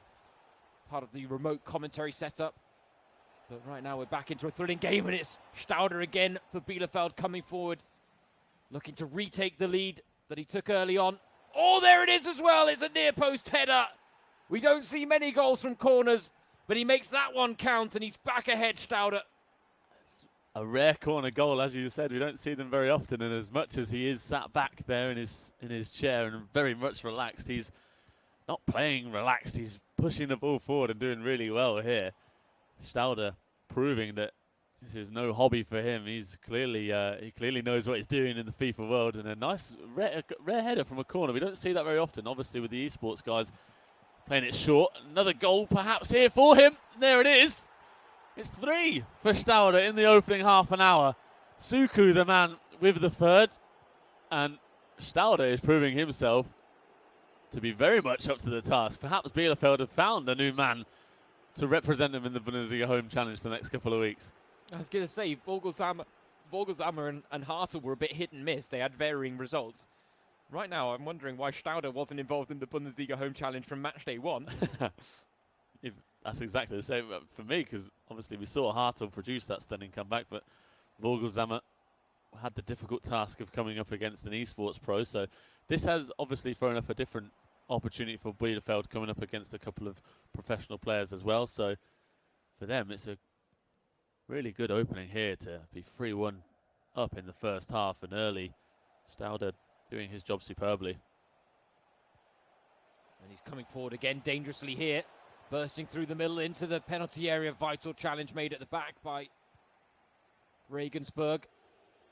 Bark now looking to move it quickly, but he's overcooked the pass, and it's straight out of play for a throw-in. Stauder with a few step-overs in midfield. Can't wriggle away from his marker, though. Kessler on the ball. He's done well to turn his man. And now releasing Okoroji. Again looking for the cutback. It's something that we've seen time and time again, but a mistake at the back from Stauder, giving Bark potentially a chance to get back into it, but he recovers well, intercepting a pass of his own. As much as Bark is 3-1 down, he is playing quite well. He's getting the ball forward well. It's just that final pass around the edge of the box which is lacking, whereas Stauder is having no trouble in front of goal whatsoever. He's been fantastically clinical, doing this sort of thing, getting to the byline and in behind the Regensburg defence. A good chance there for a fourth, but just didn't quite fall to him in the box. Yeah, but a great first half from Keanu Stauder, who, I'll be honest, I tried finding it out, but I don't know whether he is or not named after Keanu Reeves. I hope he is. We might, if he sticks around for next week and he's involved, we'll have to get to Bielefeld and ask about where that name comes from, because it would be quite fun. It's got to be inspired by something. You think it's not not a name? Yeah, it's not a name that's often used. Yeah. But he is looking really up for it in this Bundesliga Home Challenge debut. And he's taking a 3-1 lead in at the break. So relatively comfortable for Stauder. But I have to say, that was a very entertaining first half. And this may be the good thing about this tie between two teams that have both put out two professional footballers, is we may have a fair amount of goals and a lot of end-to-end action. This could be a very entertaining tie. And the thing is, as we saw last week, a 3-1 lead matters little in this one, but we have to say Tom Bark and Federico Palacios have had a tough time of it in the in the Bundesliga Home Challenge up until now. As we mentioned, back-to-back 5-1 losses for Regensburg, and right now they are up against it. There's another chance here for Stauder, and that was a whisker wide from Klaus. That was so close. As you said, Regensburg have come unstuck in their two games, but it had actually been Tom Bark who'd been the better of the two with his 1-0 draw, as you mentioned, and just a 1-0 loss to Karazor of Stuttgart. Federico Palacios has been the one struggling a bit more, losing 4-0 to Julius Kader and 4-1 to Burak Mai. So if this is anything to go by, it could only get worse for Regensburg unless it gets better soon. Tom Bark trying to bring them back within one goal early in the second half. Good save, though, early in this second half. He's keeping on coming forward, is Tom Bach. Yeah, he hasn't given up on this. There's no sign of the white flag being raised from his corner, and that is good to see.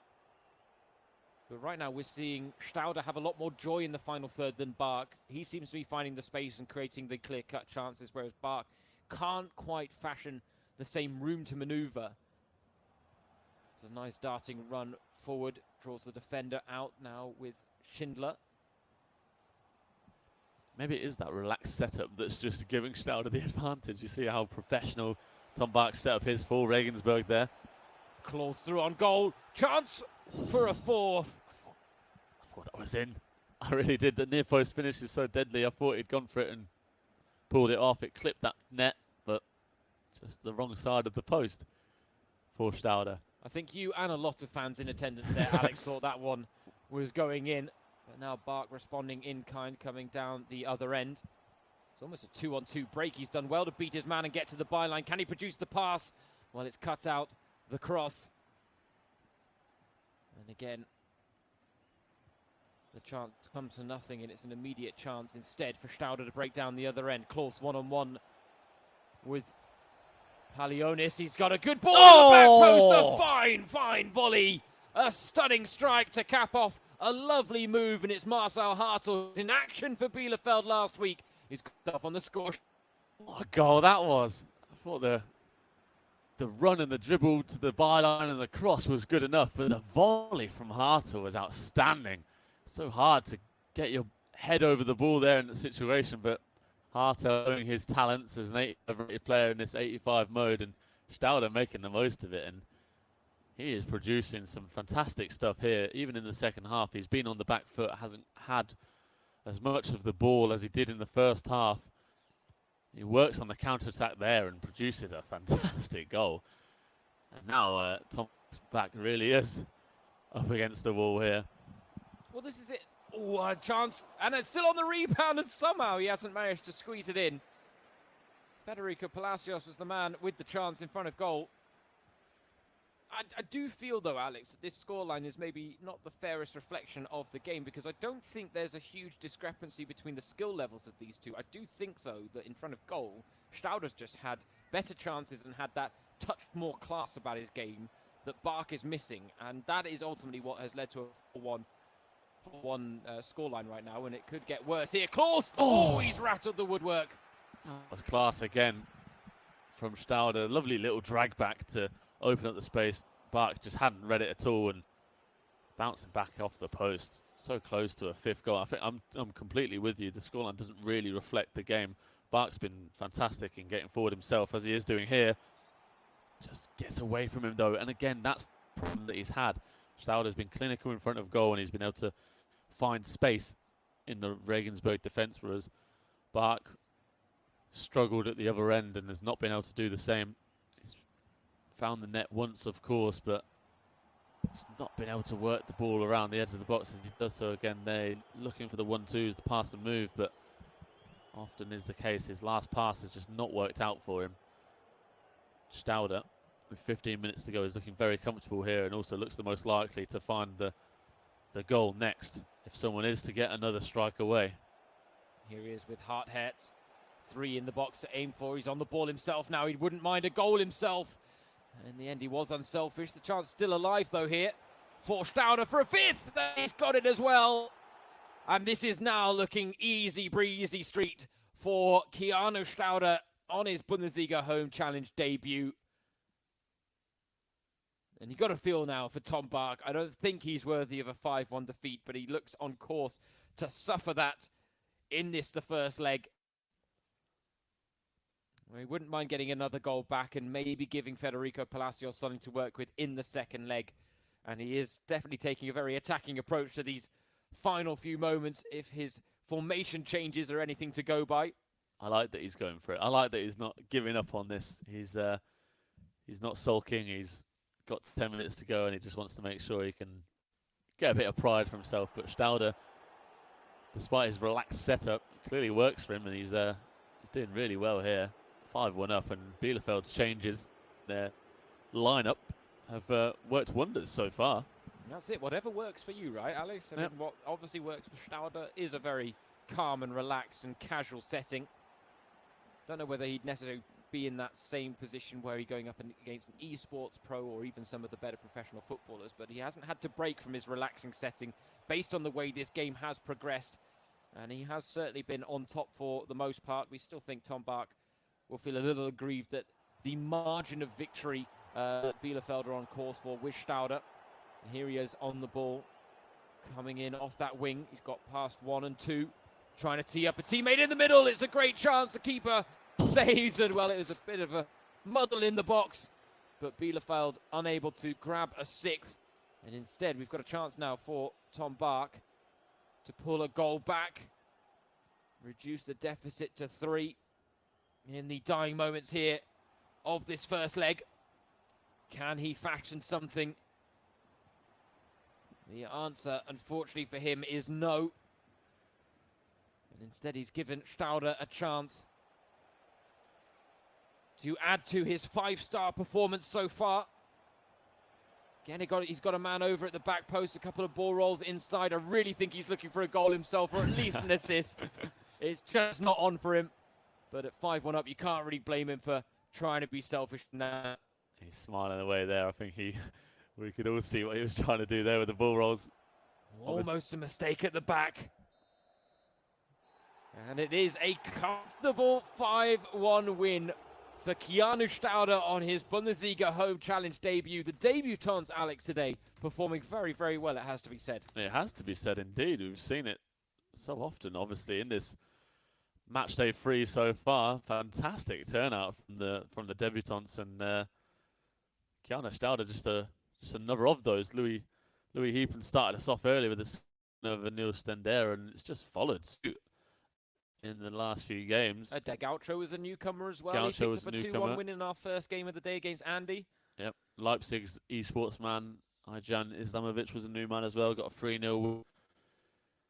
And yeah, it's just proving to be the new men coming in with that inexperience, maybe that fresh mindset.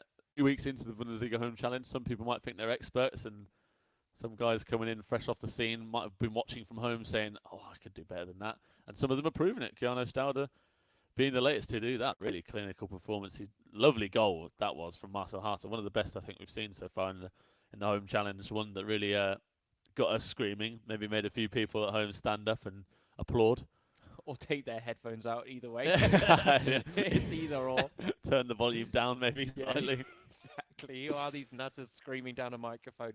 But we do get excited about this action, and the Bundesliga Home Challenge has been absolutely full of it. And the goals, they just keep coming, especially on this match day. We've talked about the 139 goals that were scored over the course of Saturday and Sunday on match day 2, and we are right now on course to break that top mark that has been set in the Bundesliga Home Challenge. And we are now gearing up for our second leg of this tie between Bielefeld and Regensburg. We talked about Regensburg have suffered 5-1 losses in both of their ties in the Bundesliga Home Challenge. Unless this ends in a 0-0 draw, that is going to change. There's going to be a change to the scoreline. Federico Palacios has had a tough time of it in the Bundesliga Home Challenge, it has to be said. A 4-0 loss to Julius Kader of Union Berlin, who has actually, in match day 2, proven to us to be an incredibly good player, beating an esports pro last time out. So read into that what you want. And then the fact is, after beating a player that has proven to be of the caliber of an esports player, Federico Palacios also suffered a loss to Burak Mai, who is an esports player. That was a 4-1 loss. So today, for the first time, hopefully he'll be taking on someone who could be at his skill level. We don't know much about Amos Pieper. He is one of the newcomers on the scene this match day, just like Keanu Stauder. So he's got something to look up to in terms of Stauder's result in that one. He was signed from the Dortmund reserves, a centre-back who has 123 youth appearances for BVB under his belt, but he's now been playing for Bielefeld, and he started the season actually as the 4th choice centre-back and hasn't missed a minute though since match day 7. And of course that's even more impressive when you consider that Bielefeld are currently top of the Zweite Bundesliga, on course for promotion when the season does restart. And the fact that he's gone from 4th choice centre-back to arguably one of their first choice speaks volumes of what he's brought to the Bielefeld circuit. 100%, and being only 21 years old to have that experience that he has in all those youth games, and playing in the 5th tier a few years ago, to now be with Bielefeld at the top of the 2nd division, having joined the club this season and at that age, incredible he's able to do on the pitch. And obviously he's now one of the most highly rated players in the 2nd division in Germany. I'm sure if Bielefeld do get to the Bundesliga, he'll be a key man for them next season. He could even be a man for them if they could be a man that we see in the Bundesliga if Bielefeld don't make it to the promotion, which they're gunning for. But we'll have to wait and see exactly how good he is in the FIFA world in comparison. We've not seen him yet. So for Palacios as well, as you mentioned, this is nice that he gets the opportunity to perhaps someone who's not quite as talented as the last two guys he's faced. Julius Garda's been one of the most impressive professional players we've seen, and obviously, as you mentioned, Burak Mai is an esports pro. His last two results going against him, 4-0 and 4-1 respectively. So he's got plenty to prove, and as we've said, we've seen second leg comebacks so often in this Bundesliga Home Challenge. We haven't really seen one yet today, so we're looking for our first of match day 3, and could it be Federico Palacios to bring us our joyful second leg comeback that we are craving so badly? We are craving it, but it's nice to see different trends emerge on every match day, and I think that's all in it. This Bundesliga Home Challenge has delivered up something different every single weekend, and not just every single weekend, but every Saturday has been different to every Sunday seemingly as well, and we never really know what to expect. Comeback Central is not where we're calling in at a lot on match day 3 so far. Instead, it does seem to be a trend where a lot of the newcomers are coming out on top. And we wonder whether Pieper may be another one of those up against Palacios, who has had a rough ride of it in the Bundesliga Home Challenge, and he's up early in the first chance of the game, almost bringing about the first goal that Pieper would have wanted. Palacios, there was a big sigh of relief there that he didn't go behind early in this one with the very first chance. That is exactly what he will be wanting to avoid. He may have just moved a little touch forward on his chair there in the opening minutes. Good opportunity for Pieper to go in front. That flashing shot across the face of goal. Worked the ball well, and we're seeing it so often. These Bundesliga professionals, I feel like they might have been watching the Bundesliga Home Challenge to pick up some tips, because they are playing so well. A lot of them, they're working the ball so well around the edge of the box and doing those things that the esports pros say is so key, working the ball to the byline, keeping possession around the edge of the box, and being patient and working for that big opening rather than having so many shots. Worked here. Klaus was through on goal. He went for the sweaty finish, Pieper, and you can't really blame him for that. We haven't seen too many of them today, it has to be said. But there was a defender in the right place at the right time for Palacios, who is surviving some scares in the early exchanges here, it's fair to say, against Amos Pieper.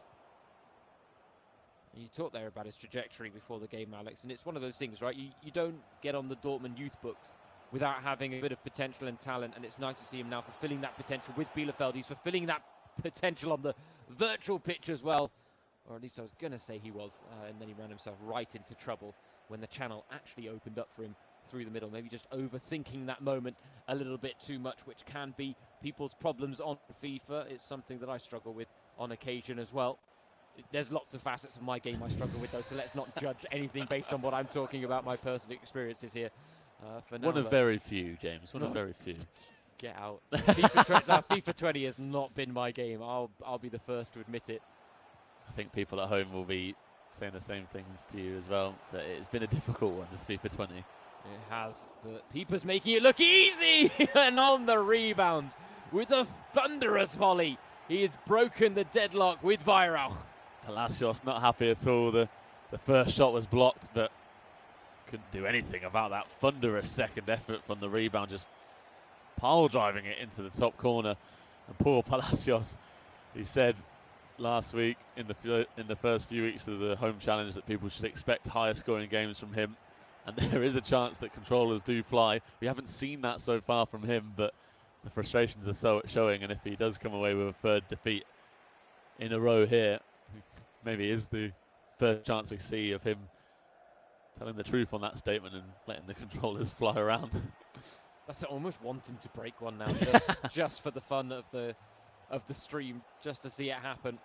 But no, rage quits have been few and far between, though there have been plenty of opportunities and cases where you would claim it would be warranted. Maximilian Mittelstädt stands out indeed. I think at 6-1 down against Schlotterbeck, I'd have been pulling the plug, but he took it on the chin, Maxi Mittelstädt, and he wasn't in too poor spirits after the game. He realised that he'd come up against one of the best out there in terms of the players making the crossover from the pitch to the joysticks, giving up their boots for the controller. Of course, a lot of them are back in training now as the Bundesliga starts to prepare itself for a potential restart. Rumours circulating that May could be the month where the Bundesliga does return to our screens. When in May, that is the question, as Klaus tries to turn inside the area. Not a lot of space to work with, well cut out by his marker. Pieper certainly picking up where Stauder left off, even if it hasn't been quite as prolific so far in the opening exchanges. Yeah, Palacios has weathered the storm of the early setback that he suffered, but he's not been able to get forward quite so well until now, perhaps as he's working the ball around the edge of the Bielefeld box. Looking for an opening.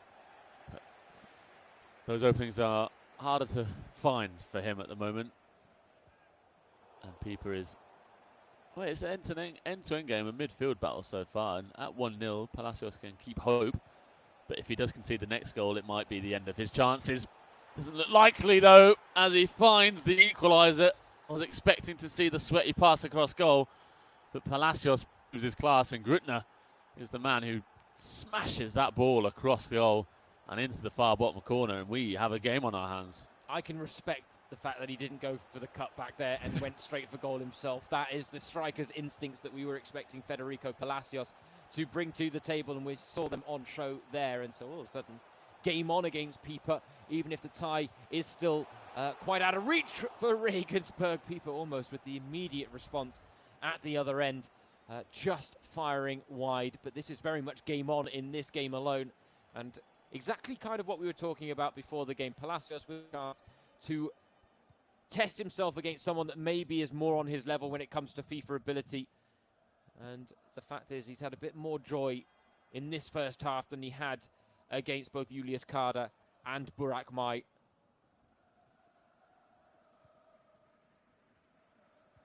Will there be one final chance in this first half? That remains to be seen. Pieper on the ball, trying to stretch the play and fashion some spaces out wide. He's got space now with Vogelsammer in behind the back line to the byline. He's only got one to aim for in the middle, but he's found him! And that makes all the difference. The lead restored for Pieper and for Bielefeld. Huge goal before the break. Really tidy and composed from Pieper, just working the ball to the byline. We're seeing it so often. I mentioned it before. These Bundesliga professionals are showing that they are learning the FIFA world really quickly, and Pieper there working the ball to that byline, looking for the cutback. He had the man in the middle, and as you see with the glance of those stats, he's had 5 shots already and almost 60% possession. Although the score is only 2-1, he has been the better of the two so far.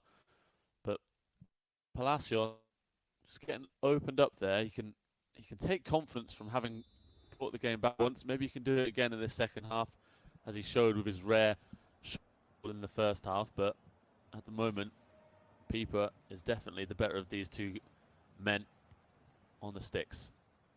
This is the for the Jan Regensburg team. They were one of the teams that from match day 1 have put out 2 professional footballers on each occasion of the Bundesliga Home Challenge. But Palacios now needs to do something that neither he or Tom Bach have managed to do in their 4-5 matches before now, if we include Tom Bach's. Oh, just as I say that, I'm about to talk about the fact that he needs to become the first Regensburg player to score more than once in a game, and he's just done it right there. I didn't even give me a chance to get the story out, but there Palacios has leveled the scores again.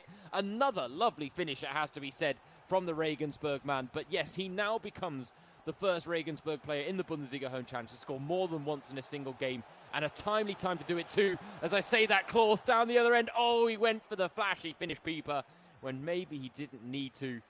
But this is very much an entertaining game.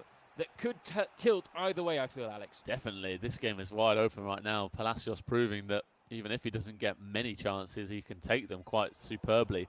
But we're often seeing these near post finishes and the tidily worked finishes into goal, but he's definitely a FIFA player who loves a powerful strike from a bit more distance as he goes across goal for a second time today. And defensive work with 10 minutes gone in this second half and already a couple of goals scored. It's important that he doesn't concede another goal to go behind, though, because he'll want to try and get into pulled the game back for the second time. Yeah, Pipa has taken the lead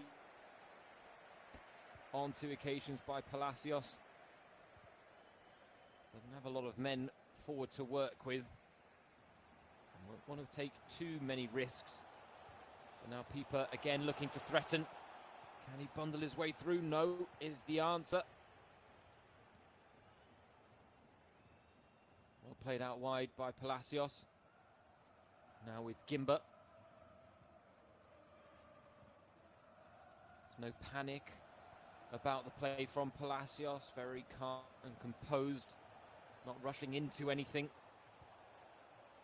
And that's certainly a facet that we've seen be a predominant feature of the Bundesliga Home Challenge. I think he's got Bark stood next to him, supporting him, telling him, come on, mate, 25 minutes to go, this is our chance. We can get a win here, at least in this game, not necessarily in the tie, but a bit of personal pride at stake here for Palacios. If he can come away with a win, it'd be big for him. Oh, it'd be huge. Not only would he then be the first Regensburg player to score twice in a single game, he would be the first Regensburg player to pick up a victory in the Bundesliga Home Challenge. It has proven elusive for Tom Bach and Palacios so far, and he does well to prevent that from turning into a more open opportunity for Pipa. Can he get something going forward? Next game up on the docket, Köln against Bochum. Bochum were debutants in the Bundesliga Home Challenge last weekend and suffered a defeat over 2 legs against Union Berlin. Köln, though, have been one of the more impressive teams in the Bundesliga Home Challenge so far. So we'll wait to see what those two can produce. For now, we enter the final 20 minutes here between Pipa and Palacios. Battle of the Peas, I've only just noticed that. Will it be GG's, though? That's the question. Here comes Pipa. Chance is on! Oh, dear me. Agonising for him. Oh, a mistake at the back from Palacios. And again, Pipa with the chance. And the keeper comes to Palacios' rescue. He's got to cut that out straight away if he wants to stand any chance of being the first Reagan to pick up a win here. Definitely. Pipa has shown already that he's good enough to earn his own chances. He doesn't need Palacios to provide them for him. He'll be wondering why his striker, I think it was Klaus Box, who had the opportunity from the pass across goal, didn't go for it with his left foot, went for it with his right foot, and in the end just couldn't get the angle on the ball. But a couple of really big opportunities there for Pipa to go ahead for a third time. Can he do it though from this corner? Batted away though by the Regensburg defence as Pipa keeps piling on the pressure. He's made some attacking substitutions. Hartl and Stauder now both on the pitch. Here he is with Klaus though on the turn. And the chance opened up for him, and he was unable to convert. That left foot of Klaus just letting him down there. It was a lovely turn. One of those turns you'd expect then to be followed by a finish into the bottom corner. Palacios just didn't read it, but Klaus's left foot letting Pipa down there. Unable to finish it. He's got it on his right foot here, though. Oh, and he hits the post. Incredible. How has he not scored again? Pipa piling on the pressure, and you feel like that winning goal is not too far away, but with every chance he misses, he's affording Palacios the opportunity to maybe snatch a win at the other end, which I think in the grand scheme of our love of underdog stories, I would almost hope he does. Yeah, I agree. Pipa's performed well on his debut, and I'm impressed by that. But at some point, you feel like Regensburg have got to get a win, but not like this, because Marcel Hartl has snatched it at the death for Pipa. Wide open there, lovely play from Hartl, and in the end, it's quite simple there to run through the defence of Regensburg and finish the job superbly. That's what he'd been lacking. He's had so many chances in the last 10-15 minutes. He just needed that finishing touch, and in the end, he took a note out of Palacios' book and just smashed it. into the back of the net, and with 5 minutes to go, it looks like Regensburg are still the only team not to have had a single victory at home challenge so far, as our underdog story continues. It does. They will remain the underdogs, basically. Is the way of things right now. You do feel it's got to happen for them at some point, but it doesn't look like today will be the day for Palacios. But this is certainly the best account he's given of himself. I think what we do need to recognise, though, is that Amos Pieper has really impressed in his debut here. If anything, I think he'll be disappointed to have conceded twice, but it has to be said we have seen that defending isn't necessarily the greatest priority for some of these professional players who are swapping their boots for the controller pad instead. It's definitely not the first priority for these guys, for sure, for a casual player. If you're playing against your mates, you're definitely wanting to score and outscore them rather than keep them out. It's something we're picking up on. It's a big pattern of this Bundesliga home challenge so far. And there goes the final whistle. It was indeed a winning goal for Pieper in the final 10 minutes. He has picked up a victory on his debut. Poor old Palacios once again on the losing side, and he certainly doesn't look happy about the prospect. Losses from 3 in the Bundesliga home challenge, but a stomping 8-3 win for Bielefeld on aggregate over the course of 2 legs. So they build on last weekend's comeback victory against Frankfurt, and again they are involved in another high-scoring tie. It has to be said, they are certainly one of the teams that you can guarantee for good value from a neutral perspective, no doubt about it. And the goals still flying in past the goalkeepers on match day 3. And I think our lowest scoring tie is still that 6-2 win for Leipzig over Dortmund. So 8 goals minimum seems to be the benchmark that's been set. We haven't broken double digits just yet, and we did do that on a couple of occasions last weekend. But based on the way things are going, I feel like that's inevitable, Alex. I think it's definitely inevitable, just because the goals are coming at such a premium right now, and these guys are being so attack-minded all the time as we prepare for our next game, which will be between Köln and Bochum. James Surrogate and Alex Chaffer, your hosts, in case you are just joining us. We are getting ready for game number 6 out of 8 day on Saturday.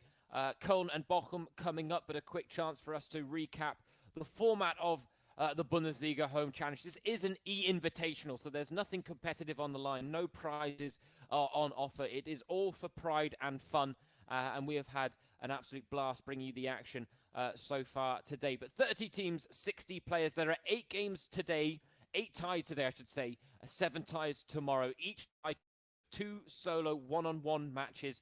The second leg of which will always be between 2 professional footballers who have pitched for the joysticks. In the games between Köln and Bochum, Noah Katterbach and Ulrich Bappo will be the representatives for either team. Of course, we are playing on the 85 mode, which does mean that there's a much more even playing field between the 2 players. It does mean there are still discrepancies in statistics when it comes to positional strengths. Strikers will be faster than centre-backs. Wing-backs will be faster than centre-backs. Centre-backs will then have better tackling rates and physicality than strikers. So it does even itself out, but it takes for the most evenly matched game mode on FIFA. And that's what we wanted to do. That's what we play in the virtual Bundesliga. It makes for a very competitive league there, and we wanted to transfer that across into this DFL Invitational, which has been put on to help cope with the lack of football on our TV screens in recent weeks. That may hopefully, fingers crossed, change soon in the coming months. But when you say that, it always has to be done in the most safe and secure manner. And that, I think, is what everyone is trying to work out, exactly how to navigate the current climate and still produce the premium product that could be something to alleviate some of the quarantines being adhered to right now, I think, is the best way to put it. But as we've said, the Bundesliga has the most goals per game of Europe's top 5 leagues, and the Bundesliga home challenge of all the FIFA tournaments out there right now is certainly smashing the goals per game ratio. And we are expecting Tim the Stranger Katnovatos' tie against Gianluca Bass, or Bassinho as he's known, to follow suit. Now, Bassinho and the Stranger both on the losing ends last weekend, so both have something to redeem themselves for, but maybe Bassinho more so than the stranger, given the fact that he was on the losing end of a tie against a Bundesliga professional in Julius Kader, whereas the stranger losing out 3-2 in a very competitive game against a fellow esports pro in Fabio 97, who has proven in the Bundesliga Home Challenge to be the cream of the crop, arguably. Definitely, yeah, the man for Greuther Fürth. We'll be seeing him in action in our final game today, this evening. But first up is the stranger and Bassinho. And as you said, Bassinho, arguably a little bit more to prove in the Bundesliga Home Challenge, just because he obviously came out on the losing side to Union Berlin's Julius Kader, who is a professional football player. So one of those rare defeats we've seen. I think it's the only win for a Bundesliga professional we've seen so far over a professional esports player. So for him and for the stranger, who obviously came out on the losing side as well last week, big points to prove. But as James said, we're expecting the goals to continue to flow. The stranger in matchday 1 came out with a 5-1 win over Timo Schulz of Stuttgart, and obviously was on the losing side against Fabio, but still 5 goals in that game, and Bassinho as well with 5 goals against Union's Kader. So plenty of goals being scored no matter who comes out on the winning side, and these two guys are two of the most talented esports pros around the scene, and both have shown glimpses of what they're capable of so far in the Bundesliga Home Challenge, and maybe they can continue to do that here in this game today. Yeah, Bassinho was put a post on Instagram in the lead up to this game, and he was very, very excited by the prospect of the fact that his partner is someone he calls the 5-star weak foot VBL legend Ulrich Bappo. So we've talked about Nick Voltemade for Werder Bremen, and the fact that they love to bring him on in the final 30 minutes because of his pace, because of his physicality that he can bring to the game. But obviously for Bochum in the virtual Bundesliga this season, Ulrich Bappo has become a bit of a legend, and now he is the man that will represent them in the second game.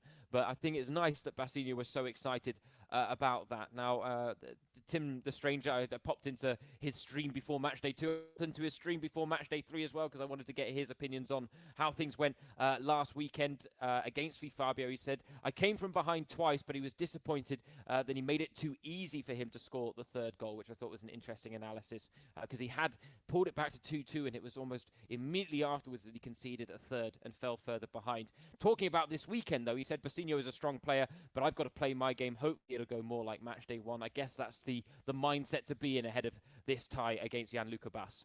Of course, yeah, he wants to come out and get a win for his side like he did in that first matchday 1 game against Timo Schulz, a big 5-1 win as well. And he really was one of the most impressive players from matchday 1 in terms of the esports pros. He really took that game by the scruff of the neck, and scoring 5 goals is a rare thing in the esports world. So for him, it was a fantastic opening show from him. But coming up against Fabio last weekend was a really tough test. He did well, and it was just that late goal for Fabio that won the game, and obviously another chance for him, the stranger, to come up against one of the best around him, Bassinho, the pro for Bochum. And yeah, of course, he'll want to try and make sure that his new teammate for this weekend, Noah Katterbach, who'll be coming up next on the professional side of things, who's yet to play in the Bundesliga Home Challenge. He's replacing Rafael Chichos for this weekend. He'll be hoping to give Katterbach a nice lead to build from in the second match of this tie, which will be coming up straight after this one. But yeah, these esports games we've had fun games all across the board, and it's hard to really tell from a pattern so far because we've seen so many different things going on. But these esports games are ones to really admire, just because you get a glimpse of how good these guys really are at the game. Obviously, the professional ones are so much more open and attacking, perhaps you could say, but these guys are so talented. And as an esports player, as a FIFA player myself, it's been really fun to see these guys performing, and even for me, picking up little tips and tricks from them and how they play so far this weekend. So we hope that if this is your first time really seeing these guys in action, if you're not used to watching them on stream or used to watching them in the virtual Bundesliga, we hope it's been helping you to improve your FIFA skills as well, taking some tips and seeing some things you might not have tried yourself in the FIFA world, and giving them a try in your own game and trying to pick up new things. Obviously not always easy when it's the 85 mode, but this brings out the best of the basic gameplay from these guys, and these guys are some of the best around. So if you're going to get tips from anyone, make sure it's these guys because they know what they're doing. As we can see, they are both lined up and ready for action. We've got a couple of 4-2-3-1 formations going up against each other, and we're expecting another really fun esports battle between these two sides. And I can't really tell which way this is going to go because both have a point to prove, and both have scored plenty of goals and shown that they are good attacking players in this 85 mode as well. And that's it. I think I would maybe give the edge to the Stranger pre-match, just about based on that 5-1 win against Timo Schulz of Tizzy Schubech, who were representing Stuttgart. And I think it's also worth saying that 3-2 loss against Fifabio is nothing to cry about because Fifabio, as we said, has proven to be amongst the cream of the crop when it comes to FIFA players and esports pros, especially in this competition. And I think, therefore I'd give him the edge, given the fact that Bassinho was on the losing side against a Bundesliga pro. But the thing with Bassinho is that was his first taste of the Bundesliga Home Challenge last time. And I wonder whether there have been things that he would have learned from that first game. And we could see him being very intricate here with his tactics and very deliberate with what he's trying to do. Player instructions being put in place as well. And so wonder whether he learned something from that he's looking to maybe execute today to hopefully get a better result against the Stranger, who, as we've said, comes with a pretty formidable reputation.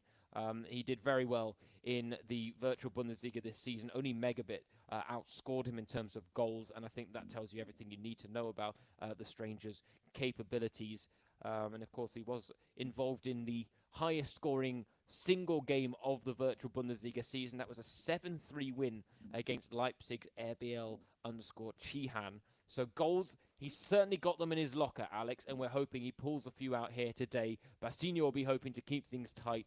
But I think this is a game that, yes, you're right, could go either way, but I'd edge it in terms of a pre-match favourite just in favour of the Stranger. I'd agree with that, and it's because last week Bassinho just couldn't get his gameplay going. He was being nullified by Carter really well, and he just couldn't get his style of play into action. He was struggling to get passes, really moving forward well, and it was often the case that Carter was winning the ball back in his own half and high up the pitch, actually further up the pitch than his own penalty area, and it was proving to be really frustrating for Bassinho. He'll be hoping it's a different story today, but I'd agree with you that the Stranger has to be considered the slight favourite coming into this one just because of the experience he's had. Yeah, and this is something, there was an interesting interview with Bassinho earlier this season where in the virtual Bundesliga, it's worth pointing out that Bochum were one of the, if not the best team in the second half of the season. I think they actually went unbeaten, if I'm not mistaken, and climbed from 16th to 6th. Yeah. Bassinho obviously played his part in that, but he was talking about the fact that Bochum, based on the way FIFA has set up their team, are actually at a disadvantage, especially in the 85 mode, because the wingers that would normally maybe in the 85 mode have a bit more pace have actually been made midfielders. So they're not left wing and right wing, they're left mid and right mid.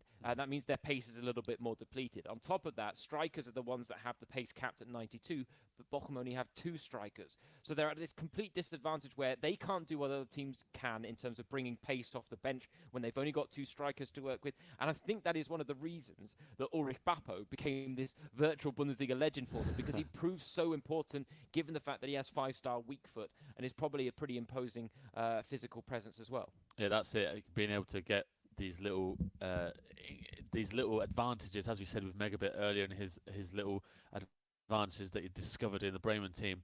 You've got to try and do that. And these guys are experts at being able to find these in their own squads. And obviously, it's not always easy in this 85 mode, which changes things up a little bit. Bassinho as well is used to playing with some of the best, and it's quite nice actually because he went 30-0 in the weekend league last weekend with his foot team, which is a Bundesliga foot team. We described it last week on the show. He's got so many star performers. He's got Player of the Month Sancho and the likes of Flashback Boateng, a nice red foot champion Manuel Neuer, and so many Bundesliga stars. It's fantastic to see that these guys are playing, well, Bassinho at least, playing with a Bundesliga-inspired Ultimate Team, which is always fun to see. And obviously, you can use the best of the best in the Ultimate Team world, but for him, he wanted to stick with the Bundesliga, so I can only give him a shout-out, a virtual high-five, if you will, and say thanks for backing the Bundesliga with your own Ultimate Team as well. So obviously, you can't bring that team into this game. But as much as Bochum are maybe at a slight disadvantage just because of their squad, which is a really interesting point actually, it was one that a lot of people might not have thought about. He is in the best position, I think, to perform with them just because of the experience he's had in trying to get the best out of those guys, even if they have a bit less in their squad than perhaps a Cologne, who are full of strikers, full of the likes of Jean Cordoba and Anton Modeste and Simon Terodde. Yeah, who also don't have pace to their game in this 85 mode, right? Which isn't necessarily the case with those Cologne strikers. But yes, in terms of front lines, I'd put in the 85 mode, I'd put Köln's up there with the best, like Frankfurt's. You know, Andre Silva, Paciencia, Dost. You've got here Terodde, Modeste, and Cordoba, not to mention Mark Uth as well. And even Florian Kainz, let's be honest, Florian Kainz in the first match day was our first ever hat-trick scorer in the Bundesliga Home Challenge, which doesn't seem as impressive now given the fact that I think it was last weekend we had 2 double hat-tricks scored by players. And so, yeah, maybe it's not quite as impressive. But no, they've definitely got a front line geared towards this 85 mode, whereas, as we've said, Bochum with a slight disadvantage handed to them by the FIFA gods or the FIFA developers who chose the positions of these players and only left them with 2 strikers and no wingers ready to work with. So the good thing for Bassinho is, having played in the virtual Bundesliga, he is well versed at coping with that type of squad, and that should serve him well. He was talking on what is called the Immer Wieder VfL podcast, so a podcast dedicated to all things Bochum.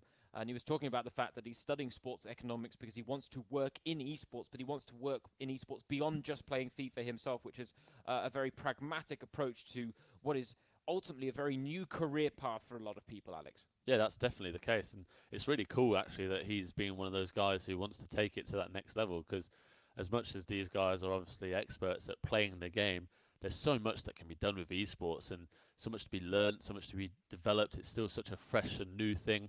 We're still learning how people want to work with it and where it can go, what it can give to the world, and what it can do in the world. So for him to already be at the young age of 21, having that mindset of wanting to be a bit more than just an esports player, he wants to be even more than that. It is really cool to see, and it shows these guys, more often than not, are mature beyond their years. And even if, from an outside world, you could say, as we get things underway here in Bochum, you could say perhaps that they're, sort of loners who are sitting at home and playing their games all the time.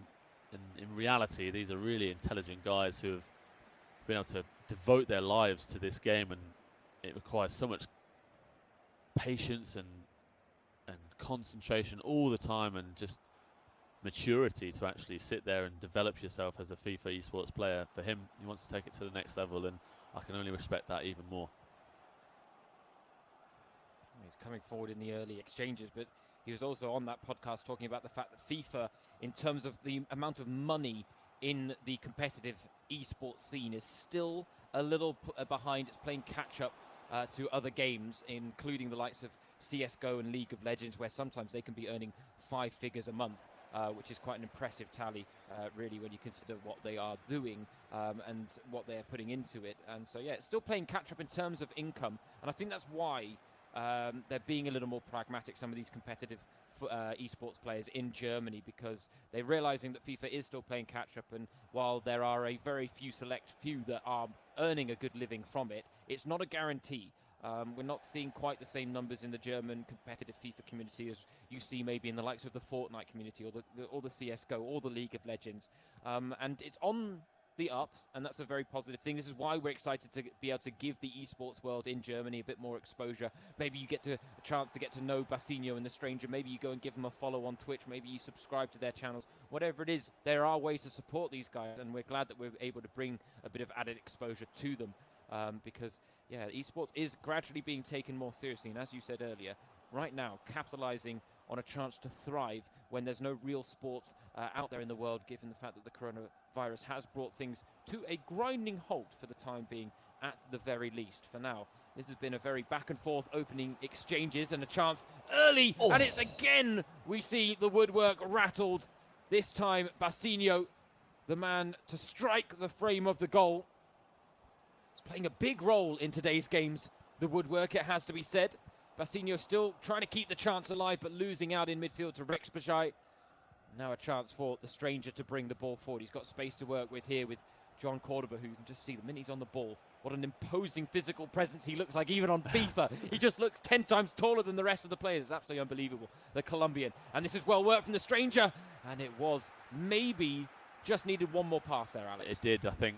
He's used to, obviously, a tasty tackle there from the stranger. Not happy about losing the ball. He just needed that one more pass. I think, he went for an earlier effort than expected. But you're right, I think the woodwork is playing a huge role in this weekend so far. I think it's the theme of Matchday 3 so far. I think we've seen it rattled 5 or 6 times already. So these guys, as good as they are at finishing their chances, it's still proving difficult for them, even in the Bundesliga Home Challenge, in this invitational game where these guys are playing for fun. They're taking things very seriously and they're going all out to try and get the victory. But as you said, look at Jean Cordoba. He is a beast, especially on this game mode. Just bringing himself up to an overall rating of 85, it becomes quite a difficult prospect to have to hold off. He looks like he's eaten another player. That's what it looks like. For now, here is Kainz on the edge of the area. Terodde back heel to Kainz. Well cut out at the back by Basinho. That's the sort of thing that's quite hard to read. You don't expect that back heel pass. So Basinho did really well there to read that back heel and get his defender in the right position, because it's so often and so difficult to read those different moves that these guys have. Basinho trying to build a move of his own. Well defended though by the stranger. He's lost out there in midfield. Winsheimer, Bappo up in support. The virtual Bundesliga legend in Bochum circles. It's quite nice as well that we've been able to learn about these virtual Bundesliga legends on each team, the likes of Walter Meerde for Bremen, Bappo for Bochum. Yeah, every year seems to produce new ones, which is always a nice thing. I mean, talking of overpowered players, I mean, we should mention the fact that there's a flashback SBC available in FIFA Ultimate Team right now that includes a man who used to be a legend amongst silver cards in the Bundesliga, and that is Alexander Esswein. I think he shot to fame on FIFA thanks to Bateson being such a big fan of him. Bateson being one of the really OG YouTubers out there in the FIFA community, and fell in love with Esswein. That's an interesting challenge there from the stranger. He doesn't even get a booking. Oh no, he does get a booking for Chicos. Well, that's in keeping. There's so many facets of the real Bundesliga world filtering over into the virtual world. The fact that Rafael Chicos picks up a booking is one of them, no doubt about it. But now Basinho trying to get himself on the front foot with Bappo. Went for that little unexpected back heel. The chance was there, but can't pull it off. Winsheimer back to goal. Bappo in support, trying to get it back to Winsheimer with the 1-2. Basinho struggling to find that final pass, which, as we've talked about, is so crucial at times in this game. Yeah, both these guys enjoying their spells of possession, but haven't really been able to get into the penalty area and get shots away in this first half. It's been a well-contested game, and defences have been on top so far. It's another foul from the stranger. He's getting very physical in this. We haven't seen a real tense affair where it's been, a bit full-blooded, but the stranger certainly trying to add that experience to our list on the spectrum of what FIFA does have to offer. Maybe that is the theme of today as well. We saw the first red card earlier from Jean-Claire Todibo, with Bastian Achipka getting sent off in his game. But plenty of tackles flying in from the stranger. He's been no stranger to the physical aspect of this game. Yeah, as I say, it really hasn't been something that we've seen too often. So much so that it's almost noticeable now when you see it in a game like this. You're like, oh dear, I haven't seen many breaks in play in a single game. But it does look like it's going to be stuck at a stalemate at half-time, the first leg. Basinho just booting the ball up there twice. Didn't expect the game to continue, and you could see him there. He was getting worried. He was getting worried, wasn't he? He was. That first half added time just kept on ticking over. He was expecting the whistle to be blown as he booted the ball up the pitch, but it almost came back to haunt him. Yeah, those are the moments we're going, ref, ref. Where are you? Ref, what are you doing? Blow the whistle, please. Anything to survive the scare at the end of the first half. But this really is quite an interest. We thought this was going to be an interesting head-to-head between Basinho and the Stranger, and it's definitely worked out that way as well. So little between the two, it has to be said. And the Stranger would love to get an early goal if he can convert this early pressure into an effort at least, but the pass is easily cut out. And you can see there Basinho adopting quite a conservative approach. His players weren't exactly streaming forward there after he had won the ball. And I really think that is, I think my biggest lesson learned from watching these esports pros is to not settle for half chances, but to go for the gilt-edged ones. And there are so many times they pick up the ball in positions where I go, oh yeah, I'd have a crack from here. I fancy my chances to curl it into the far corner and maybe test the keeper. But they really go for those chances that you would put in the 100% category, as they like to say here in Germany.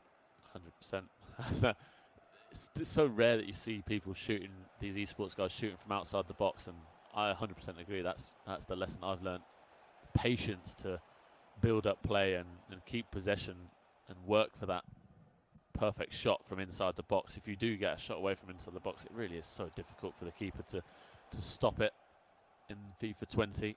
But if you can be patient enough and work the ball, those chances, even if you only have 2 or 3, can result in 2 or 3 goals. So we've also seen games where the first goal really opens up the play, and here comes the Stranger with Hartmann, but he's stopped in his tracks. I was actually just going to ask you, I mean, as much as I make the point about the fact that we have seen tight games like this where the first goal goes in, it really does open up. I'm starting to get the impression with this one, though, Alex, this is one that's definitely going to be decided by a single goal. I totally agree with you. This feels like one that's going to be decided by either a moment of brilliance or a mistake. These guys are so evenly matched. It's proven really difficult for either of them to actually break through, as we see Basinho signaling for a pause here on the hour mark. Neither of them have really been able to get clear-cut shots on goal, and I feel like, yeah, either a moment of brilliance or a mistake. I feel like a mistake is less likely just because of how good these guys are. So perhaps a moment of brilliance will bring us a winner in this game. But we still have plenty of time, plenty of chances to be had. But you can see these guys are both trying to force it. They're both not happy with how it's going, so they're both trying to force it forward a bit more than usual. And I think we'll see both guys change their tactics around here as well. Yeah, it does look like the Stranger, at the very least, is looking for a 4-1-2-1-2 formation to maybe make the difference. Just get that 2-man front line that you can get working off each other with a few little 1-2s that can make such a difference. It's funny, though, how often these lone striker formations seem to be preferred in FIFA, especially in Ultimate Team nowadays. And then a lot of times you'll see people start with one formation, change the minute the kickoff is taken, just to get players in different positions. And then a lot of times it really is a change to a 2-man front line, because having that interplay with 2 players up front as opposed to having a striker that's so isolated can be really key in fashioning chances. And that is what the Stranger will be hoping for. We didn't get a chance to see what changes Basinho made in terms of system formation, or maybe even his approach. We'll have to work that out as the game progresses, but got just over 20 minutes remaining in this first leg. Alex and I still waiting for that moment of brilliance that could potentially decide the tie. We're on tender hooks. I'm expecting it. I'm not expecting a 0-0.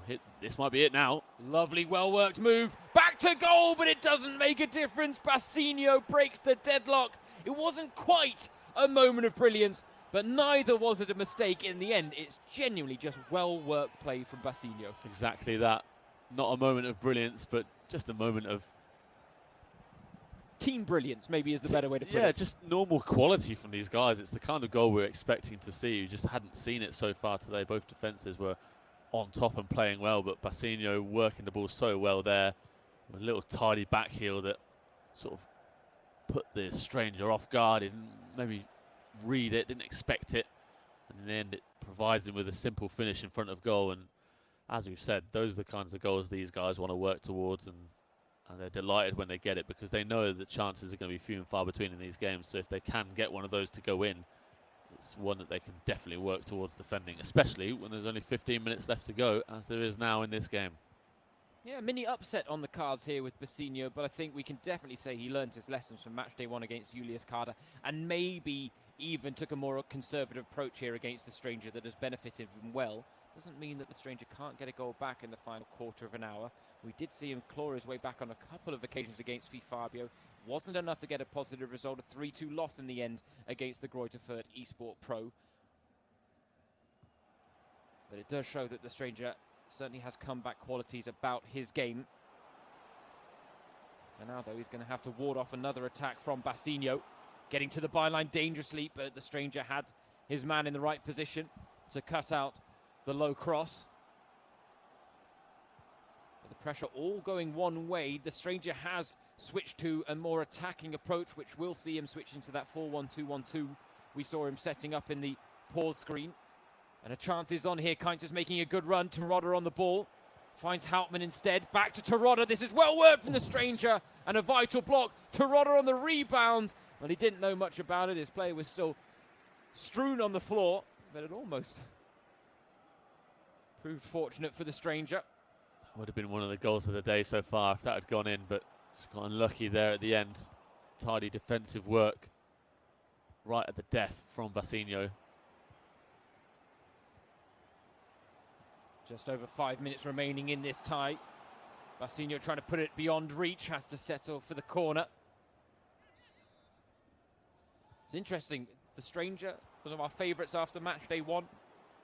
And he's struggled since to really impose his game. 100%. Oh, chance though now for Modeste. Time and space to work with. It is a break on for Köln. He's trying to get it back to Anthony Modeste! Modeste! Anthony Modeste, and he equalises in the 88th minute. A last gasp equaliser for the stranger. Such a lovely goal there, just a perfect amount of through ball power from Cordoba to Modeste so that he could run with the ball in his stride, take it away from the defender, and that finish is just outstanding. We don't see them go across the goalkeeper all that often, but to get it right in that far bottom corner, right off the far post, so impossible to stop.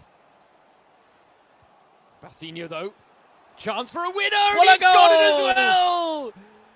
After suffering the setback of a last gasp equaliser, Basinho breaks down the other end, restores his lead, which will surely be the winning goal of the game, Alex. With seconds to go, that is an absolutely outstanding finish. You see, you get to the back, one back heel there. Oh, it's just beautiful. He's so quick to be able to see that his man was getting closed down by the defender and that he had a free man behind him. So good from Basinho to have the composure, having just conceded the equaliser. The stranger can only smile away there. He thought he'd got himself a draw, but Basinho earns himself a win with a fantastic goal at the end of that game to win it. Yeah, he was on the receiving end of a late goal against Julius Carter in the 3-2 loss last weekend, this time on the right side of it.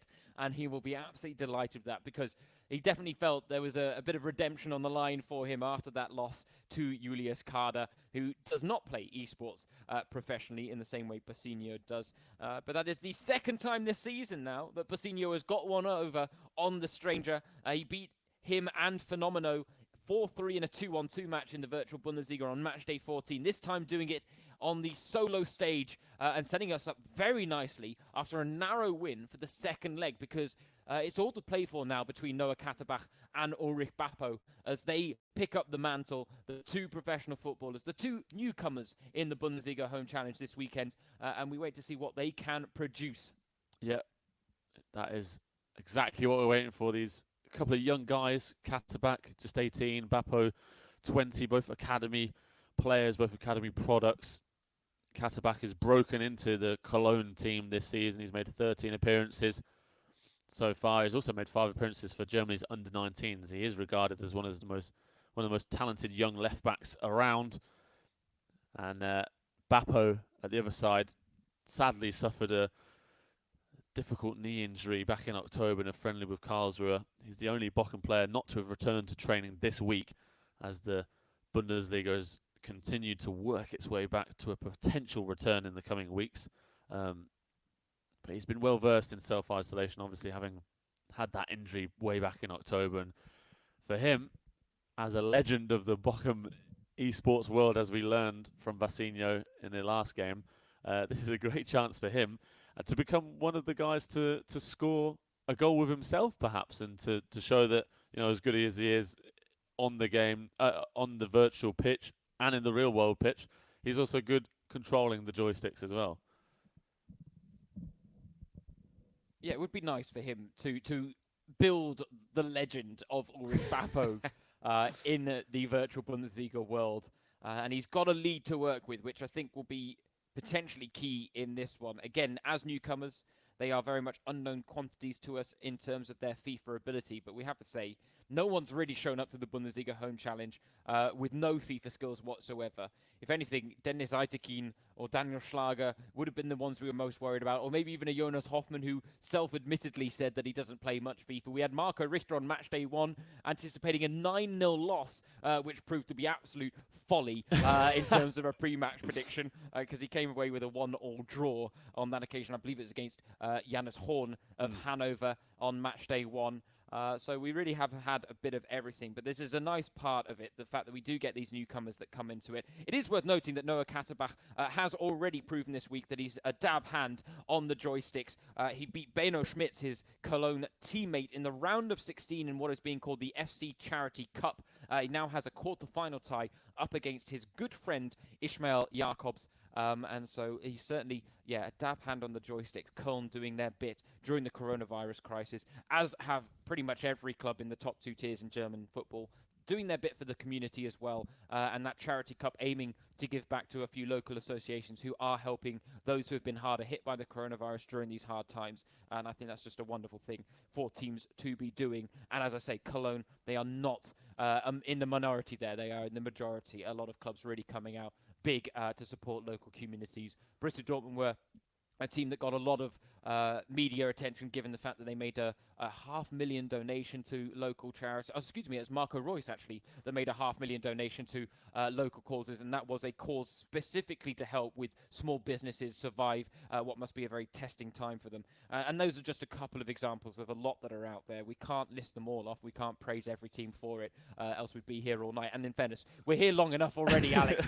on a near 8-hour stream of non-stop FIFA 20 action in the Bundesliga Home Challenge. And I say non-stop, we've got a brief pause in play, but that makes our lives a little bit easier. And it does also give us a chance to talk about things maybe outside of the Bundesliga Home Challenge as well. And we have talked a couple of times about Cologne, but I want to talk to you about them again because Markus Gisdol was talking about training this week, saying that the lads have lost a little bit physically, but he says they have been exemplary.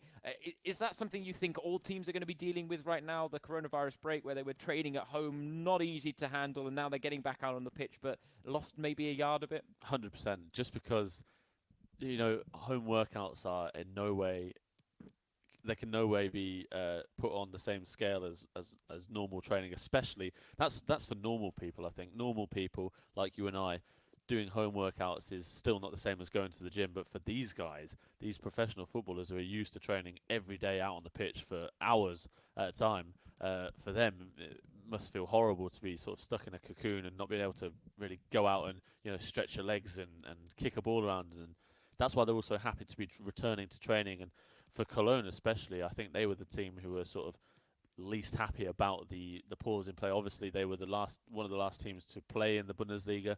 They lost that Rhine derby against Gladbach in the empty Borussia Park Stadium. But they are the team that were most informed.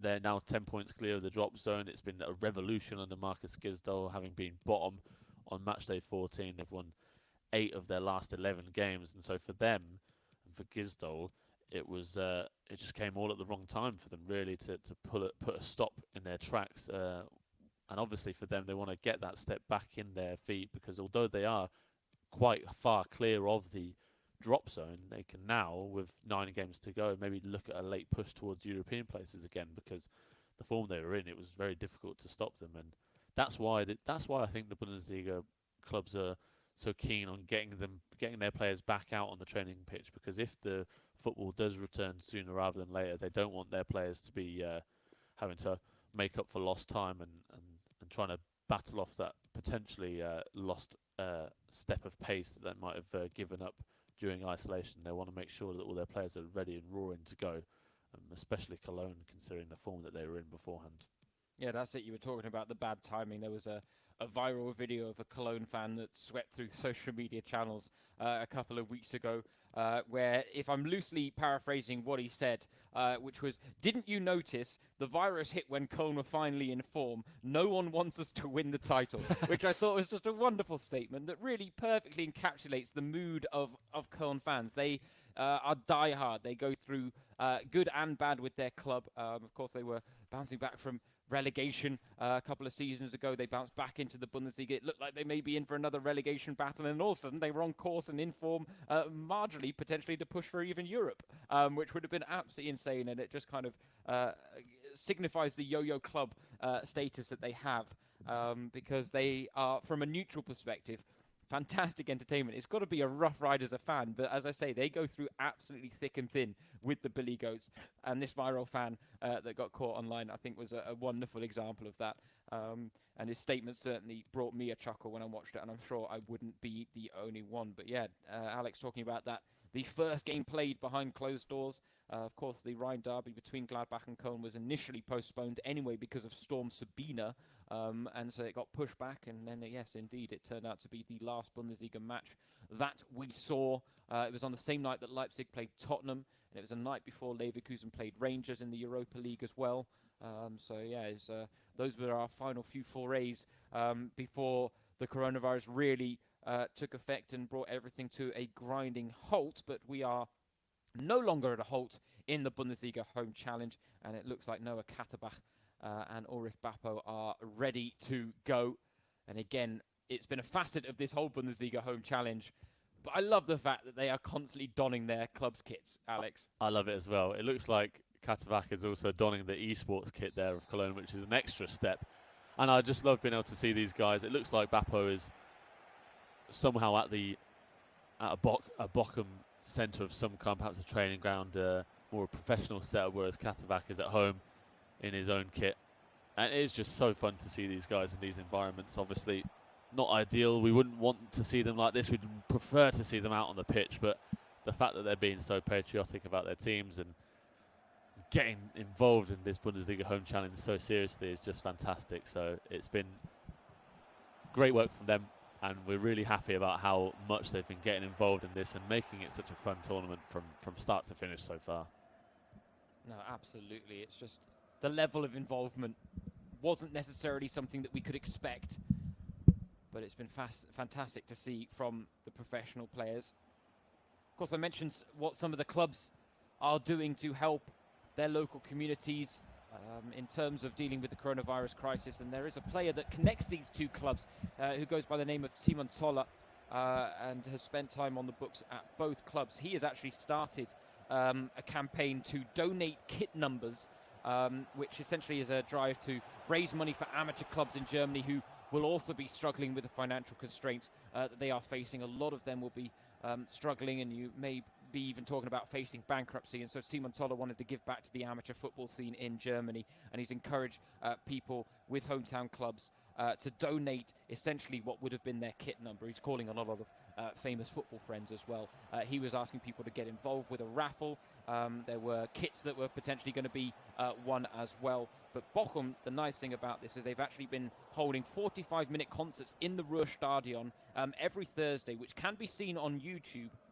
And any money raised or donated to the club for those events will actually be then donated to Simon Zoller's cause for the amateur clubs, which I think is a nice little moment of camaraderie between the two teams, Köln and Bochum, both coming out in support of one of their former players. For now, though, 15 minutes through, and it's been a tight and tense opening between Noah Katterbach and Ulrich Bappo. Not much daylight between these two players, and there's not much daylight in the tie. Just a 2-1 lead for Bochum after Bassinio's first leg win over the stranger. Bappo combining well here, getting himself on the ball now with Winsheimer. Back to Bappo. He's got a man over, making the run. It's back to Bappo, though. Oh! I didn't know whether that was going to trickle in or not. In the end, the offside flag was up against Winsheimer. What a well-worked move that was. That would have been one of the goals of the weekend so far, of course. From Bappo, just a pass and a move, and Katterbach had no way of stopping it.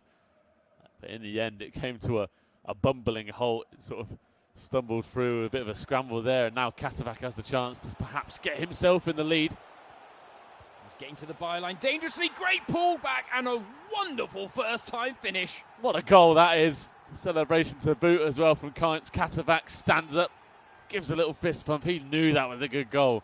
Really lovely from Cordoba there. The little flick on the left wing, and then a first-time finish on the left foot of the main man for Cologne in the Bundesliga Home Challenge, Florian Kainz.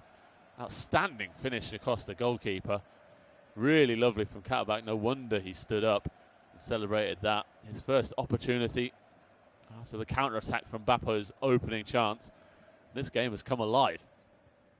Yeah, the tie as well. We're all level at 2-2. Thanks to that early goal from Noah Katavac. I think we may have even seen a dab there from him in his celebration. Throwing it back a couple of years, Noah Katavac with his celebrations there, but we'll take them as we come. Still, Salzor, I still can't get past Salzor's foam Wolfsburg thumb from last weekend. That's what I really want to see. It's a shame that he's actually wasn't involved again this weekend to pull it out again, but I've got my fingers crossed we will see him again in the Bundesliga Home Challenge, and that foam finger will be making another appearance. That's one of the things I've been most excited about, seeing how the players react to their goals. We've seen all manner of different reactions, and I think Katavac's been one of the best so far. Ooh, Bappo going for the back heel, couldn't quite pull it off. Simon Zoller now on the ball. Of course, on the books now at Bochum after signing from Köln. Oh, lovely 1-2. Has released Zoller in behind. He goes for one extra, and it makes the difference. Wintzheimer making it all square at 1-1. And again, Bappo, I have to say, is combining really well in the final third. Such good composure as well there. The pass, he had space with his man initially in the box, but the pass wasn't quite there. He was looking towards the back post as he broke through the Cologne defence, but it just wasn't there for him. Took a moment, waited for the play to sort of find itself, and in the end, cut the ball back and made a really good ball to then get a nice shot on goal. And both these guys proving that they've clearly been watching some esports football, because they're working the ball really well. As you said, the combinations that Bappo especially is producing are fantastic. These guys proving that they are no slouches in the FIFA world. They're producing some really good football and a couple of really good goals already. And there's another one. It's that man, Florian Kainz again. Katavac loving life with that celebration as well. Dancing away. Dancing to the sweet music of a second lead. Kainz, left foot. First time finish. He's done it twice in this first half. It really is funny. We've talked about how Modeste, how Cordoba, how Terodde are such imposing figures in this 85 mode, and it is interesting to see that Florian Kainz, it's almost like in real life, right, where you've got all these wonderful players to distract the defenders, and Kainz just gets to pop up in the right place at the right time, and it's working in the virtual world as well. And this is very much game on between these two, because Bappo is no slouch on the joysticks either, as we've seen. I think it's fair to say that you talked about it before the game, but that spell on the sidelines with his torn knee ligaments certainly has done his FIFA skills a world of good at the very least, even if it hasn't quite progressed his football career the way he wanted to. And he's got a chance here, and we're level again. Oh no, the offside flag is up. Putting a dampener in your works, James. I was going to say, do you know how many times that's happened in the Bundesliga Home Challenge? More than I like to admit, actually. But I keep getting ready for these big goal celebrations, only to see the linesman's flag deny me. I'm disappointed as well, because I do love the big celebrations. And that was, again, a really well-worked move from Bappo. So, as you were just mentioning it before, these guys, Bappo especially, really showing that they've made the most of the isolation period that we've been going through to work on their FIFA skills. Oh, another chance. What it a was goal. one pass too many, it seemed, but he makes it work, Bappo. Wanted to perhaps go for goal with that first opportunity, but in the end, he got a bit tight in the penalty area, and that back heel, I think it's with himself there. What a fantastic little move that was, and Wintzheimer is the man again, the beneficiary to bring it level, and a vital goal to make it 2-2 just before the break. And it restores Bochum's lead overall in this tie, and this has been one of the most entertaining first halves we'd had in the Bundesliga Home Challenge so far, and the most high quality, I'd have to say. Both these guys playing fantastic FIFA. Here is Kainz. It has been the battle of the braces in the first half. Kainz and Wintzheimer with 2 goals apiece, and so it will be level at the break. But Alex, you are right. That was a rock'em sock'em style of first half, and now we wait to see who in the second half can maybe land a knockout blow that will pop the other's head off.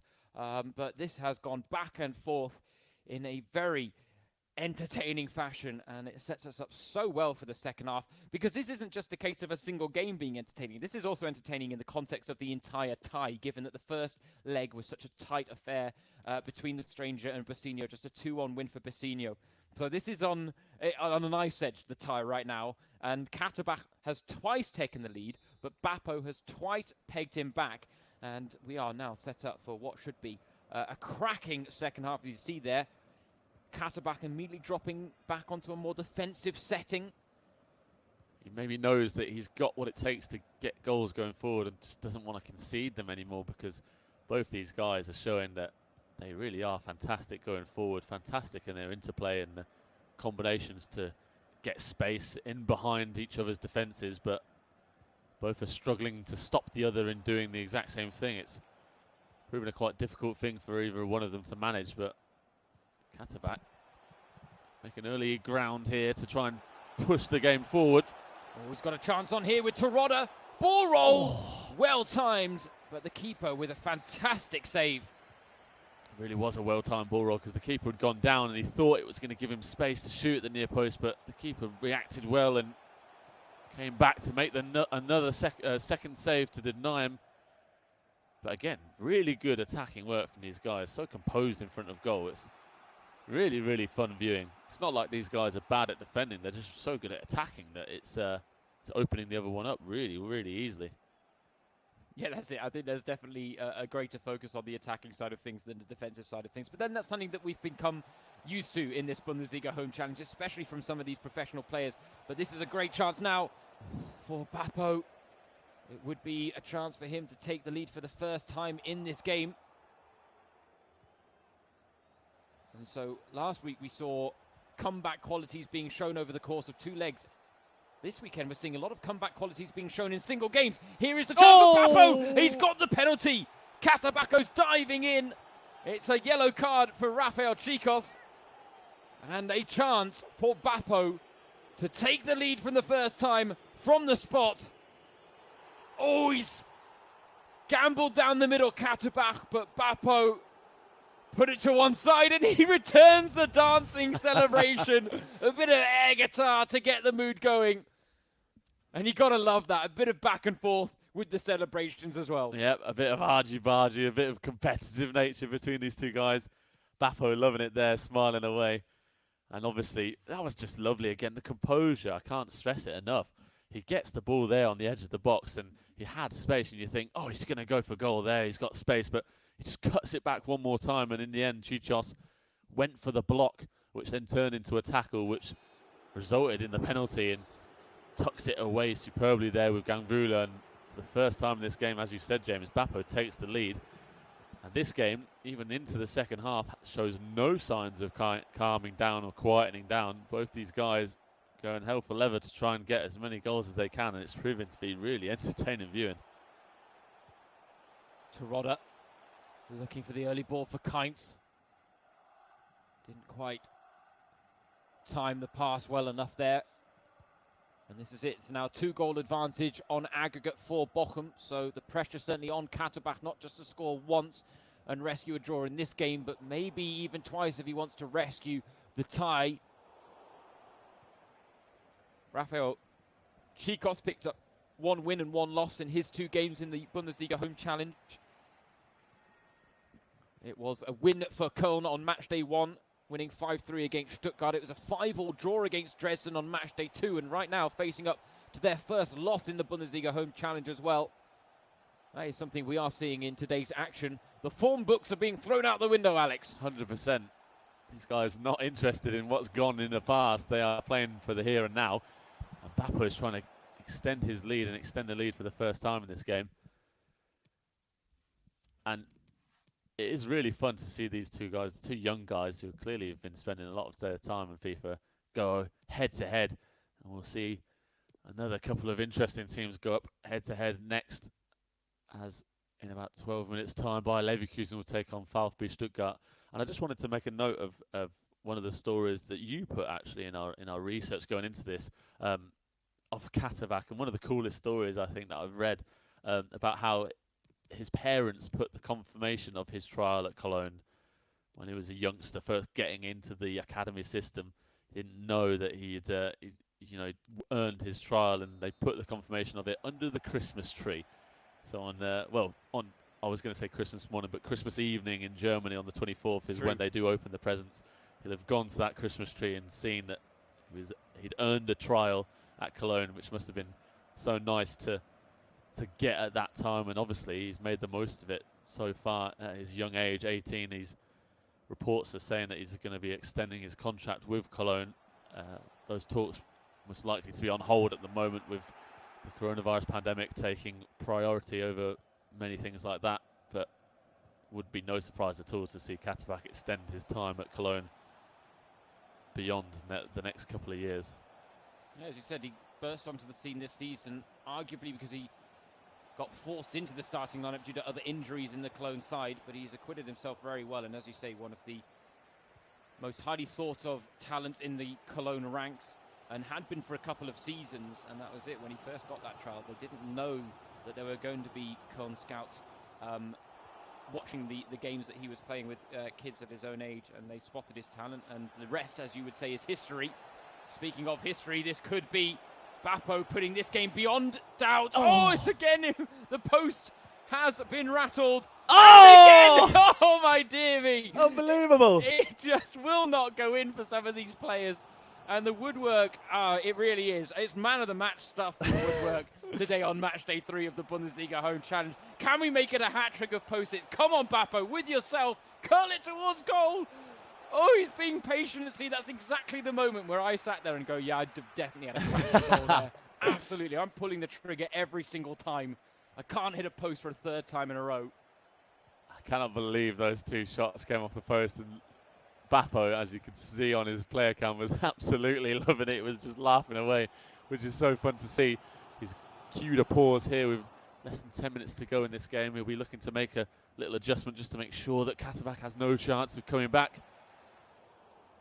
It's funny, when a ball hits the woodwork, the first thing I always think of is the fact that I'm not allowed to talk about the woodwork coming to anyone's rescue, because my father-in-law, and rightly, made a very strong point to me. He said, how can an inanimate object rescue anyone? He said, it's not like the woodwork moved to save the goalkeeper. It's just there. It got hit. That's all that happened. So it's like the first thing, I make sure never to ever talk about the woodwork rescuing a player or a goalkeeper or a team. And I think, yeah, he makes a very good point about that, but it's always in the back of my mind as a result. Instead, for now, Winsheimer coming forward. We haven't seen much from Katterbach in terms of attacking threat in the last 10-15 minutes. He's had a tough time of it since falling behind from that penalty. And you have to say, Bappo is now defending to the hilt.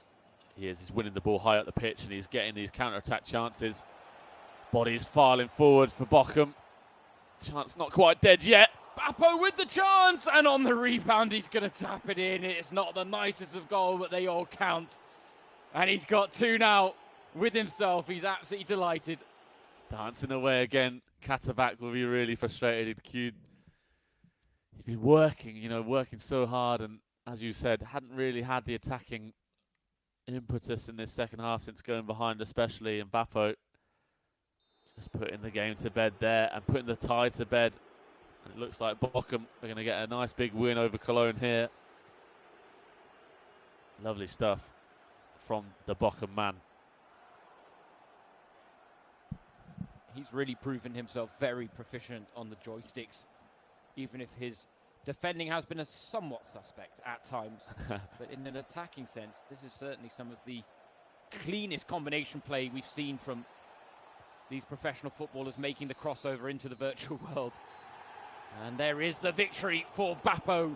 It was a battle of 2 debutants. He had a 2-1 lead to work with after the first leg, and it looked a little shaky at times, but he got the job done in the end, Ulrich Bappo, against Noah Katterbach, and it's Bochum who pick up a 6-3 win on aggregate as the goals continue to flow freely on match day 3 of the Bundesliga Home Challenge. Again, another chance for us to remind you, whichever platform you're joining us on, welcome. Get in touch on the comments and the chat rooms. Use hashtag Bundesliga Home Challenge on any social media channels of choice. We are trying to follow along with as much as we can. And we would love to hear from you, whether it be highlights that you've seen, best goals, players that you're most looking forward to seeing, disappointments, whatever it is, we would like to hear from you. So feel free to get in touch. But this has been an absolute banger of a day in the Bundesliga Home Challenge, it has to be said. And the lowest scoring tie has so far been that 6-2 win for Leipzig over Dortmund. So 8 goals minimum across 2 legs is what's guaranteed in today's action in the virtual Bundesliga. In the Bundesliga Home Challenge. I say virtual Bundesliga because you can head over to the virtual Bundesliga's official webpage. You can see a recap of all the results there. The virtual Bundesliga channel on Twitter, VBL_official, is the one to get in touch with. Again, hashtag Bundesliga Home Challenge is the one to use, so get involved. If you haven't seen the video of Nordi Mukiela celebrating his win, it's well worth checking out. But that is the hashtag. You can also see a lot of highlights coming into the game from the virtual Bundesliga. You may not get it with the dulcet tones of myself and Alex Chaffer, unfortunately, but that is quite all right because the German commentator on the flip side of things is doing an admirable job, and I have to say he's doing it on his own as well, so he's got an even bigger challenge on his hand than Alex and I do.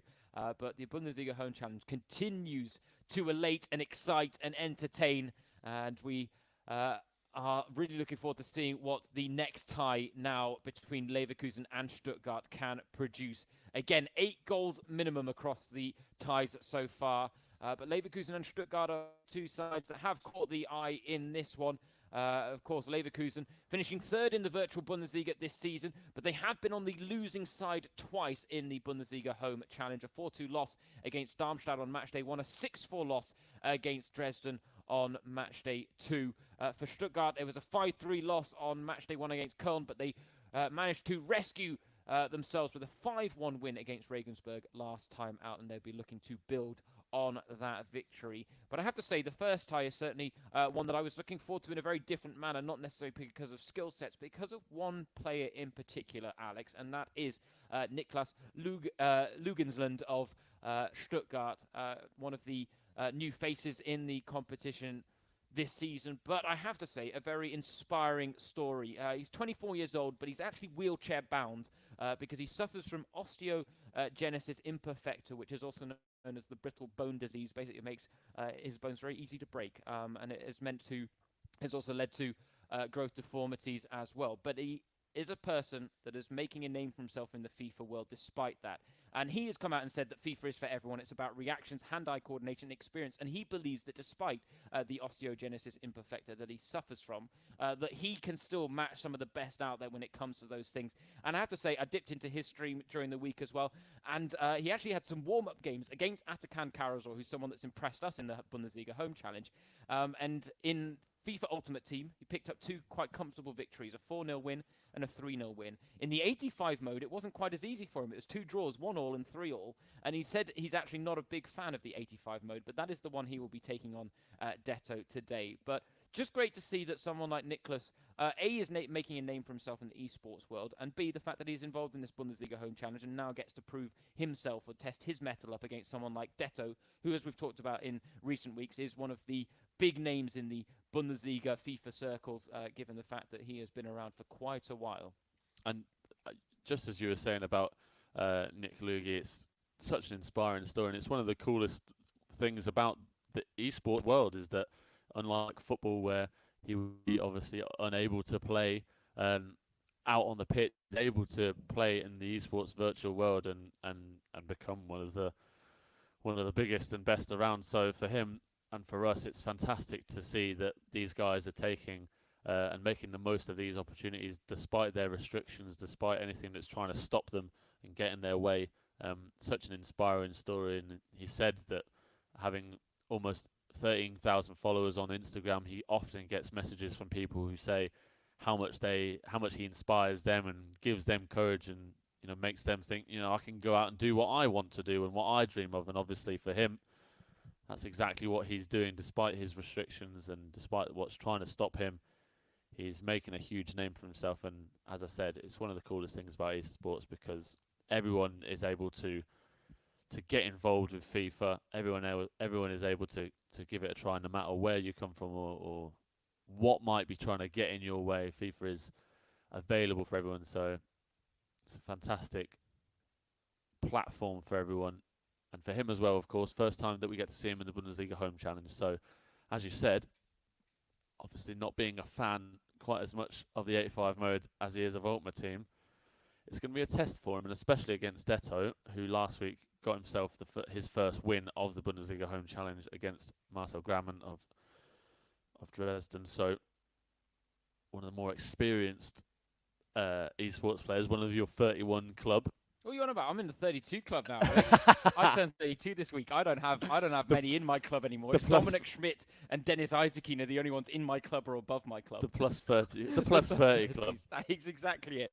No, it's funny. I've been championing Detto because I was a fellow 31-year-old up until this Tuesday. I wonder whether I just maybe I'm not on his team anymore now that I'm a year older. Maybe maybe I want to see Nick Luggy do well in this actually, and I do. I really would like to see him do well in this. I'm on his team, 24-year-old club. So there you go. Exactly. That's it. You're still in that club. I mean, it's just a great thing with Nick Luggy as well, with Stuttgart giving him the chance to be part of their esports team, because he's talked about the fact that he's been a member at Stuttgart since he was 14 years old, and so he himself has said it's crazy that I get to play for them now on the virtual pitch, and just a nice moment for him to represent.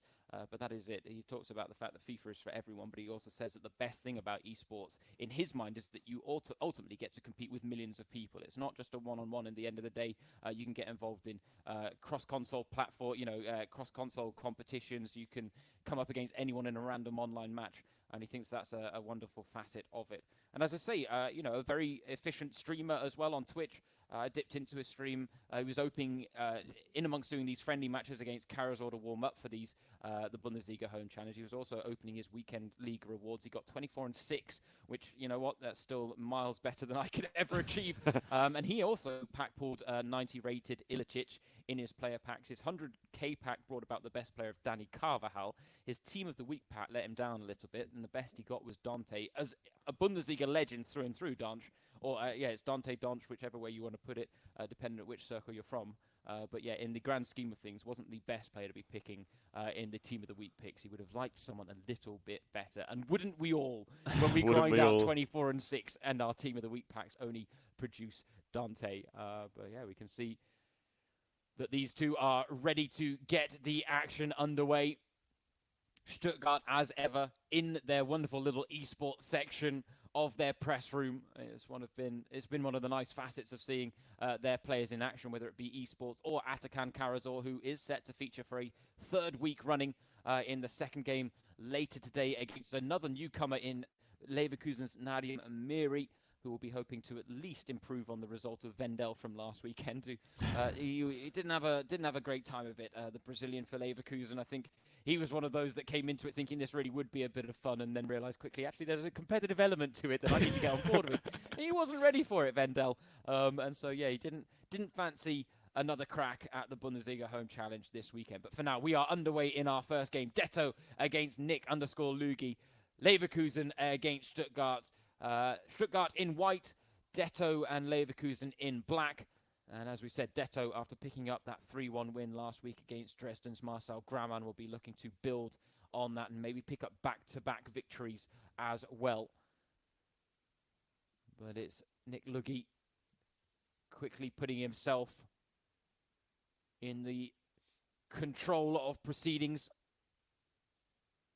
Stroking the ball about nicely. Detto trying to cover the angles and afford him little space. An errant pass gives Detto now a chance to potentially break from that. He's got Folland trying to get in behind his marker. Tees it up for Weiser. And it was a good effort, well blocked in the end. Stuttgart's back line getting themselves in the right place at the right time for Nick Luggy. He picked out the right man to pull the back to this time and space with Weiser on the edge of the box, but the shot just straight at the goalkeeper there from Detto. First of the game for either man, so getting that attacking play moving, but both these guys pushing the ball forward relatively well. Detto putting a stop to any attacks that Lugi has had so far. And obviously that first shot, it's good to get that away and be the first one to have an attempt on goal, and be looking to make sure his next one finds the back of the net. Stanilovic back to Havertz.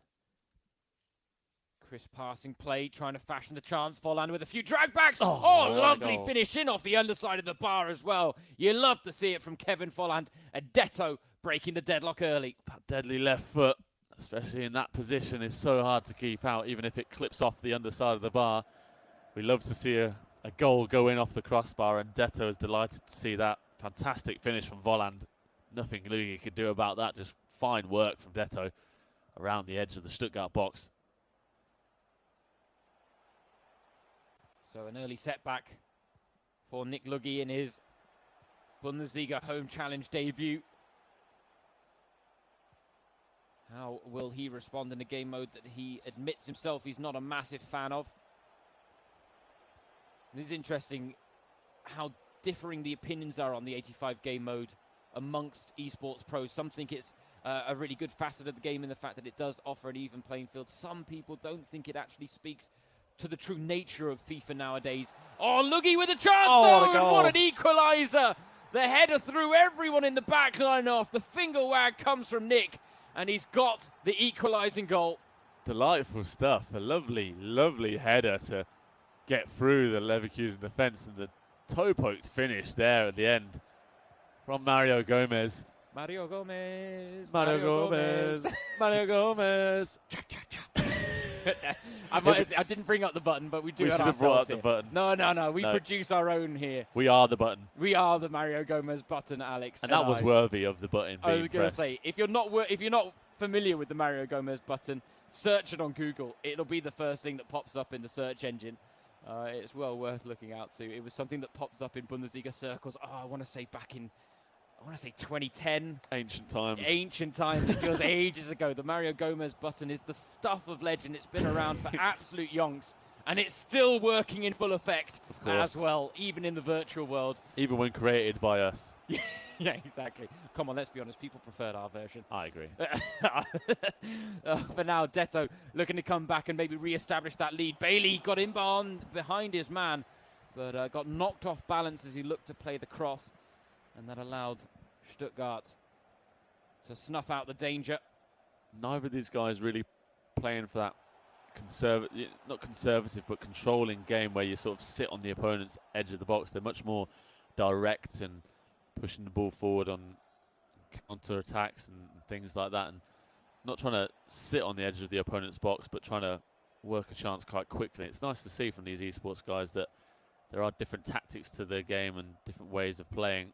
Obviously, each one works for them, and they've worked out over such a long period of time of playing the games that way that they want to play. And it's nice to see variations of it, even at this expert level. Oh, that's it. I mean, in terms of, we've talked about the spectrum of FIFA experiences we've seen, but you're right, it goes just the same for the approach play to the gameplay that FIFA 20 offers. And we saw someone like Tim Lacker at one end of the spectrum who was incredibly conservative and so focused on the defensive side that he almost forgot to actually have an attacking moment in the game. But we've also seen the likes of the Stranger or Roveda and co break out of their shells a little bit and really go for high goal-scoring matches. For now, chance for Detto to retake the lead. It's Volland with the brace, and he's back ahead. Perfect finish into the bottom corner from Volland. That deadly left foot working its magic again. Fantastic finish. And lovely build-up play again, just a direct pass. You can see that's all that's needed at the moment. He knows, obviously, with Volland on his left foot, that if you can play that direct pass and move it quickly onto his left foot, it's really difficult to stop. There's not many left-footed strikers around. So, as I said, these guys not happy sitting on the other opponent's penalty area. They're not waiting and biding their time quite as much as others have done. A very direct pass there from Detto to break through the midfield line and find Volland in a really good position, and a deadly finish again on his left foot. And he's coming forward again. Dangerous here, Leon Bailey. Hasn't had the rub of the green in the 2019-20 Bundesliga season, but he's been a prominent feature for Leverkusen in the Bundesliga Home Challenge, it has to be said. If I'm not mistaken, it was actually the Jamaican that scored Leverkusen's first ever goal in the Bundesliga Home Challenge, thanks to Detto. That makes sense. I think you're right there, James. I do think I'm right. I think I've got that in the back of my head. But I think we probably should have things like that in the back of our head, seeing as we've been here for every minute of the Bundesliga Home Challenge from the moment it started. where we really didn't know what to expect. But I think it's fair to say that even our wildest expectations have been blown out of the water in the most positive sense, and it really has been a thriller minute type invitational put on by the DFL that I really think it's ticked all the boxes they wanted it to when they first came up with the idea. And as I say, we didn't really know what to expect, but what has come out of it has been nothing short of exceptional in terms of entertainment value. And this game is no different. 2-1 lead for Detto at half-time. Nick Luggy managed to pull the goal back with a lovely worked goal, finishing on the volley. But this man, Kevin Falland, on your screen, he is proving the difference maker for Detto and for Leverkusen. He is indeed. Good work from Detto to go into the lead for a second time. And as you see, Luggy has been more in control of possession, but his chances have been nullified. He really has only had that one shot on goal, which brought him his only goal of the game so far. Detto has been much more of the attacking threat despite his smaller amount of possession, and that's because he just plays those direct passes into the box. That's one of his traits you can see in this game, that he picks up the ball in midfield 25-30 yards from goal, and rather than just passing it across around the edge of the box, he's happier to go direct into Volland and move it onto his left foot and try and get those shots away, because as we've seen, they really are so difficult to stop when they go either side of the goalkeeper. Detto will be hoping to make sure that he can produce similar things again in the second half. And Luggy looking to produce similar goals to the one he equalised with first off. A lovely lobbed header that sent his man Gomez in through on goal to toe poke it in. So plenty of hopes going into this second half, and it is still wide open at 2-1. No, absolutely. All to play for. And we should mention the fact that Detto was the favourite coming into this game as well, given his track record in FIFA competitive circles. So two-time world champion back in 2011 and 12. He was a one-time PlayStation world champion in 2017. Couldn't take the overall crown, though, in 2017, so actually finished as runner-up in the world. But he did claim the bragging rights on the PlayStation at the very least, which we should mention as well, which is something I don't think we've actually mentioned today, that all these games are being played on the PlayStation. Couple of players that are more familiar with the Xbox making the crossover. But yeah, all games being played on the PS4 for the Bundesliga Home Challenge. So many of these guys, we've mentioned it before as well, so used to playing on both consoles. It is incredible as well. More respect can be given to them because they're playing at the elite level and doing it on two different consoles, whereas mere mortals like James and I are only barely able to play on one console. So these guys producing the best of their ability on both consoles is just remarkable to see. Yeah, weekend league on one console is enough. I don't need to double up on those two weekend those leagues. Stressful 30 games. And there are some out there that do it. You know, Megabit was a prime example, but he's not the only esports pro that has been involved in the Bundesliga Home Challenge that does or do regularly compete on both PlayStation and Xbox in the FIFA competitive world and on Ultimate Team, which, let's be honest, is the most popular game mode that FIFA has to offer. For now, Detto, again, establishing an early control on proceedings here in the second half. Patiently biding his time, waiting for the chance. Havertz twisting and turning. Nick Luggy doing very well, though. It really is like a game of chess when these guys come up against each other, the esports guys. Detto there for the first time really camped on the edge of the Stuttgart box and passing it around, looking for that initial pass through to his strikers, and then when that happens, you're looking for a combination pass, a 1-2 that gets yourself in behind the opposition defence. And it really is fascinating to watch, because when you do try and do it yourself on FIFA, it is far harder than these guys make it look. Gomez on the ball, and it's a great cross, and Nick Luggy's back in it, and he's absolutely loving that as well. Gomez adds to his earlier goal with an assist. And we are all level at 2-2 again. He really is loving that goal. Big celebrations from Luggy. Detto will be disappointed with Fredetsky there because the ball just sort of bounced through him there at the near post, but a tidy finish from Luggy. Well worked again, getting to the byline, cutting it back. So difficult to defend when you're in behind the opposition defence. And as we can see, Luggy is going to make a couple of changes just as he has scored. Al Gadoui coming on. He's bringing on some pace as well with Waman Gatuka. Leaving Gomez on, though, which I'm very happy about. Gives us maybe a chance to recreate our Gomez button sing-along. It's very true. We're always ready for that. I'll even be more enthusiastic if it's the winning goal. And you are right, Hradecki's hand was there, but he just bounces off his hand and into the roof of the net in the end. Detto won't be happy with that, but not much you can do. I was going to say, we've all been there where our keeper has disappointed us. It was Manuel Neuer for Dennis Eitekin last week that had a bit of a howler that actually allowed Jonas Hoffmann to score in that game. Had that not happened, Hoffmann may have not even scored against Dennis Eitekin. Which would have potentially even been more embarrassing for him. Instead, he just had to cope with the loss. And, of course, the referees are in action tomorrow. For now, Nick Luggi trying to take the lead for the first time in this game against Detto as we enter the closing stages. He's got a corner for his efforts. Working it short to the byline with Al Gadioui. Lovely He's worked it very well here with Al Gadioui, and it's a wonderful goal. Stuttgart taking the lead for the first time. And Nick Luggi is fired up for this one. He really is. His team posed for the pictures there. And this move here takes out two players. We just missed it there on the replay. But Al Gadioui, fantastic little drag back. It really took out two defenders and gave him the space. Then himself in front of goal and find the back of the net. And Luggi in the last 10 minutes has just turned it on. He's come from behind superbly here in the second half and has given Detto a lot of work to do. Detto's been very quiet in this second half so far with only 15 minutes to go. For the score 3-2, we want to make sure he can get back into this game sooner rather than later. Hat-trick on for Volland, and he's got it as well. And just like that, we're all square once again. This has been a barnstormer of a back-and-forth match. And right now, Luggi and Detto, neither one is giving an inch. Outstanding goals from both of these guys. Again, Detto there, capping off the hat-trick with Volland, just twisting and turning past his defender. It's so hard to tell where he's going to go, and superb stuff from the Leverkusen captain, who I'm sure is watching at home. A big gamer himself. He'll be delighted with his contribution here. And just as I was saying, Detto has been quiet in the second half. Proves once again that you don't need chances at this level. One or two can make the big difference, and at 3-3, this has been one of the best esports games we've seen. Plenty of goals, plenty of attacking entertainment.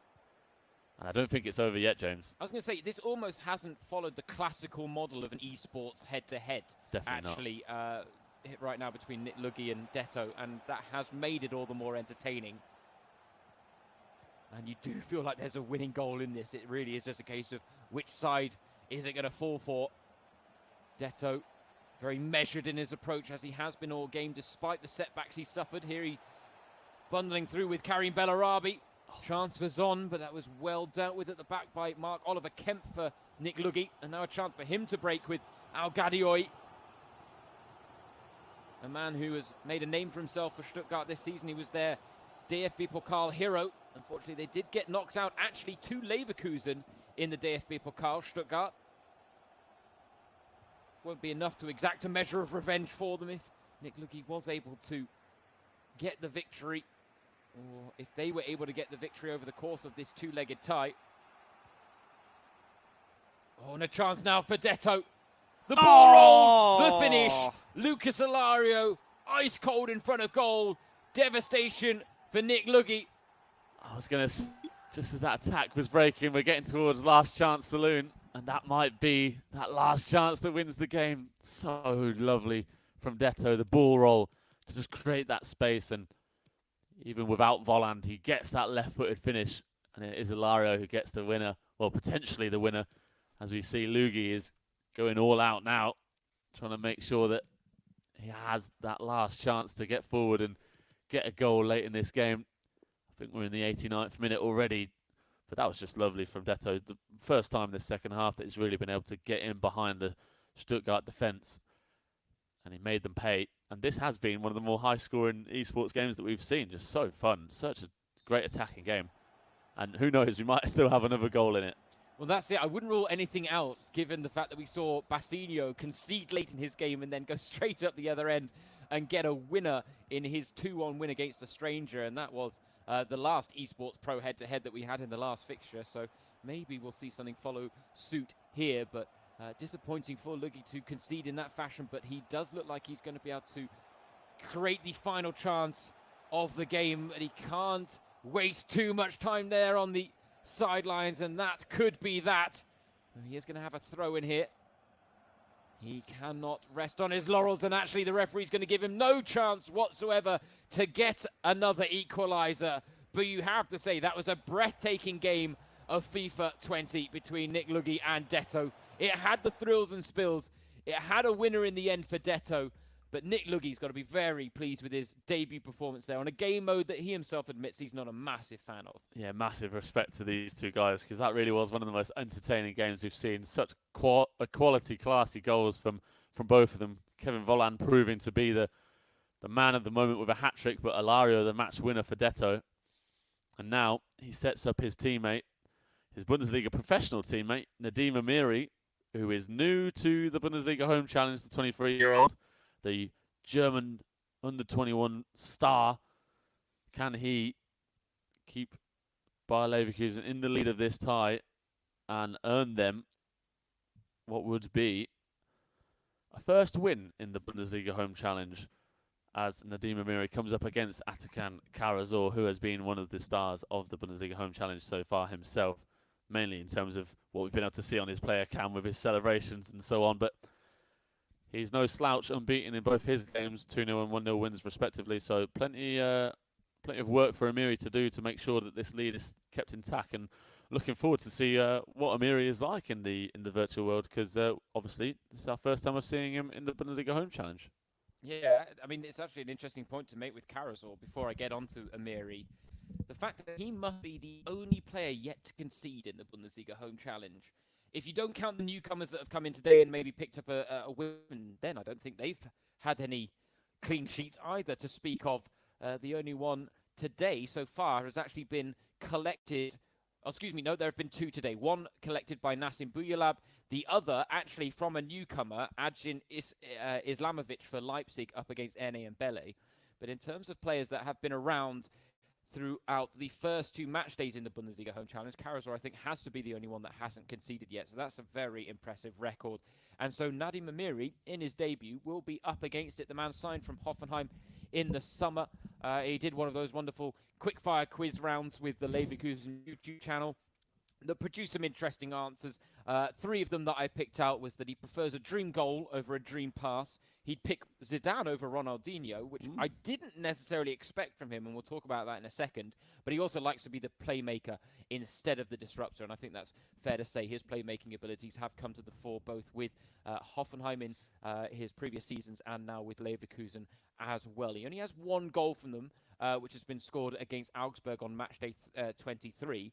But in terms of that Zidane and Ronaldinho, because everyone, the way they talk about Nadim Amiri, and he himself says it about himself, it's what he calls himself, a Straßenkicker, which is essentially one of these guys that has come off the streets. He definitely plied his trade on the streets as a kid and now looks to bring that type of approach to the professional game as well, because he loves to beat a man with a trick or a piece of skill. And he's certainly got the playmaking abilities that suggest he has something a little bit different to his game than your average footballer. Yeah, definitely. And he's come from the streets where those sort of streets footballers, the likes of Jadon Sancho, you expect when you hear street footballer to think it's all about skills and it's all about being able to beat your opponent in one-on-ones. But Amir is a little bit different, just because I feel like he's got that ability to beat his opponent, both in terms of skill and driving past them in a powerful run. He's got that in his locker as sort of an attacking midfielder.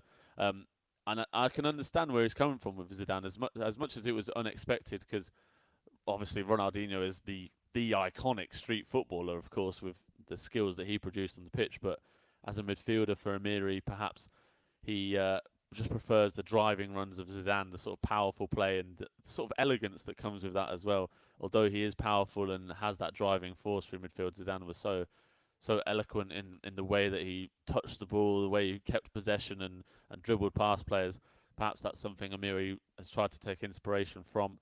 And of course, being the playmaker as he is, those sorts of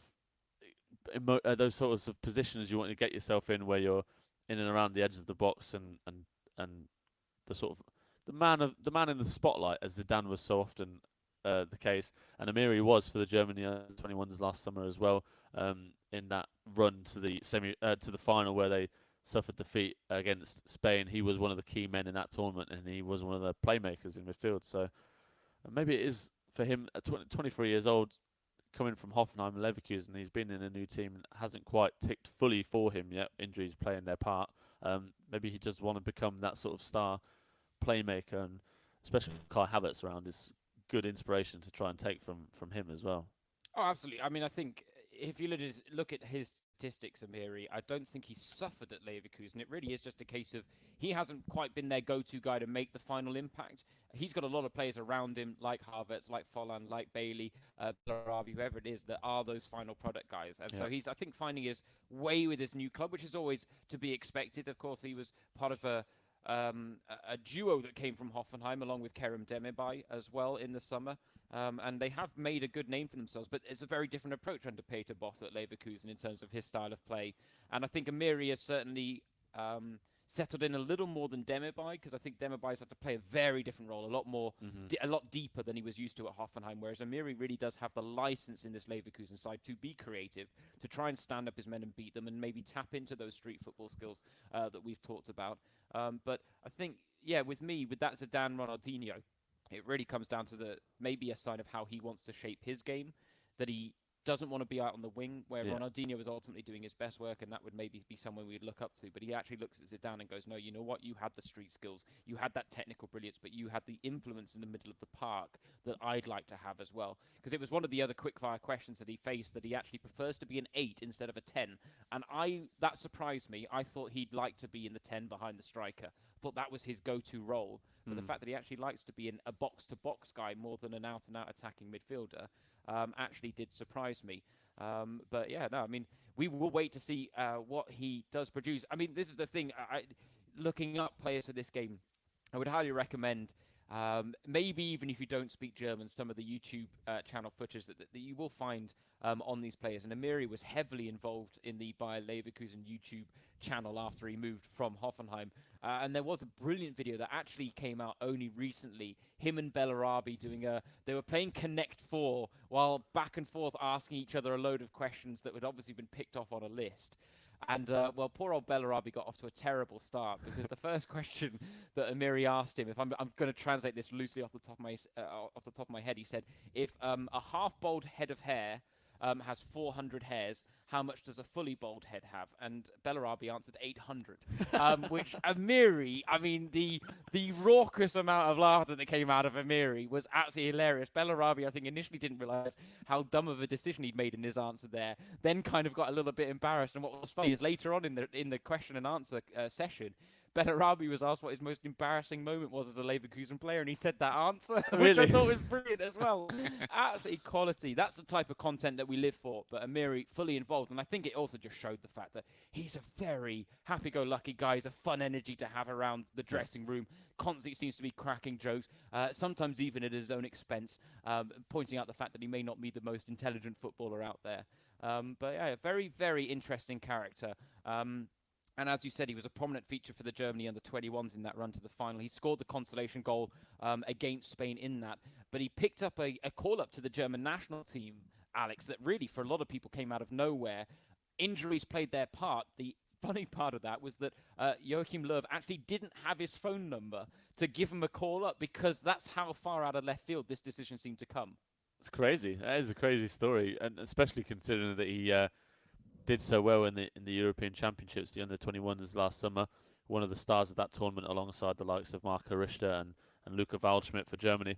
But as you said, he really is one of the happy-go-lucky guys in the Bundesliga, and that video just for Amiri's 100% worth the watch, because, as you mentioned, the way that he just burst into hysterics is just brilliant. And it's one of those videos that, especially at a time like this, you need those sort of things, because you cannot watch that video without smiling and laughing. And that's exactly the kind of person that Amiri is. And these are such important people as well. You have to remember that, obviously, as much as these guys are footballers on the pitch, and they're paid to produce the goods on the pitch, they're also paid to be the personalities that they are off the pitch and create that team atmosphere. And that's one of the most important traits in Amiri's get up, is the fact that he is that feel good guy. And I'm sure in the dressing rooms around the games and during the week in training, he is one of those most happy-go-lucky guys. And it is such a young team as well at Leverkusen. They've got the likes of Bailey, who's 20, 21, Diaby, 19, 20 years old. These guys are such highly talented players, and a lot is thought of them and of them at such a high level already, despite their age. It's great to see that as much as it is such an important job for them and such a highly demanding job as well for the clubs, they are taking it not lightly, but they're seeing the lighter side of it a lot of the time and having fun with it as well. And that's what it's all about. And that's why I think it's so great that he's part of the Bundesliga Home Challenge, because obviously the invitational style of this tournament means that it is all about fun. There's no winner at the end of the day. There's no champion to be crowned. So it is all about having a good time. And I'm sure if you keep your eyes on Amiri's player cam, he is going to be one of the most entertaining people to watch. Hopefully, if he really does get involved in the game and get into it, he's going to be creating some pretty funny things to see in that player cam. Well, that's it. We've been talking about it off air, about how we wouldn't mind having the chance to maybe listen into some of these reactions and maybe some of the stuff that the players are saying on camera, just to have a reference point. But we realised that would be quite tricky, given that a lot of it would be in German, and we'd ultimately have to translate it all for you. But Nadim Amiri is one of those that would be at the top of my list in terms of I'd love to be able to hear how he's reacting. I'd have loved to be in the room with Nordi Mukiela earlier. That would have been brilliant by the look of it, it has to be said. You had Erne Mbele as well talking to his Twitch chat while he was playing. I'd love to know what he's complaining about. And these are the interesting insights that we don't quite get. We're having to kind of guess as we go. But I do think you're right. Amiri should be one of the more charismatic on camera, I think it's fair to say, based on the reputation he has. But you are right. Leverkusen and this young side, I mean, I just wonder whether they could be one of the teams that really benefits from this just lull in the season and the fact that the season's stopped for now. And it may mean that they don't quite have to sell off all of their top talent in the summer. And that could be a benefit for both them and the Bundesliga, because we'd like to see them stay in Germany's top flight. When you talk about the likes of Havertz, Diaby, Bailey, Paulinho, Palacios, two others that you didn't mention as well, because this boss, Peter Bosz style of play, or boss ball as they like to call it. I mean, it's press, pass, punish. It is bish, bash, bosh. It's absolutely brilliant to watch, and these players are really buying into that style of play, and I actually think he's got a very good crop of players for that system and that approach to the game. It was interesting, Bosz was talking earlier this week about the fact that we would only be resorting to ghost games because there are clubs who need the money, and that does seem to be the message coming out of it, and that is it. A lot of people think about, they're trying to get these leagues back on, Premier League, Bundesliga, La Liga. It's every league going through the same challenge right now, and a lot of people are thinking, they're just trying to get it back on for the money. They're not. They are trying to also rescue the livelihoods of so many people that are attached with these leagues. I think it's 56,000 jobs involved with the DFL that could be at risk if the Bundesliga doesn't restart again soon. So this isn't just about the players that earn the multi-millions out on the pitch, but it is a lot of the hidden heroes behind the scenes that could be affected by the stop in the season. And I'd like to give the leagues credit for the fact that I believe their intentions are pure when it comes to their desire to get it back on our TV screens. And it's not just their intentions to save livelihoods, it's also to give fans at home, some of the people around the world that may be stuck indoors due to quarantine, something to have on their screens to get behind again. But of course, everyone is very concerned about making sure we do this in the safest way possible. Of course, James Thorogood, Alex Chaffer, your host today for the Bundesliga Home Challenge. If you're just joining us, welcome. If you've joined us all day, welcome back. And we hope you guys are enjoying the action as much as we have, because the goals have been absolutely flying in today. And I have to say, one of the things that I've enjoyed today, Alex, is that we haven't really had too many heavily one-sided matches. We've had a lot of tight games, a lot of tight ties, where there hasn't been a lot of goals in between it. Last week was a little bit different with some huge victories. I think the standout victory today in that context is maybe Don Schaap of Hanover up against Jean-Claire Todibo of Schalke, a 9-2 victory for him. We thought he was going to be the man to break double digits for us this weekend. He fell just short. The other one being a 6-2 win for Louis Hiepen, the unknown reserve player for Gladbach that stepped in at the last minute for Jonas Hoffmann, picking up a 6-2 win against Nils Stendera. Otherwise, we've been quite evenly matched throughout, and that has been a nice facet. And in this game, Slight delay here between first leg and second leg, so we hope you stayed with us through it all while we've discussed Leverkusen and Nadim Amiri a little bit at length. But 4-3 from the first leg after that win for Kai Detto Volin over Nick Luggi of Stuttgart, and it has set us up well for this second tie, where we will get to see exactly what Nadim Amiri is all about in the virtual world. Will he be the same trickster on the virtual world as he is in the real world, or will Atakan Karasor once again be able to pick up another victory and maybe another clean sheet? Because I've looked back, he is the only player that has played on multiple match days in the Bundesliga Home Challenge and is yet to concede, which is just an absolutely phenomenal record when you consider some of the players that we've had in the competition. But he has been a player that has impressed us most. Oh no! Well, I wonder whether that may be the reason there's been a delay in this second game. Maybe they've been trying to get Amiri's face counter work, but it does look like we are going to be denied. Instead, we're just going to be joined by this cheeky grin that Amiri's player photo has kept. So slight disappointment there in the booth here for Alex and I. Karma for me after hyping up the fact that he would be on the player cam, and now we're not going to have one. Disappointment, but hopefully next week, if he does hang around, we can get that sorted for next week, and we can all see Amiri's reactions to the game. Yeah, that is it. A lot of these improvised setups being put in place in the homes of some of these professional players, and I think it was expected, even 3 match days into it, that with new players coming in, there were still going to be a few technical hitches here and there. You can see on the left of your screen there that Karasor has once again done something we've seen him do in every game so far, in the fact that he free moves some of his midfielders. Castro and Mangala have been put in those exact positions by Karasor.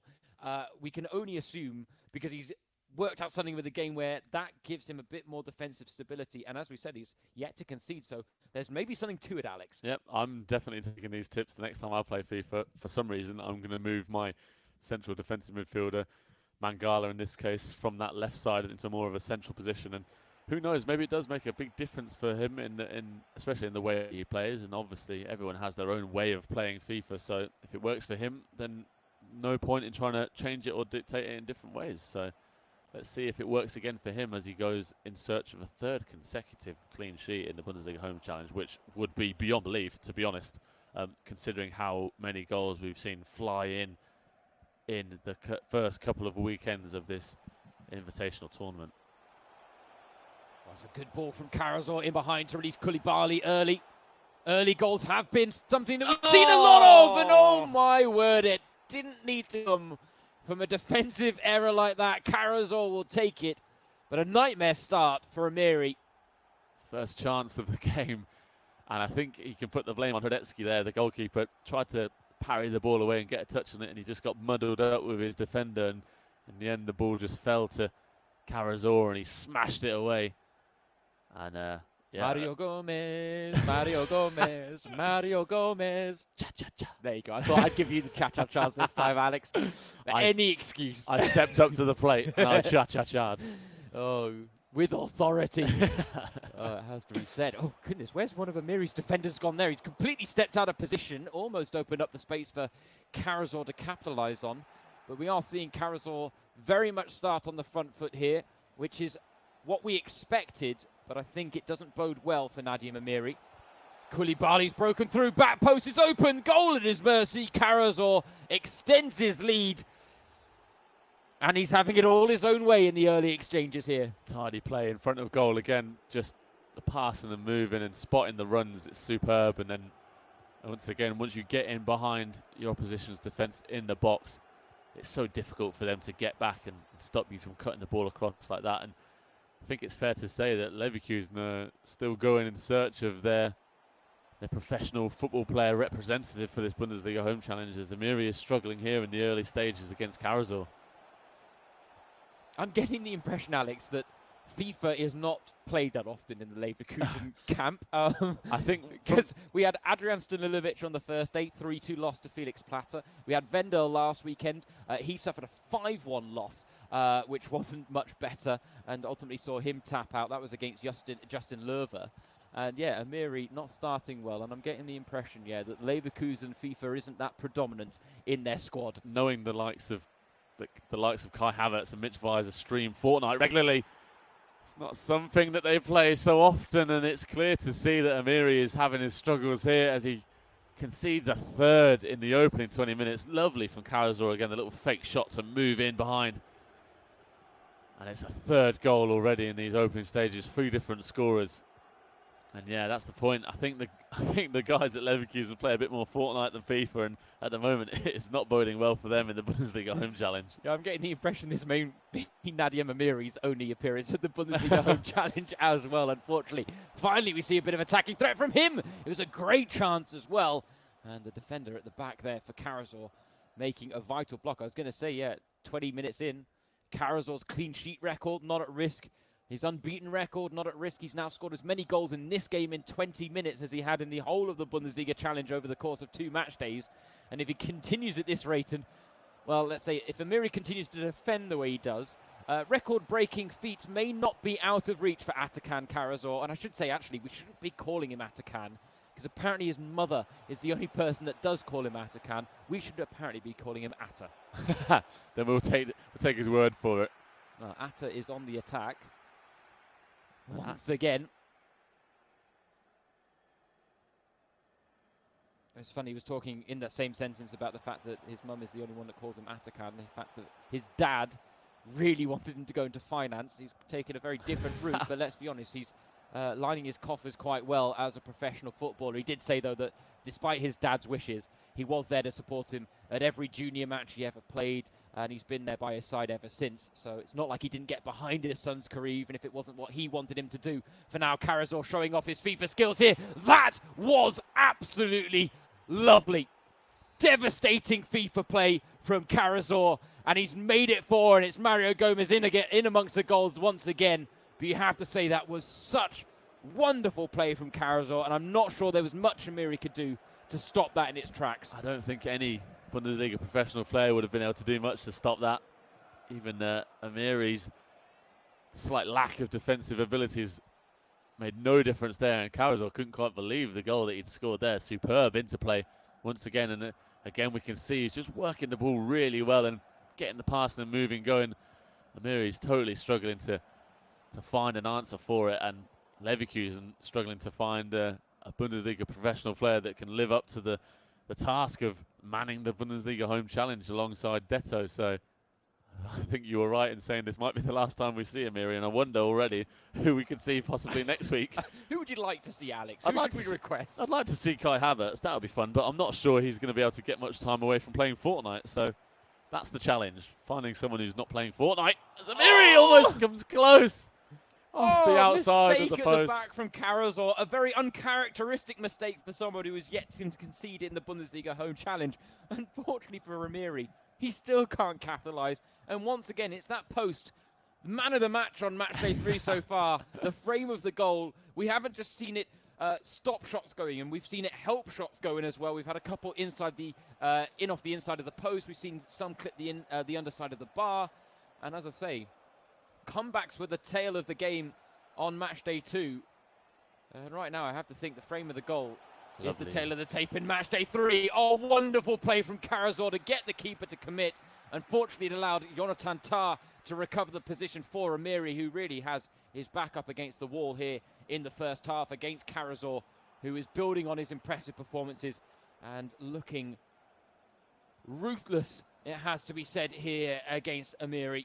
Maybe this is why we can't see Amiri's face. He didn't want to show it. I wonder whether it's a good thing that we can't. He might be in absolute bits right now. There might be some controllers flying around, who knows, depending on how seriously he takes it all. But a terrible first half from his point of view. But for Karazor, again, continuing to prove his ability on this game.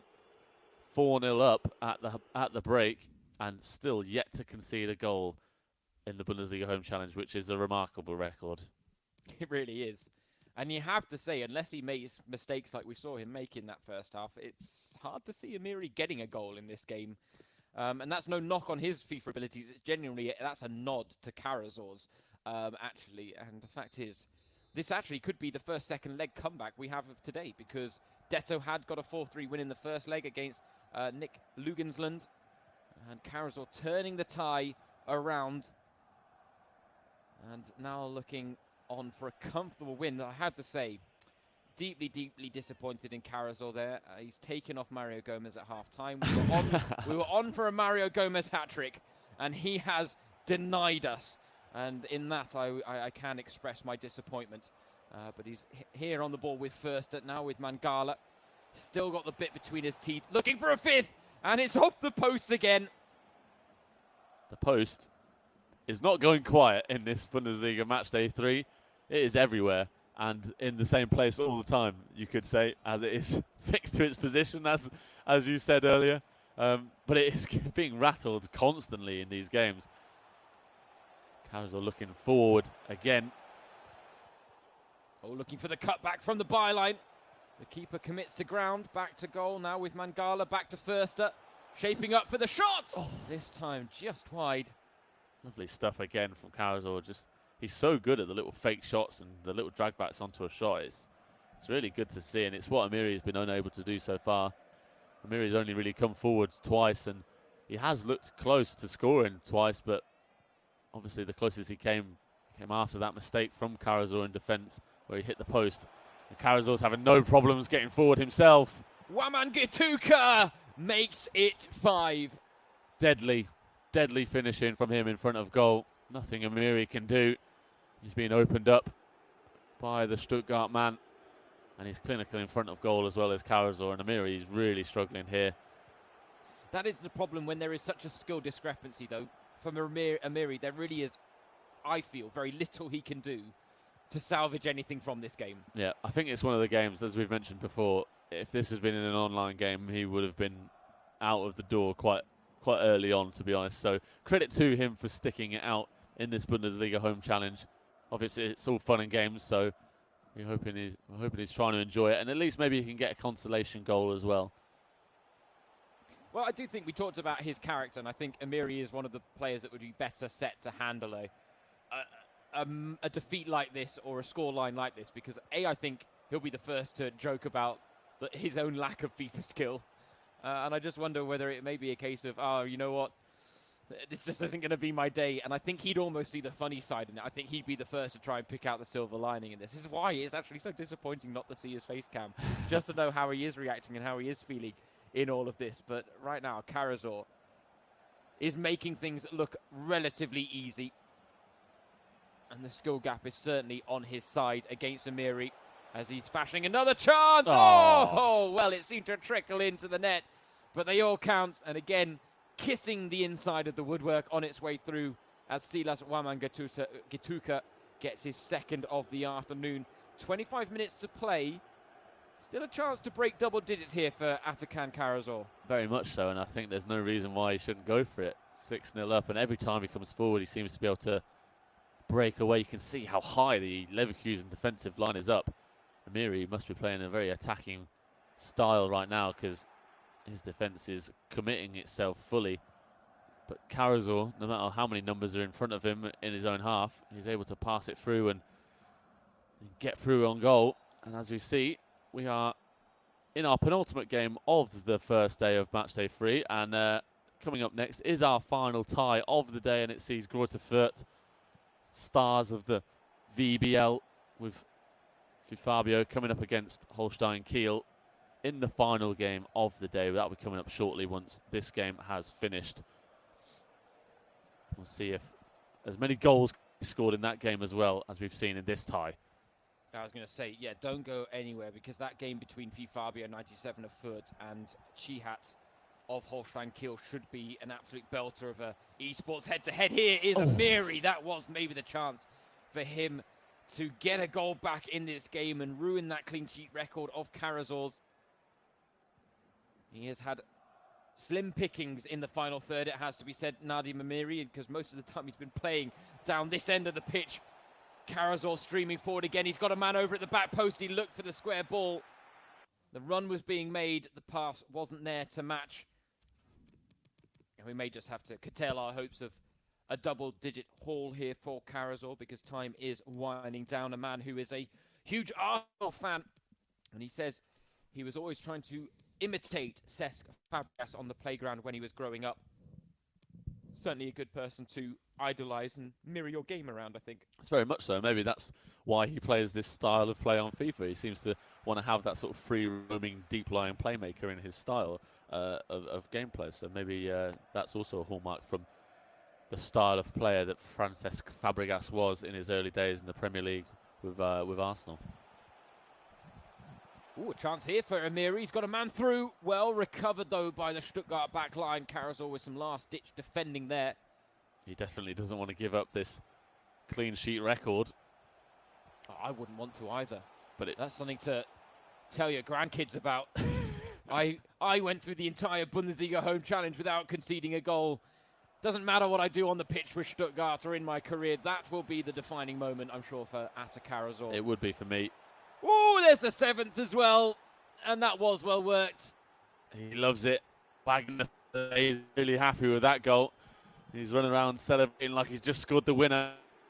Rubbing it in the face of Amiri slightly. 7 goals to the good now. And that was a lovely goal. Tidy finish at the near post.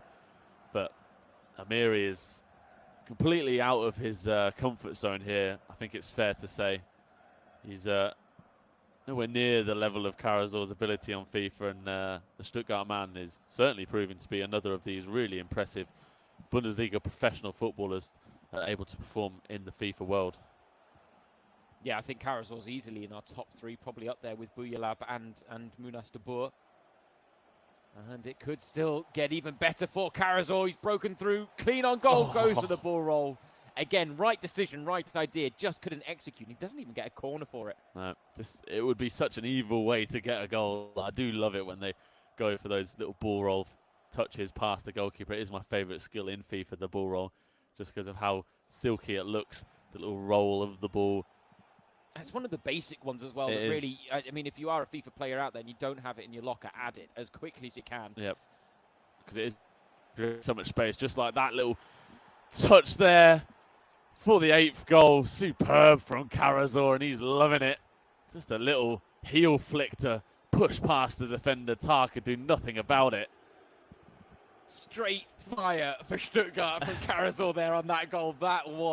We've had some very tasty goals today. Some stylish finishes that have had some tricks and skills in the mix as well. And that is up there with one of the best we have seen today from Carazor, who now has 8 to his name as we enter injury time. Deflection! Oh, I thought that was going to be it for Amiri. It deflects wide for a corner. Anything from the set piece, it's a no-go for Amiri.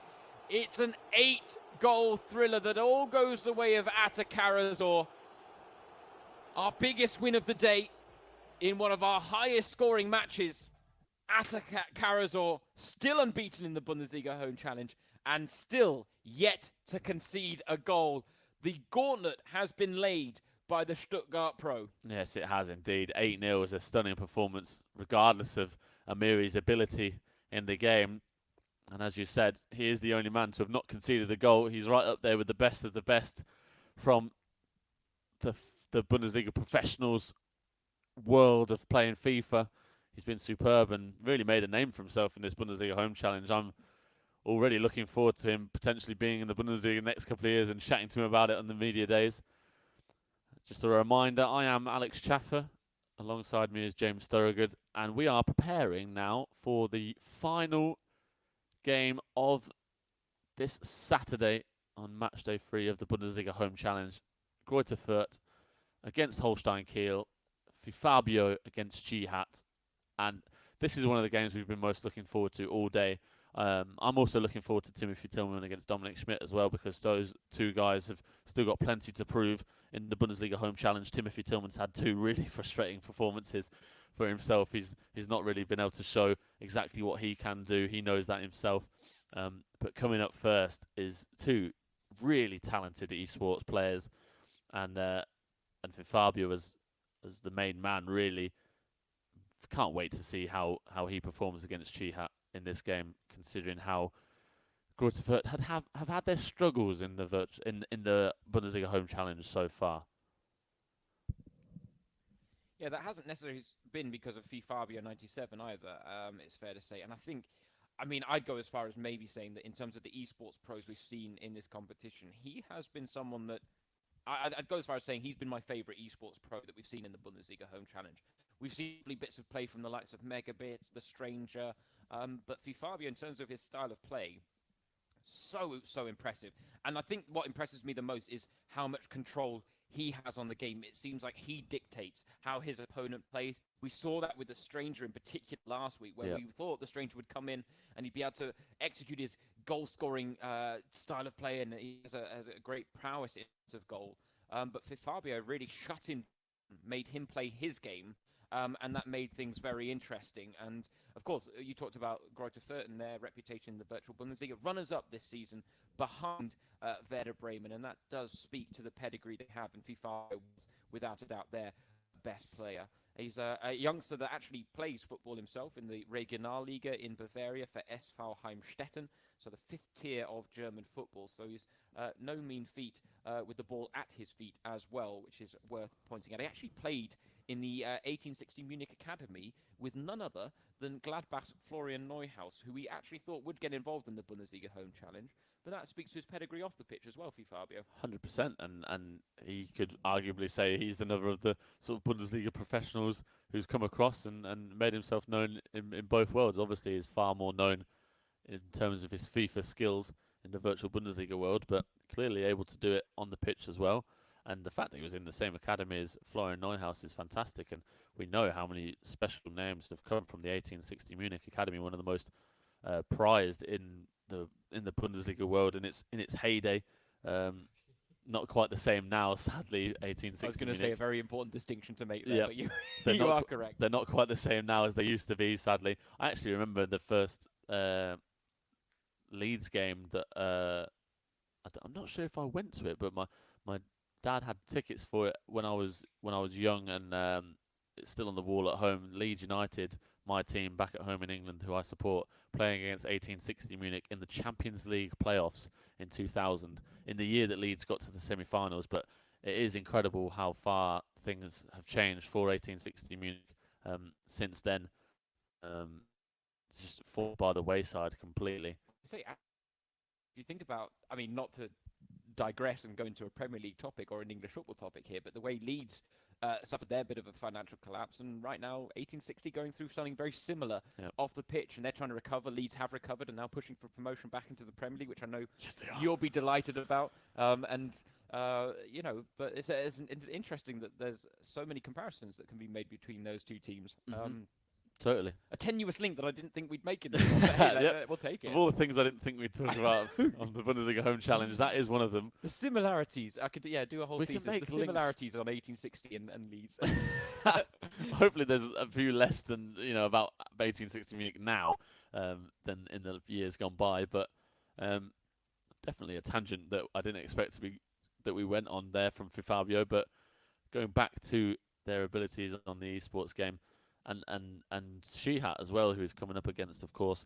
He got himself a 3-1 win over Erne Embele of Dortmund in his only previous Bundesliga Home Challenge appearance. And he is another really talented esports player as well. He says on the Bundesliga Home Challenge that it's really great to see the pros playing against each other, which I totally agree with. That is my favourite part of it all, just being able to see the likes of Mukiele and Valerdi going against each other, because who knows when they do go against each other on the Bundesliga pitch, those professional players might have a little laugh with each other and say, "Oh, do you remember me missing that penalty in the 90th minute and then still scoring to win the game?" As Mukiele did earlier on today. If you did miss it, do make sure you can trawl back through the stream and catch that game, because it was one of the most dramatic finishes to a game we have seen so far in the Bundesliga Home Challenge, as we are getting ourselves set and ready for the final game of today's action, which started way back at 3:30 German time with Borussia Mönchengladbach against Eintracht Frankfurt, and we are now sat ready at about 9:30 German time, 6 hours later, for our final game of the day between Greuther Fürth and Holstein Kiel and Fabio and Shihat. Yeah, what a day it has been, really. I mean, this the various facets that we've seen on show in the Bundesliga Home Challenge every day and every weekend seems to give us something different. And Yeah. I absolutely love it because it gives us something to work with. We're not always repeating ourselves, saying the same things over and over again. We're actually drawing new lessons from the action we're seeing on a daily basis in the Bundesliga Home Challenge. And we hope you guys are able to take enjoyment out of that as well. But because today has been another entertaining day, I just did a quick calculation. 78 goals scored already today over the 7 ties. So we are averaging over 10 goals a tie right now on match day 3 of the Bundesliga Home Challenge. And if that continues, we will comfortably smash the match day record of 139 goals that was set last weekend. Of course, there is one less game to come on Sunday compared to Saturday. We've had 8 today. There'll be 7 tomorrow. But closing out today's action, it is a game that we were quite happy to see last on the list because we thought it would give people something to hang around for today on day 1 of match day 3. Because Fabio has been one of the standout performers. Chihat got a win in his first outing, but that was against Erne Mbele, who is a YouTuber by trade as opposed to a competitive esports player. Now he's taking on one of the best that the virtual Bundesliga had this season in Fabio. So we'll see where he kind of matches up in terms of his FIFA ability, the Holstein Kiel player. He did say after last week, and he said he felt good about his first performance, but he said that Hakimi blew his result out of the water in the second leg, which is fair.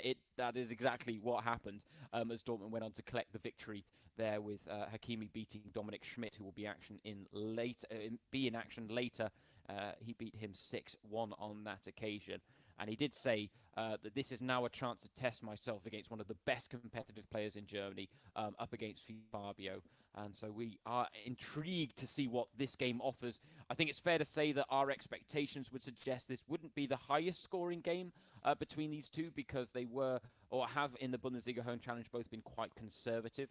And esports head-to-heads do tend to be lower scoring than those either a mix of esports and professional footballers or the professional footballers going head-to-head. But yes, this will be our penultimate game of today's action in the Bundesliga Home Challenge. As I said, 78 goals scored so far.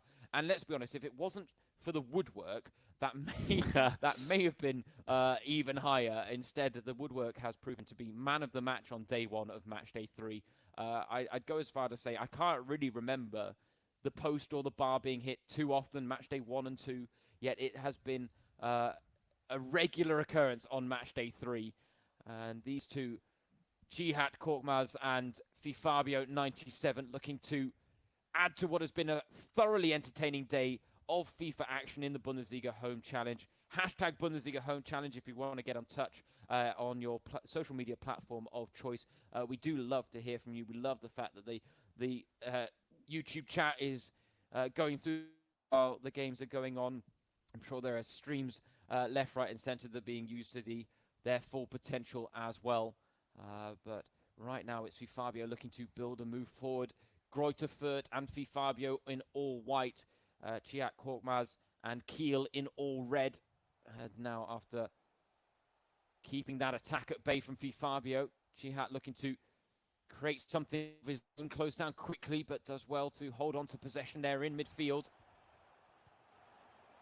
Cihat trying to take a bit of control here in the early goings. I would have said agreed with you, James, that Fabio to have more of control of the game, but Cihat trying to dictate it here and make Fabio work with the ball, taking his time and trying to pass it around a bit and dictate the tempo of everything. It's working well so far. Oh, what a goal from Cihat! A stunning way to open the scoring. And another of those first-time finishes that we've become accustomed to seeing from these esports pros, the direct pass through the midfield and into the attacking line that sometimes isn't anticipated. And when you get that chance in that space that Lauerbach had there for Cihat, first time shot like that can often produce something special, and that really was special from him. Stunning finish into the far top corner, and Fabio is up against it now early in this tie.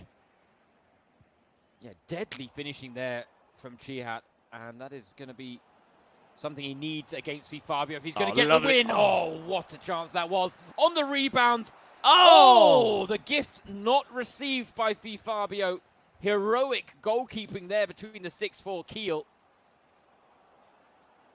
I just wonder whether Chihat scoring early might make this into more of a back and forth game than we were anticipating, because he has immediately taken control away from Fabio, and that has been such a key facet of his game in this Bundesliga Home Challenge. And now all of a sudden, he's on the back foot. Chihat's taken the early advantage, and the onus is on Fabio, which is a position we haven't seen him in too much in the Bundesliga Home Challenge, it has to be said. But learning then from what the stranger did last weekend and maybe the mistakes that he made in allowing Fabio just to assert his will on proceedings, and immediately showing Fabio that that will not be the case.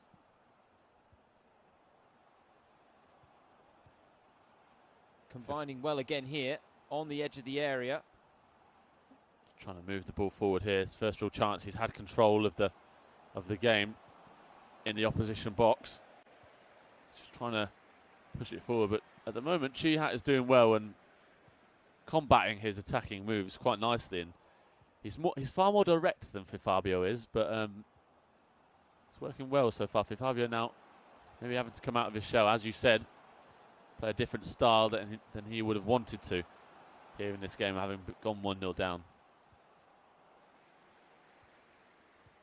And that's it. It's almost like, I mean, I won't quite make the equivalency here between Chihat and Fabio, but it's a bit like when teams score early against Bayern Munich. You sometimes don't know whether that was the wrong idea. Yeah. And I was worried for Chihat, but in fairness, he's acquitting himself very well here, really building on last week's performance. Lovely strike, and it's off the bar again, this time with a touch from the keeper on its way through. Fingertip save there for Fabio to keep him in this tie at 1-0. What a goal that would have been. Just fantastic little movement, touch and pass there.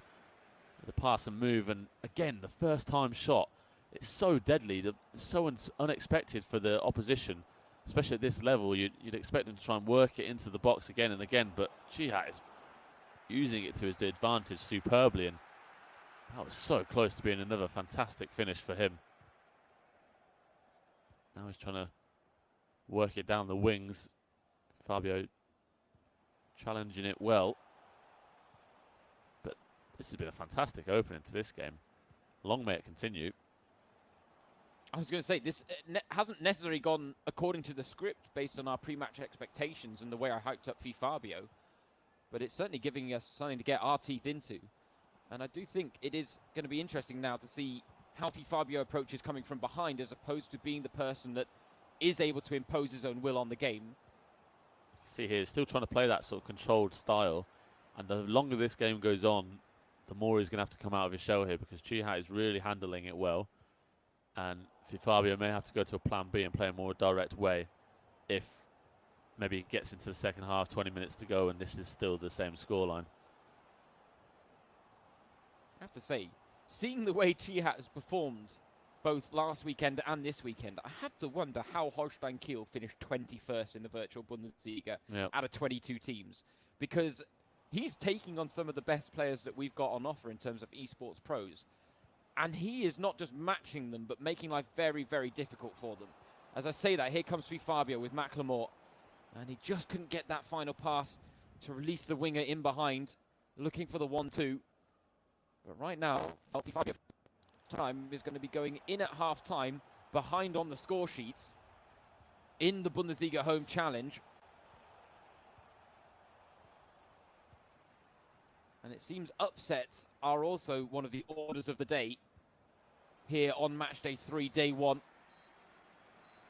But what a first half that was. That really, that has got me on the edge of my seats in a very different way. It's not quite the barnstorming goals galore type matches we've been used to, but this is a very different style of play and a very different situation to be in, but a fascinating one. This is why the esports games are so fun, because regardless of the amount of goals that are scored, it's such a fascinating watch. And for Fabio especially, you can tell he's not getting the passes in the final third of the pitch that he's wanting to get and he's expecting to get. So he's trying to play a bit more direct. And I think he feels like Chihat is reading his game really, really well and anticipating what he's trying to do. So So Fabio's trying to do something different. At the moment, it's not worked, but he could do at the start of the second half. That's a superb goal to bring us back level from Keita Ruel. What a fantastic way to start the second half. Just has been talking about his lack of penetration in the final third. Lovely drag back move from Keita Ruel and the finish to boot. And we are all level early in this second half.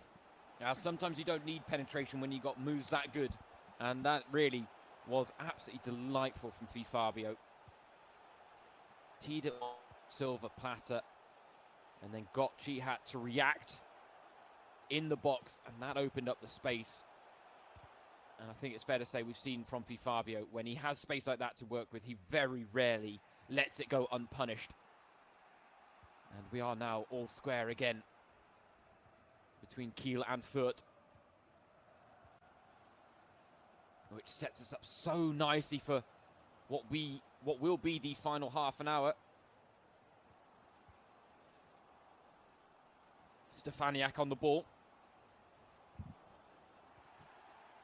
And I think what we're also seeing here is a clash of styles, Alex. It's very much Fabio trying to have possession and be patient, whereas Chihat is a very pacey player, likes to move the ball forward as quickly as possible. He's playing on the counter. He's trying to catch Fabio vulnerable way, maybe when he's committed men forward.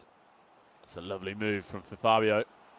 On the turn with Macklemore now, and he stings the palms of Vina.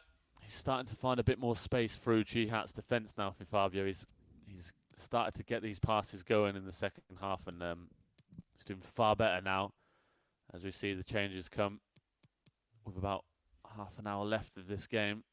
I think Fabio's made 3 moves there. We might see the same from Chihat. We'll have to wait and see, but I think you're right. Both these guys, it's a battle of contrasting styles of play, and at the moment it's producing something really good. Really good game between these two so far. Yeah, and like many of our games today, this one really does feel like it could go either way come the end of it. But Fabio right now is in the ascendancy as he's stopped in his tracks inside the area there. These two players, worth noting, didn't face each other in the virtual Bundesliga. Fabio picked up a 2-1 win against Rohlweder, who we saw in action for Kiel on match day 1. Chihat has picked up where Rohlweder left off. So it was a 6-0 win against Andreas Vogelsammer in the opening match day for Kiel that he picked up. Right now, Fabio starting to have his way with this game, and it really was a case of, I feel like it was a feeling out process for him in the first, and he got caught off by falling behind, but he has reacted well, and he hasn't been detracted from playing his own game as he gets through here with Ledwing. And he's earned the corner. Wiener with a couple of important saves. Working it to the byline from the corner. This is well played. One extra pass in. And then his own player that got in his way. You don't see that often. I think it was his own player that got in the way. It was Hagota with the shot, but blocked by his own man. And it looks like from that position, it could only find the back of the net. It was a really good position for Fabio, so he'll be disappointed that something he really couldn't do much about there stopped him from going ahead. But we are coming towards a really, really fun end to this game. Old Sutton with the shot and the rebound's there! And Fabio has come from behind to take a 2-1 lead, and immediately it draws a response from Chihat as he looks to make substitutions. Really disappointing for Chihat. Not much he could have done about that. It's a difficult shot that was taken from Fabio. You wouldn't have expected him to go for goal from that position, but the fact that he went across goal with his attempt, it meant that the goalkeeper was going to struggle to be able to hold on to it, and in the end gave Fabio the opportunity to get in on the rebound. And now with 2-1 the scoreline with 20 minutes to go, it's in Fabio's hands if he can hold on to this and take the victory. But Chihat coming forward again, just lacked that patience in the final third of Fürth here in the second half. He struggled to really keep control of the ball and get the chances flowing, whereas Fabio has come into his own. And again, patient in his build-up around the edge of the box with Seguin. Agota now Passing it around, but both these guys able to read the other quite well in defensive ways. Now Chihat has a chance down the left. He's got an opening now. Oh, he can't make the most of it though. He's frustrated with himself again. The final pass just letting him down there in the final third, and 2-1 the scoreline now into the final 10 minutes. Fabio looking to try and make it a 2-goal lead. That's it. Chihat started strong, but it really has been Fabio who has grown into this game more as it's progressed. And even now with a 2-1 lead, he's still in the ascendancy, looking for a third, and he almost got it there as well. That was, again, well played, well worked from him. Chihat getting a touch on the ball at the vital moment. Now he is here with Sarpai. Hergota. Oh, lovely play. Oh, that wasn't far away either from Fabio. That would have been a special goal. Just fantastic passing and moving, and going for a tight angle there. It would have been obviously difficult to find the back of the net, but we've seen how deadly the near post finish can be. And now coming into the final sort of 8 minutes of this game, Chihat trying to get a last-ditch goal. You can see the stats there for Fabio. Just had a check of them. He's dominated this game in terms of chances, but we've seen how quickly these games can change, and he'll want to make sure that he doesn't give any opportunities to Chihat to get back into this late on. Yeah, he was called Bavaria's best gamer by Kicker. Fabio 97 after breaking onto the scene with Greuther Fürth, who finished as runners-up in the virtual Bundesliga. Fabio says, I'm always ambitious, but the Bundesliga Home Challenge has fun in the foreground. And he said it's a big chance for esports to make a name for themselves. And I think we can say that based on the reaction to the Bundesliga Home Challenge, which on the whole has been incredibly positive, I think it's fair to say that esports has certainly established a bit of a foothold, or a bigger foothold, in German football circles than it maybe had before this hiatus in the Bundesliga season. They have capitalised on the chance, and Fabio is one of those players that is at the forefront of it. But we've had some really good games between esports pros going head-to-head today. I'll ask Alex what his favourite was after this game. Right now, we are into the closing seconds of this game between Chihat and Fabio. Can Chihat be the latest to get a late goal that could change the complexion of the game? Potential red card challenge there made by Fabio off the ball. Very, very late, but the referee has played advantage for Chihat and Kiel. But Fabio has done well there to ward off the advances, and he now may look to get a third just to put the final nail in Chihat's coffin in this come-from-behind victory for Greuther Fürth. Getting to the byline, looking for a third. Oh, the overhead kick was there, Alex. I was absolutely desperate for it. That would have been a great way to cap off the game. Instead, we have to settle for a 2-1 win for Fabio. But in terms of esports head-to-heads, that has been up there with the best of them in the Bundesliga Home Challenge. 100%. We've seen so many good ones today, and that's another to add to the list. A really tightly contested game for Fabio, coming out with what you could probably say is a deserved win in the penultimate game of the day. And he sets up his teammate, Timothy Tillman, to try and defend a lead and give Greuther Fürth a first victory in the Bundesliga Home Challenge. Well, you say that, and he's given Timothy Tillman a lead in every other Bundesliga Home Challenge matchup, and Timothy Tillman, unfortunately, has not been able to convert. Maybe today. Third time lucky for Timothy Tillman, and given the fact that they are the Cloverleaves, luck seems, or should normally be, on Greuther Fürth's side, you'd think. But now it will be up to Timothy Tillman to see what he can do against the more experienced Dominic Schmidt. It was Atta Karazor, the Stuttgart player that impressed us greatly earlier today, that admitted that when he was on the books at Kiel, Dominic Schmidt was his biggest competition in terms of FIFA gameplay. But we are now gearing up for our final game of the day. Again, it's a day that seems to have flown by. My name's James Surrogate. You're joining myself and Alex Chaffer, your hosts, for this, the Bundesliga Home Challenge. We've been your hosts from match day 1. And to be honest, it's been a wild, wild ride since then. And match day 3 has been no different. And the goals just keep flooding in. We have had 81 in total so far today as we enter the final match between Timothy Tillman and Dominic Schmidt. Both have been involved in relatively high goal-scoring games, it has to be said. Timothy Tillman on the back of 2 losses, 3-1 against Munas de Boer on match day 1, 3-2 against Rafael Chicos of Köln last week.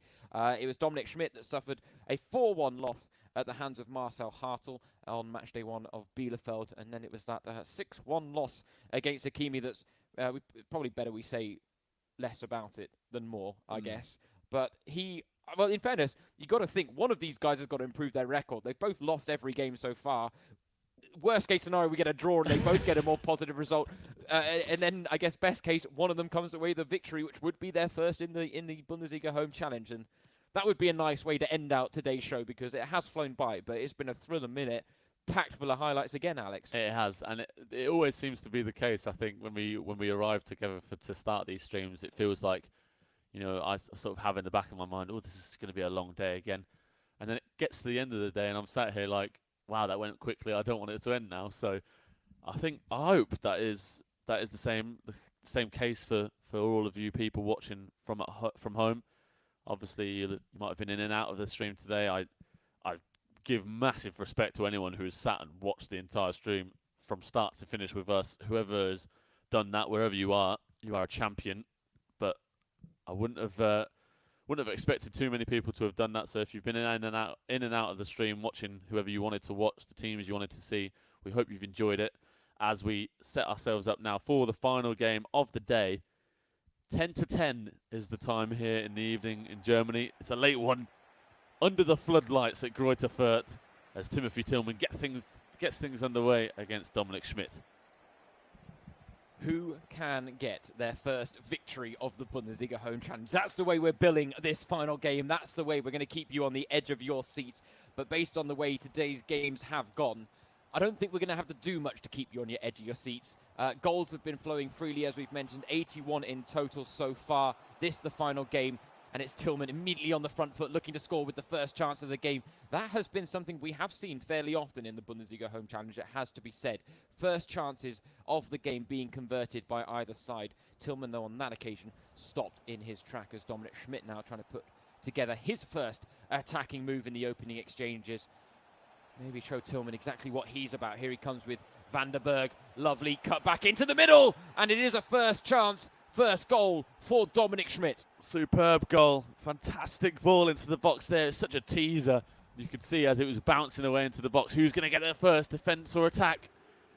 And it was the attack with Iowa finding the back of the net for Kiel. Timothy Tillman, you could see in his player camp, frustrated. He's 1-0 down early on in this game.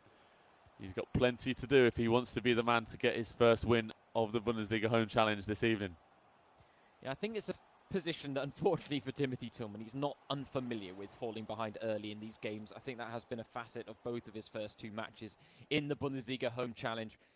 And so regularly coming or being put on the back foot and having to try and battle his way back into games. And as we've said, in this FIFA, especially FIFA 20, it's so hard to come from behind. We have seen that more often today, it has to be said. The opening goal not always suggesting who the winner will be in the game. Fabio, a perfect example of that in our last game against Chihat. And I did say, Alex, that I was going to ask you, in terms of the esports pros head-to-heads, which had impressed you the most today? Because we kicked off today with one between Der Gautro and Andy. And we haven't had that many to work with, the other being Megabit and Dool and Mike as well. But all 3, I'd say, between esports pros have really entertained in equal measure. But hold that thought, because Dominic Schmidt wants a second, and Dominic Schmidt has got a second. Timothy Tillman cannot believe what is happening here. Just clinical again from Schmidt. No emotion on his face either. He's doing this for a job. He's not here for entertainment. Clinical nature of his play. Just breaking through there, a quick pass and move. The finish from Lauberbach is outstanding. Nothing that the man in the third goal could do about it. With 15 minutes gone, Dominic Schmidt is well on his way to getting his first victory of the Bundesliga Home Challenge and inflicting a 3rd defeat on Timothy Tillman, unless he can get a quick goal to answer back. He just didn't have anywhere to turn there, Tillman, inside the area with Keita Ruel. He's twisting and turning well there, though, to get the shot off. It was well saved in the end. To answer your previous question, James, I think the one that sort of impressed me the most, or was the most fun for me, I think was Megabit against Doolin Mike, just because it was the blockbuster affair of the day, and it really didn't disappoint. It was almost Schmidt gets in a third there, just wide of his header. But Doolin Mike coming away with a 3-1 winning over Megabit was, I didn't expect it, and to say that he's a 17-year-old kid making waves in the esports world is just outstanding. And the understatement as well, I think. 100% making waves is a complete understatement. He's taking it by storm. And Tillman's trying to make a storm here, and he does so. Lovely turn and finish from Ernst. And as the German word is, Ernst, he's taking this a bit seriously now. And it's 2-1. Fürth getting a goal back from Timothy Tillman, and he's powering his way forward now, looking to get back into this game very quickly. 25 minutes gone here, and we're getting goals, goals, goals. Translation punditry at its finest there from Alex Chaffee. You love to see it. But a chance now for a bit down the other end. That was a... Down you go. Yeah, sit down, lad. Not getting past me. A block wall of a back line there for Timothy Tillman, who's straight down the other end. Ernst trying to bundle his way through it. Forced the K to Ruel. It took a deflection. The keeper was confident the minute it came off the knee of his defender. Saw it behind for a corner. Oh, he's got it, Tillman! That was brilliant. You can almost see him heading the ball himself on his face cam. But he has pulled it level from 2 goals down. Tillman is back in this at 2-2. And Fürth have the lead on aggregate once again. Passionate celebrations there from Tillman. He really enjoyed that, you could tell.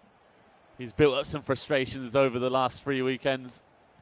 Obviously, he'd been training during the week, I'm sure, trying to improve himself in this 85 mode. Wasn't a great start that he was hoping for, 2-0 down inside 15 minutes, but he has pulled this game back superbly before the break, and he'll be looking to make sure he can build on this now and not let Schmidt back into this game. Yeah, wonderfully poised at 2-2, just when we thought Dominic Schmidt would run away with it potentially. Tillman is in the ascendancy here. He's powering forward. But it's completely changed the complexion of the game, hasn't he, somehow? And the thing is, Schmidt will now be looking for his chances on the counter, but he's got to rethink the whole game plan after he went 2-0 up, maybe took a step back, been caught out now by Tillman on 2 occasions, and now it's up to him again to try and reassert himself on this game, which is a difficult position to be in. Definitely hasn't had the chances that he had in those opening 15 minutes. It's a completely different game now, as you said. Tillman in a lot more control. And as we approach half-time, he'll be delighted that he's been able to get this game back to level terms before the half-time break, because being 2-0 down, you could see that the frustration was building again for him. And maybe he can even go in ahead at the break as he looks for a third. At the near post, the man went down in the box there.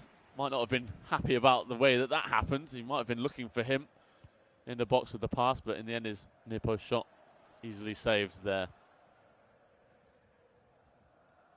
This is developing into another one of those games where the midfield's gone missing, Alex, a little bit. It's very much end-to-end stuff, which is great from our perspective and from a neutral's perspective. But a very different element to the game between professional footballers than we sometimes see in the esports world. That was delightful skill. A chance on here, and that is one of the goals of the day from Timothy Tillman. Outstanding, the flick from his man on the left wing. It's a simple thing to do, just a little right analog stick flick. Just takes the ball away from the opponent, goes the complete different opposite way. A couple of really neat passes through, and Timothy Tillman, from being 2-0 down in the opening 15 minutes, you would not believe it, but he is 3-2 up at the break. And he has a little smile on his face now, which is really nice to see, because he has been having a frustrating time in the Bundesliga Home Challenge so far. So it is nice to see that he's been able to enjoy being ahead for once. Yeah, Dominic Schmidt has awoken a monster here in Timothy Tillman, I feel like. And it may not have been his intention taking that early 2-goal lead, but that is what has happened. And the fact is, there's no part of this that, I still feel like there's plenty of goals left in the second half. And I'd be very surprised if that wasn't the case. And a chance early here for Dominic Schmidt to level the scores. But I think the offside flag there up against him, unfortunately. I think maybe Schmidt's reasoning for being behind now is because he's not donning his Holstein Kiel kit. Oh, it's disappointing. Very, very disappointing. Didn't get the memo there, Dominic. No, you recorded it last week with your shirt. It was a fantastic show, but can't do it just one week and not do it the other. And Tillman, with his Greuther Fürth shirt on, is powering forward again. He's got himself a free kick on the edge of the Kiel box here. This would be a special way to go 4-2 up. We haven't seen a direct free kick scored yet in the Bundesliga Home Challenge, and so, yeah, you are right. I wouldn't mind seeing this get up over the wall and beyond the keeper. It's going to be Macklemore to take. Oh, well, they got it up and over the wall. It beat the keeper, but unfortunately didn't creep inside the frame of the goal. Free kick's so difficult to score from in this game. It is a thing they've made so much harder on FIFA 20. So if that had gone in, I would have been incredibly surprised, and it would have 100% won the goal of the day so far. So unlucky that he came close there, Timothy Tillman. I will tell you what, though, you say that about goal of the day. We have got a fair few to pick from. Yeah, we do. It has to be said. And all sorts of goals, from team goals, well-worked combinations, to solo efforts, stunning finishes off the inside of the post or off the underside of the bar. For now, Tillman has the bit between his teeth and is showing no let-up whatsoever. A fourth now for Timothy Tillman. And what a stunning turnaround this has been. Unbelievable. 2-0 down, 4-2 up. And he is getting passionate. You can see on the player cam with his celebration there. As I said, losing first 2 games of the home challenge, he was coming into this one knowing that he really needed to get himself a win for personal pride as well. I'm sure he's been training really hard during the week. And obviously the way that this game started, he would not have expected to be in the position he is now. But as we say, there's still 30 minutes to go. And one thing we've learned in the Bundesliga Home Challenge is that you can never write anything off. So with plenty of time to play and only 2 goals in it, do not expect Tillman to run away with this game easily. But in terms of the tie, it means that Greuther Fürth are heading towards a good victory unless Dominic Schmidt can score 3 goals and pull this game back. At the moment, Fürth 6-3 ahead on aggregate. Yeah, and on course, as Timothy Tillman is as well in the Bundesliga Home Challenge, but Fürth themselves on course for their first win in the Bundesliga Home Challenge. And given the fact that they have been certainly one of the more entertaining teams we've seen from match day 1, and given the fact that they boast arguably one of the best esports pros that we've got in the competition, it's almost surprising that we've had to wait this long for their first win, and it's not quite wrapped up yet. You feel that if Dominic Schmidt can somehow tap into his attacking prowess again and maybe get the next goal, that it could be game on. But its problem is that Timothy Tillman is running absolutely rampant right now. This is incredible. I can't remember a performance being totally changed so quickly from someone. We've spoken so often about it today, how difficult it has been for people to come from behind in their own games. Timothy Tillman is wrapping up our thoughts about that and throwing them out the window here. 2-0 down, 5-2 up. Schmidt has no answers. And at the moment, everything is flowing perfectly for Tillman, and the confidence is booming. And you can see he has no intentions of sitting on his laurels as he continues to push the ball forward. That's it. I'd go as far to say as I think Tillman is the first in the Bundesliga Home Challenge to, in a single game, come from 2 goals down to win. I think you're right. We've seen it happen with 1, but never 2, I don't think. And so this is incredibly impressive. And yes, based on the way the first 20 minutes went, we thought this was going to go a completely opposite direction. Tillman has flipped the script. And now it's on Dominic Schmidt to try and salvage a little something in this individual head-to-head between him and Timothy Tillman. A chance was brewing there from the set piece. Mistake at the back. Oh, what a hit! Take a bow, son. Tillman can only sit back and accept that. No chance of stopping that from just inside the Fürth box. And just as it looked like this game was beyond all doubt, Schmidt scores a stunner, and with 20 minutes to go, there's only a couple of goals in it. I think his bigger problem right now, Schmidt, will be stopping Tillman scoring again whilst he goes for another goal. Yeah. Right, it's that very tricky balancing act that we all play as FIFA players, especially in this situation. 5-3 down, 20 minutes to go, you think, go on, I'll risk it.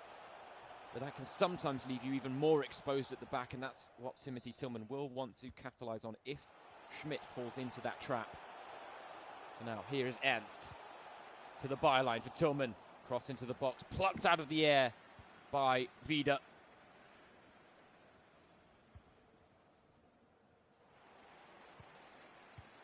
Schmidt with a bit of urgency there, but the urgency ultimately drawing a mistake out of him. Yoya, who was the scorer of the first goal. Here's Lauberbach, scorer of the second. Can't beat his man. Strong challenge there from Tillman. And now there is space to exploit on the counter-attack. He's got two men over in the middle. He's found Hagota! Oh, outstanding. What a fluid counter-attack that was. Every pass, crisp. Every pass, breaking line, breaking distance forward. And Tillman just so clinical, just as we were talking about Schmidt's biggest problem being keeping Tillman out. He proves it again, and this has been stunning from the Deutsche Amerikaner, the man born in Germany with an American father, one of those guys like Weston McKennie as well. Came over to Germany, his father with the military, and he is making a name for himself in the Bundesliga Home Challenge today. 6-3 from 2-0 down. Not many comebacks like that across the Bundesliga Home Challenge so far. Oh, comfortably his best performance in the BHC, if we're abbreviating it. But this is what a thrilling and very entertaining end to the day of what has been a day full of thrills and spills. So I guess it wasn't to be it wasn't unexpected by any stretch of the imagination, but I didn't quite envisage this being a 9-goal thriller between these two. No, neither did I. And I'm not sure the goals are quite dried up just yet. We may have one more left in it. In this, the final match of day one, match day 3 of the Bundesliga Home Challenge. 9 goals already. Can we break double digits in this game? We want more. We want more. So greedy. We're so greedy. But we are. We've had 90 goals already today, Alex. Insane. Absolutely incredible. And yeah, we still want one more. Absolutely. 91. We Come want on, 91. Khalifi. Can Kiel get a fourth? Oh, the pass was on.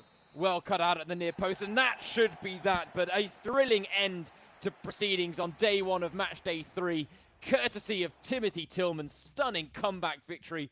2 goals down inside the opening 20 minutes, but he comes from behind to pick up a 6-3 win against Dominic Schmidt, closing out the action in impressive fashion, Alex. Incredible performance. One of the best we've seen so far today across an incredible array of performances from start to finish in the Bundesliga Home Challenge today. We've seen goals galore, as James said, 90 of them across our 8 games, an incredible total. The last of which there, seeing Timothy Tillman and Greuther Fürth collect their first wins of the Bundesliga Home Challenge. And it means we can look forward again to the action tomorrow with Saturday in the books and Sunday to come. But what a fantastic match day 3 we have had so far in the Bundesliga Home Challenge. Oh, so many highlights. I mean, it all kicked off with a quite spectacular affair between Gladbach and Frankfurt, with the unknown Heepen coming in and picking up a massive victory. We then had Marcel Deutscher smash 9 past Jean-Claire Todibo, and even Nassim Boujalab, who we've been praising highly for his FIFA skills, couldn't come from behind to pick up the victory there. A stunning top-of-the-table clash between Dortmund and Leipzig. They were the 2 esports world heavyweights when Bremen and Wolfsburg went head-to-head, and that threw up a few twists and turns as well, with Dulan Mike upsetting Megabit and Lino Kasten then seeing out the win against Milos Velkovic on another weekend where Werder Bremen have struggled in the Bundesliga Home Challenge. Bielefeld, a stunning victory over Regensburg. Bochum were winners against Köln. Stuttgart, the only team today to break the double-digit marks, and that was, in fairness, all thanks to Ata Karazor, who after a 4-3 loss for Nick Luggy in the first leg against Kai Ditto Volin. It was Atakan Karazor who turned it around with an 8-0 win over Nadia Mamiri, who we do wonder whether he will show up. But so plenty, and I mean that final game as well, Fürth and Kiel, absolutely stunning. But we've got plenty of highlights to look forward to tomorrow, Alex. Who's top of the list? It's a good battle at the top of the list, but who's top of the list? Who's top of the list? I'm looking forward to seeing my man Marco Richter go out again for Augsburg in our second matchup there. He'll be playing against Leandro Barrero of Mainz tomorrow. We start off with Dresden and Hertha Berlin, and then, of course, we've got Wiesbaden against Hamburg. A couple of new guys there for both those teams, Sydney Frieda and Tim Leibold. And then, of course, the highlight of the day, potentially, will be the referees as they take on Darmstadt right in the middle of the day. Dennis Eitekin looking to get his second win of the Bundesliga Home Challenge. He'll come up against Felix Platter. It'll be a difficult test for him against Platter, but he's more than up to the challenge. Then, of course, Munas Tabor for Hoffenheim against St. Pauli, against Luka Zander, which could be one of the hottest contests we've seen between Bundesliga professionals. Two of the highest talented players we've seen so far in the tournament. Union Berlin then against Nuremberg, another of the best of the Bundesliga professionals, in Julius Kader, coming up against Felix Schimmel, a FIFA professional. And then to wrap it all up for Bundesliga Matchday 3, Paderborn against Freiburg, which will see Nico Schlotterbeck, after his dominant performance over Maxi Mittelstadt, coming up against an esports professional in Lukas Fiedler. A huge test for him. Can he match the task? We'll have to wait and see tomorrow. Yeah, we didn't get Nassim Buyalab against an esports pro, but we are going to get Nico Schlotterbeck, the man of 11-1 fame, up against an esports pro to close out tomorrow's show. We can't wait to bring you the action. Join us again then, but it has been our absolute pleasure to bring you today's highlights as well. And let's be honest, 90 goals across 8 games. What more could we have asked for? James Surrogate and Alex Chaffer, your hosts, signing off for the evening. Join us again tomorrow and have a good evening. Take care, everyone.